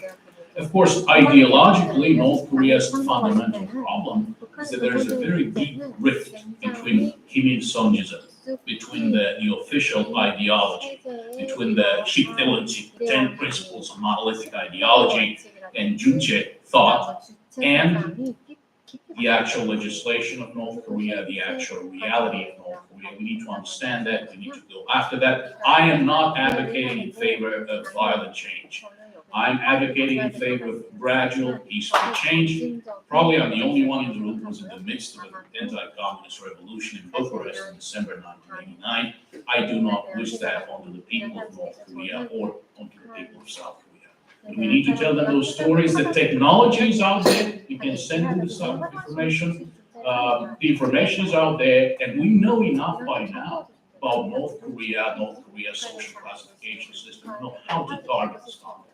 So, as far as I'm concerned, there's not a silver bullet, but we do need a paradigm shift in our approach to North Korea. So I'll get to what Greg just said, but I want to just sort of initially answer your question about the document and where we are, whether this is going to be enough to deter North Korea. It's a start, but there's a lot more we need to do, obviously. I'm very concerned that while the whole world is focused on, understandably so, Russia's invasion of Ukraine and US-China geostrategic competition and whatnot, they were not sufficiently understanding North Korea's threat and sufficiently responding to it. I mean, there's some 100 tests last year, nearly 70, some ballistic missile tests, 30 missile tests this year alone. They've been diversifying their nuclear missile capability. Kim Jong-un himself came out with this whole plan, right, in January 2021, and he's been literally going, one after another, trying to diversify, modernize, and expand their capability, not only quantitatively, but qualitatively. And this is a very serious concern. But I know myself, just anecdotally, even US, like the public doesn't seem to be caring about it, right? In 2017, I remember, just running around from one interview to another, from MSNBC, CNN, whatever, whenever there's a single ICBM test. Right now, people are like, there's an ICBM test, nobody cares. I don't get a call. CNN doesn't care, NBC doesn't care, nobody cares. Recently, they even recently tested Hwasong 18, first time flight testing a solid fuel intercontinental ballistic missile. Do I get a call? No. It's it's anecdotal, but I'm just saying, there seems to be not there's also fatigue of having just dealing with North Korea for so many years, and there's also fatigue in terms of policy paralysis, right? Like, oh, what are we going to do about it anyway? So we're just kind of sitting there. This is solid fuel ICBM test. This is a really big deal. It's hard. It makes it hard for because it makes it hard for the U.S. to be able to preempt it, to be able to detect it, to be able to defeat it. And then on top of it all, I think North Korea has actually an international environment that's favorable for North Korea to continually go on this path. What I mean is, we get zero help from Russia and China. We have even after the intercontinental ballistic missile test, what does UNSC do, United Nations Security Council? Absolutely nothing. We couldn't even come up with a condemnation. So I'm very concerned that North Korea has a wide pathway to continue down on this path with zero repercussion whatsoever. So given this environment, fine, we have this Washington Declaration we just talked about earlier, why this is a step forward, and this is a good way. But I do think significantly we need to do a little bit more. We talked a lot about the human rights focus and information penetration campaign. We're 100% on board with that, but also on the defense side, and even on the extended deterrence side, I would argue this is probably the beginning, but we'll have to do more.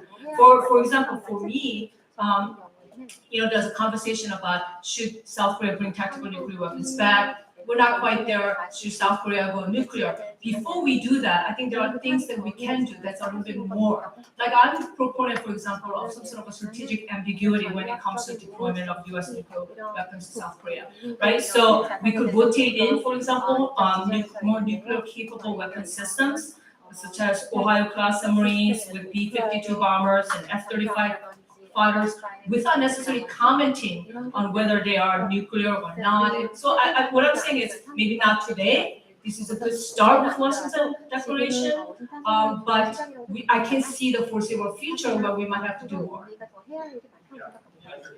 Absolutely right. That's exactly how the summit has prepared for the evolution of policy. That's where policymakers can do exactly that. Land bombers, maybe they have nuclear weapons, and so on in the future. I just want to make 3 points though. One of them is let's not give North Korea that much credit. They're trying to do a lot of things.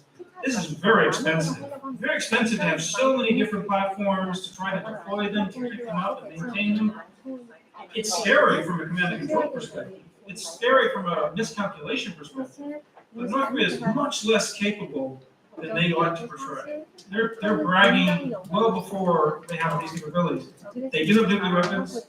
They can kill a lot of people, but they can't shoot nuclear weapons at South Korea without damaging Koreans and the Korean Peninsula. They can't fire at U.S. bases in Korea, Japan, Guam, or the United States without getting a sure fire response that will be the end of the regime. That commitment is real. The second thing is that the United States has a massive nuclear capability because we've invested in it from the very beginning of the post-World War II world. Sometimes at tragic consequences. Fraudulent in the Pacific, in the Marshall Islands, we conducted multiple atmospheric tests. Many people were injured in those transnational DNA problems and so on. Terrible price that we paid. We don't want to go back there, but as a result, we did acquire a nuclear arsenal to keep the peace against even the Soviet Union in the Cold War, against China as it builds up to 1,500 nuclear warheads. And so yes, as North Korea does eventually acquire those 200 nuclear warheads, whether it's 2027 or 2035, we'll be able to leverage the American nuclear arsenal, working with advanced conventional weapons in South Korea, working with a very evolved planning mechanism on nuclear strategy to deter them, so that we can continue to try to build a better world and not just try to do the impossible, which is to denuclearize North Korea by force. And then finally, I think we have to recognize that North Korea's threats do need to be called out. And this is where the information campaign comes into play. Every time they induct this missile, and then they're looking for food, every time, they're looking at threatening nuclear weapon use, and then they don't have the medicines they need to fight a pandemic, that contradiction needs to be called out. Who is responsible for that contradiction? It's not the World Health Organization or the World Food Program or the United States or South Korea. It's the leadership, the failed leadership of North Korea, the bankrupt leadership of North Korea. And that's the message I think that Greg is trying to underscore, that getting that message across to both South Koreans, to Americans, to North Koreans, is a helpful reminder who's actually making the right investments and who's making the wrong investments. Okay, so you want to do that? Yeah, just for the sake of healthy debate and discussion, I of course, I 100% agree, but I do also think that it's important to not underestimate. Because while we sit and North Koreans have now just tested solid fuel ICBM, and again, they're going to maybe showcase complete miniaturization of warhead, which we all suspect that they're already there, but they could do that. They could successfully also test multiple re-entry vehicles, a single warhead, multiple MIRV capability, which we are all concerned about. And my point is, I think, and look at when you look at last year, they're focused on tactical nuclear weapons. They're overwhelming focus on tactical nuclear weapons. There are threats of preemptive use. How many times did they threaten preemptive use? Their nuclear doctrine that they came out with last fall that talks about preemptively using nuclear weapons. And then David Maxwell's earlier comment about if you buy their argument that North Korea's goal really is to de-link US-Rock alliance and achieve unification on its own terms, their goal is by having this perfecting their capability that could hit the United States, this whole cliche of that a potentially new, different administration might not risk San Francisco for Seoul. You cannot 100% say that this is never going to happen. I mean, I buy. So my point is, it's somewhere between. I hear we are able to deter North Koreans, but I also think we need to be very careful about just thinking we also know and we have to. Professor Kim, I have a question. So the Soviet Union collapsed, trying to keep up with the United States Reagan administration's strategic initiatives, the Star Wars. Do you see that happening? Is there any possibility of that with North Korea? 국비 경쟁으로 이제 소련을 주저앉게 만들었던 레이건의 전략이 한국에도 유효하겠느냐 이런 질문을 자체에서 많이 하고 있죠. 바람직하진 않지만 그렇더라도 북한이 지금 원하는 붕괴론은 아닙니다. 그렇지만 국비에 많은 저희가 소련이 왜 무너졌는지를 살짝만 지금 들여다보면 그때 고르바초프가 왜 갑자기 나왔을까요? 소련에 관심 있는 분들은 알지만 고르바초프를 밀었던 사람들은 그 당시에 모스크바에 거주하던 정부에 근무하는 젊은 엘리트들입니다. 왜? 자기들이 정부 예산을 다루다 보니까 나라 망하게 생겼어요. 그래서 개혁 개방을 외쳤던 스웨덴식 스칸디나비아 모델을 소련의 새로운 모델로 제시한 고르바초프를 밀게 됩니다. 브레지네프에서 갑자기 고르바초프가 온 게 아니에요. 소련 사람들 중에 핵심 젊은 엘리트들이 나라가 망하는 걸 막기 위해서 고르바초프를 선택하고 기대했지만 고르바초프는 이제 실패했습니다. 우리가 북한에서 누구를 상대로 초점을 맞춰야 되느냐? 북한의 어퍼 미들 클래스를 우리가 가져와야 됩니다. 지금 휴먼라이트의 대상이 되는 그 불쌍한 북한 인민들도 우리가 구해야 되지만 평양에 거주하는 200~300만 명의 주민들이 마음을 바꾸지 않은 북한 체제가 변하기 힘들어요. 우리가 알지만 김씨 왕조는 스스로만 잘 사는 게 아니라 이 평양에 근무하면서 핸드폰을 받고 손주 손녀를 김치국목도에 보내면서 자기들끼리 결혼하는 사랑의 글씨책에 나오는 그 평양 시민들이 이 체제로는 우리 손주 손녀가 먹고 사는 게 불가능하다고 느끼게 됩니다. 그러려면 말씀하신 전략도 굉장히 우리가 한번 생각해 볼 필요가 있습니다. 과도한 군비 경쟁으로 그들을 무너뜨린다기보다 북한에서 예산을 담당하는 우리로 치면 주무관, 상무관, 과장급들이 이대로 북한이 가면 이 김시황 체제에서는 안 되겠다. 그게 우리가 할 수 있는 전략의 주요 목표가 생각하고요. 지금까지는 북한 공격은 저희 뭐 전략적 인내 옛날에 많이 했지만 북한의 한류 드라마 DVD 뿌리고 하면 보다 갑자기 화나가지고 밤에 횃불 들고 뛰어나올 것이다 이런 식의 논리를 많이 했었는데 지금 그 정도 수준으로는 안 되고 제가 좀 더 정교하게 또 하나 문제는 우리가 통일을 지향할 때 그들을 어떻게 포용할 수 있는지에 대한 논의들도 지금 포함이 돼야 됩니다. 그렇지 않고 저는 평양에 사는 주민들이 한국이 잘 사는 건 모를 것 같아요. 다 알고 있으면 알죠. 그렇죠? 근데 그들한테 중요한 거는 북한이 변했을 때 자기들이 잘 먹고 잘 살 수 있다는 게 보장이 돼야 됩니다. 그런 것들에 대한 전략 중에 하나로서 레이건이 방식이 취해졌던 그 방식들은 우리가 지금 여전히 유효하고 검토할 만한 조치라고 봅니다.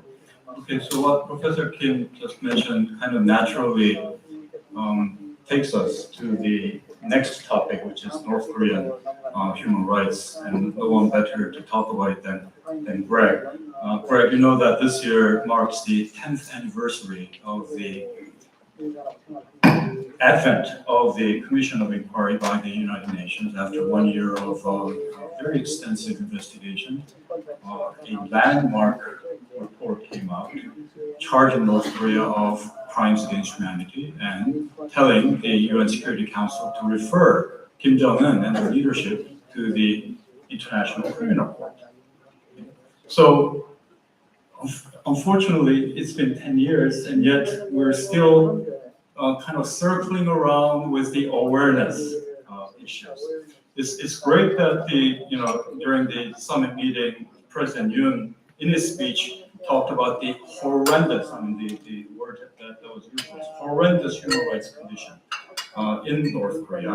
And he also stressed the duty to promote, as you said, the freedom of the North Korean people. How do we get over this hump of raising awareness to action plans, implementation, actually seeing improvements in human rights conditions? I mean, I have few ideas myself, but I want to hear your suggestions for real change, action plans. What can we do? Certainly. One key word could be access. That has been a problem in dealing with North Korea for many years. What we know right now, under COVID and post-COVID, is that the situation in absolute terms, the humanitarian and human security situation, is on par with the Gonan Hengun of the 1990s, with the Arctic March. Things are bad. However, not as many people are dying. Why is that? Because since the days of the Great Famine of the 1990s, North Koreans have developed the skills necessary to survive. They barter, they exchange things. Well, that said, perhaps at some stage, the time will come for sending humanitarian assistance into North Korea. We should strongly argue in favor of a human rights upfront approach at the UN, meaning the political arm of the UN, the humanitarian arm of the UN, and the human rights arm of the UN should work together, seek access, and if it comes down to that, it should be assistance that reaches out the most vulnerable, the neediest of North Koreans. I mean, the only way to tell you who needs what age group, what region, what gender, what do they need, vitamin D, iron. The only way to do that is to do 현지조사, right? On-the-ground surveys. Otherwise, there's no way. So one point would be access and transparency. Accountability, Ambassador Lee, is a very tough one. So because North Korea is not a party to the 2002 Rome Statute, it is the UN Security Council that must refer the North Korean human rights case to the ICC, to the International Criminal Court. However, as mentioned earlier, there's a very deep divide, as we all know, on the Security Council. There are status quo permanent members of the UN Security Council, the United Kingdom, France, us, the United States, and revisionist great powers, or regional powers, the Russian Federation and the People's Republic of China, that are actually challenging the international order as we know it. And this is having an impact on everything that we do on the DPRK.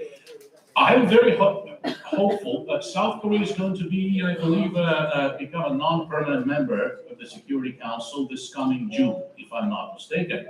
And I hope that we will have more allies. As a first step, I hope that we will be able to bring the North Korean human rights issue back on the agenda of the UN Security Council. It takes 9 out of 15 votes, of course.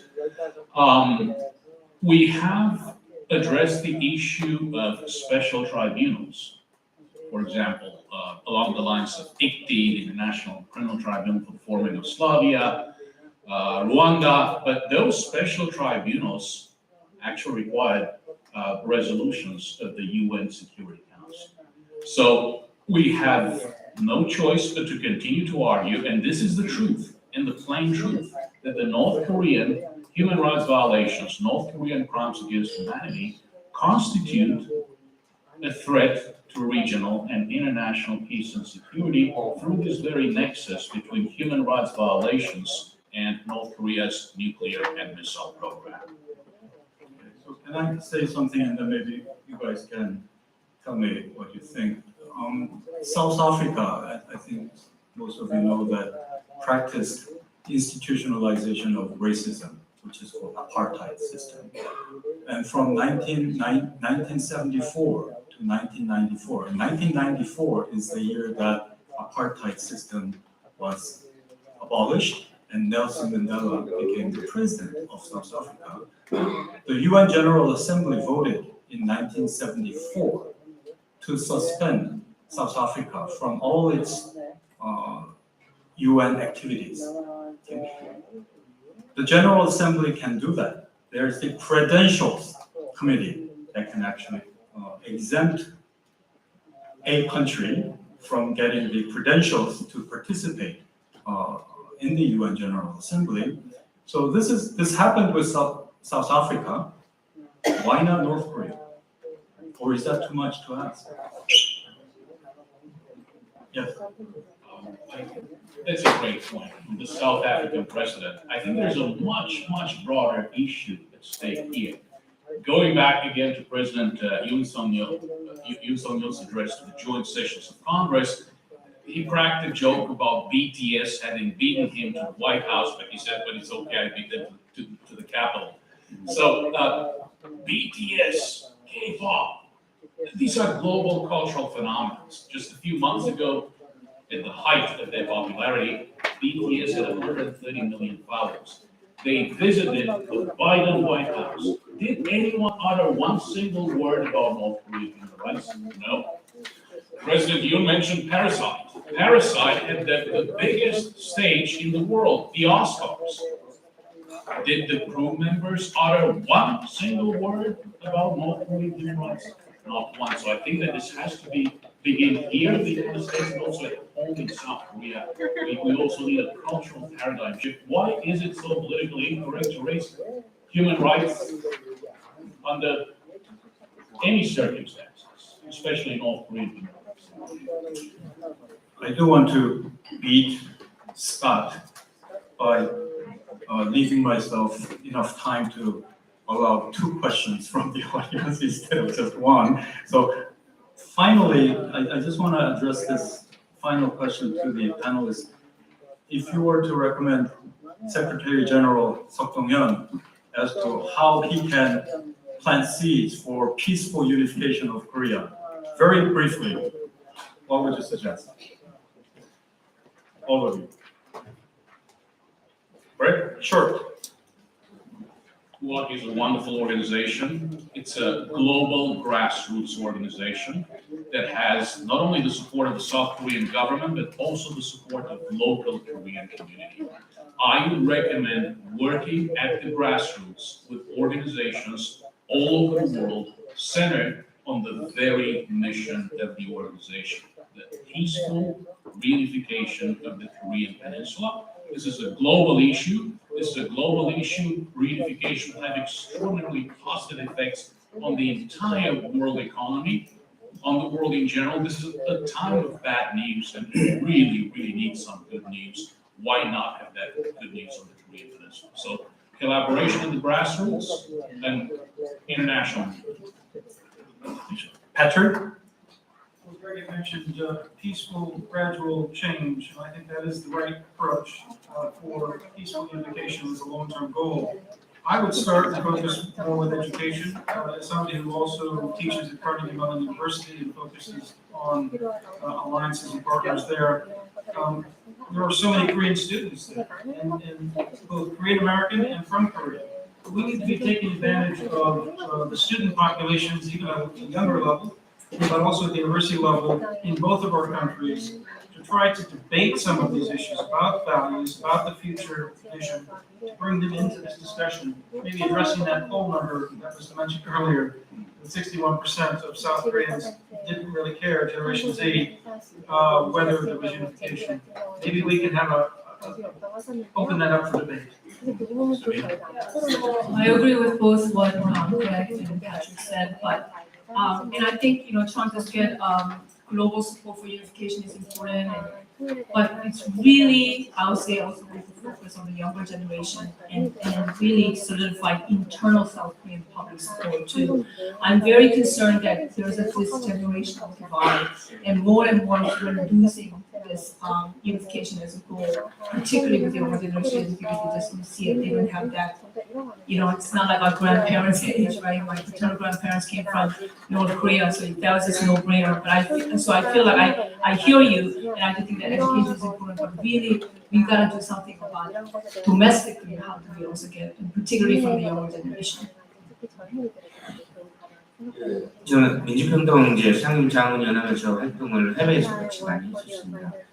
그래서 이번에도 차장님하고 같이 오면서 많은 얘기도 나누고 했었는데요. 저는 차장님하고 같은 의견입니다. 그 공동외교의 핵심 축이 좀 됐으면 좋겠어요. 저희 외교부에서도 많은 활동을 해주시는 분들이나 선생님도 오셔서 외교부도 중요한 공동외교 역할을 하시지만 트랙 1 일로도 충분히 많이 바쁘시거든요. 그래서 외교부, 코리아 파운데이션, 민주평통이 이런 지향파라고 그러죠. 한국 문제에 대해서 사랑을 하고 관심을 갖고 하는 사람들을 저희가 이스라엘의 에이펙 수준으로 발전시킬 수 있을 때 저희가 굉장히 많은 시너지를 낼 수 있을 것 같습니다. 그래서 외교부는 지금 하고 계신 일들 중심으로 중추 역할을 해주시고 저희가 민주평통 이런 수많은 한국을 살아가는 여기 전문가분들 그리고 미래세대 수민 박사님 말씀하신 청년 동포들이 한반도 문제를 외면하는 게 아니라 실제 자기가 생각하는 새로운 방식으로 문제를 풀기 원하는 거예요. 자기가 느끼는 선진국이 하는 거고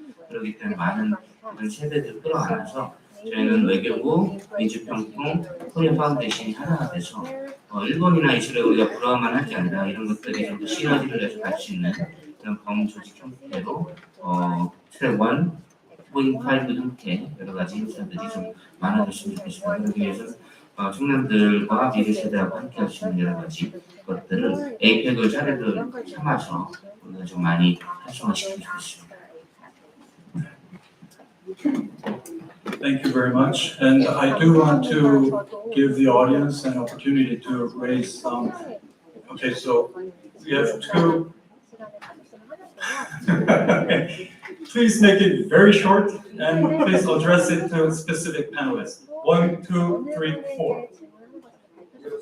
4, yeah. Go ahead. Make it short, please.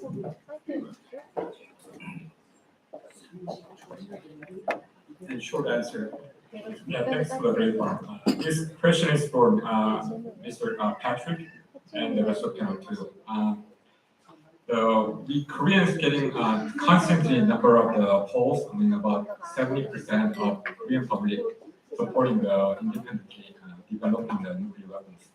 But more surprisingly, this not just the Yoon Suk-yeol administration, even if you look at the Moon Jae-in administration as well, even 2019, 2020, we're looking at 67-69%. I mean, as much as Korea divides just like US, that's almost 100% support I see. So what I want to ask you guys is that can stronger relationship or alliance between US and Korea or anything else can trigger and allow Korea independently developing the nuclear weapon? And can Korean citizen or US Korean Americans in US can do anything to support the public opinion? Short answer. Independent nuclear weapon development by South Korea would spark a nuclear proliferation problem. It would bring down the nuclear non-proliferation regime.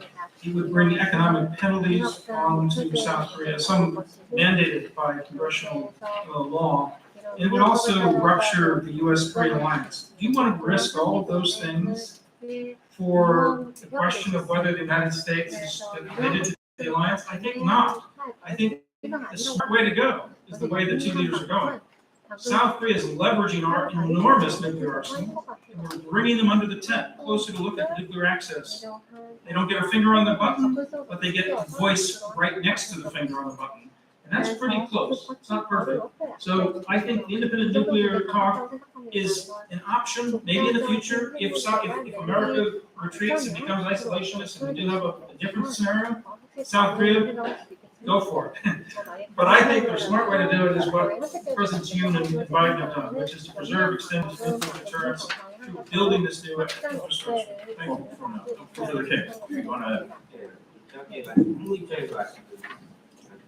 예. 저희가 두 가지 갖고 얘기를 해요. 핵무장 할 거냐, 말 거냐. 중간안이 당연히 있죠. 중간안이 한국 입장에서 뭘까요? 저희가 일본하고 했던 수준으로 1, 2, 3 협정을 개정하도록 조용히 준비를 하는 겁니다. 이게 무엇을 의미하느냐.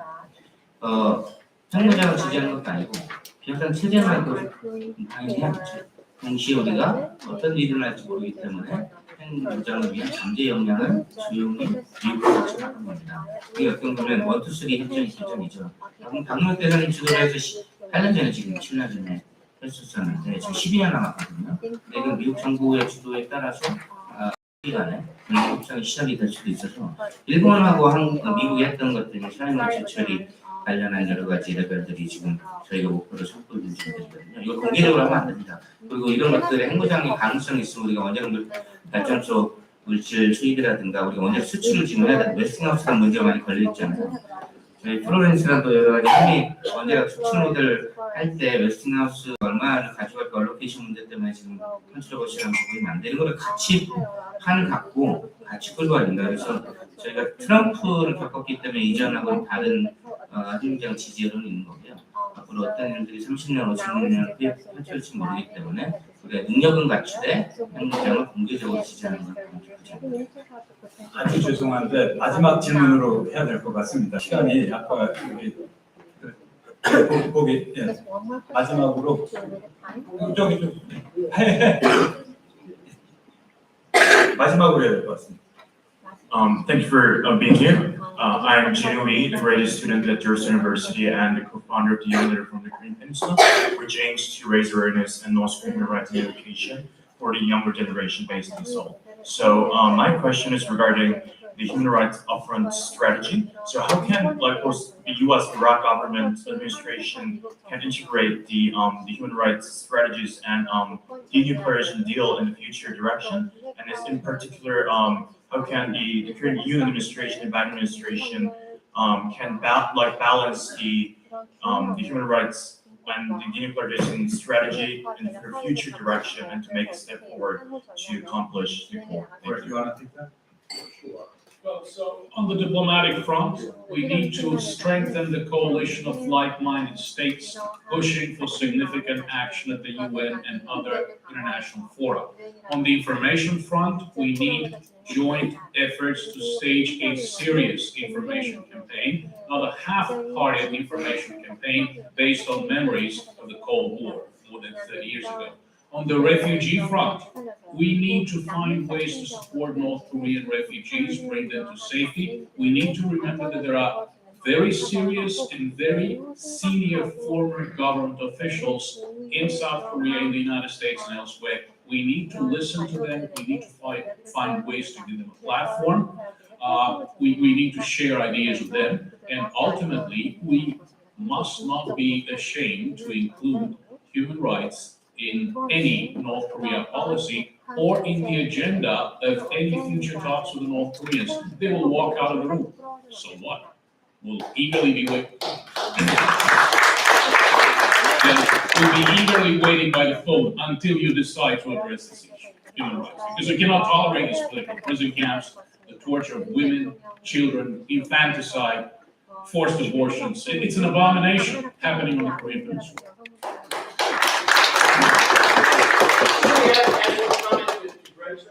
If we negotiate with North Korea, they want mobilization, they want economic investment.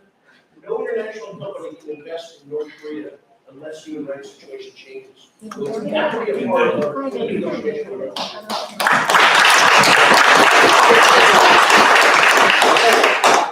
So I was told by the organization to finish at 10:00.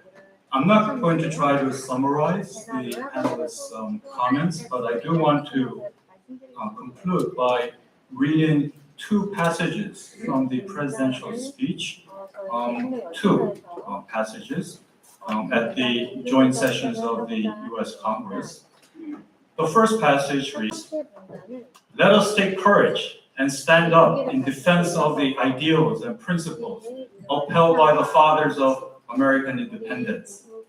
Your momentous decision is needed now to make Asia safe for freedom." That's passage number one. Passage number two.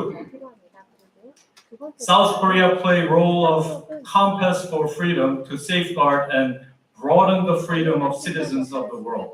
To deter North Korea's reckless behavior, the alliance must stand united with determination."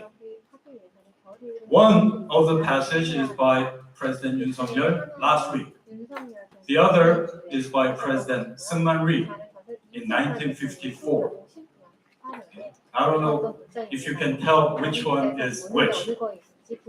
The point is, in terms of the vision and goals, after 70 years, it's almost interchangeable.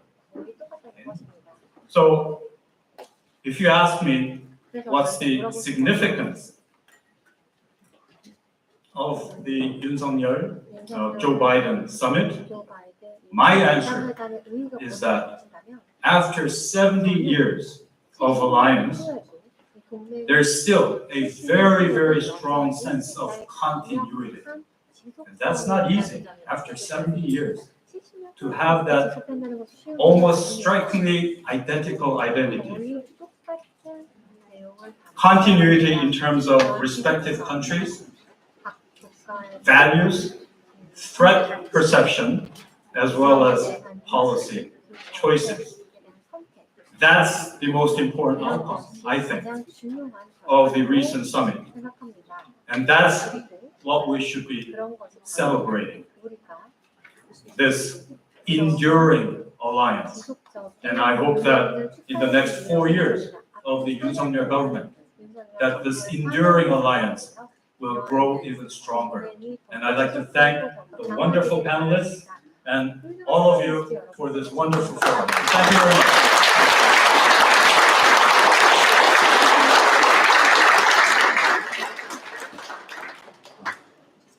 오늘 어떻게 좋은 시간을 내셨습니까? 우리 다시 한번 열띤 토론을 진행해 주신 5분의 패널분들에게 감사의 박수 한번 드리겠습니다. 그리고 지금까지 이 자리를 치유해주신 여러분 각자에게 또 감사의 박수 부탁드립니다. 오늘 토론을 참석해 주신 모든 분들께 진심으로 감사의 말씀드리고 이번 포럼으로 한반도 평화통일에 대한 여러분의 관심과 이해가 높아지시기를 기대합니다. 몇 가지 안내 말씀드리겠습니다. 첫 번째, 동시 통역 기계를 꼭 반납해 주십시오. 동시 통역 기계 저 맨 뒤에 보시면은 통역센터가 있습니다. 저기 잘생기신 두 분, 네, 남자분 여자분한테 꼭 반납해 주시면 감사드리겠습니다.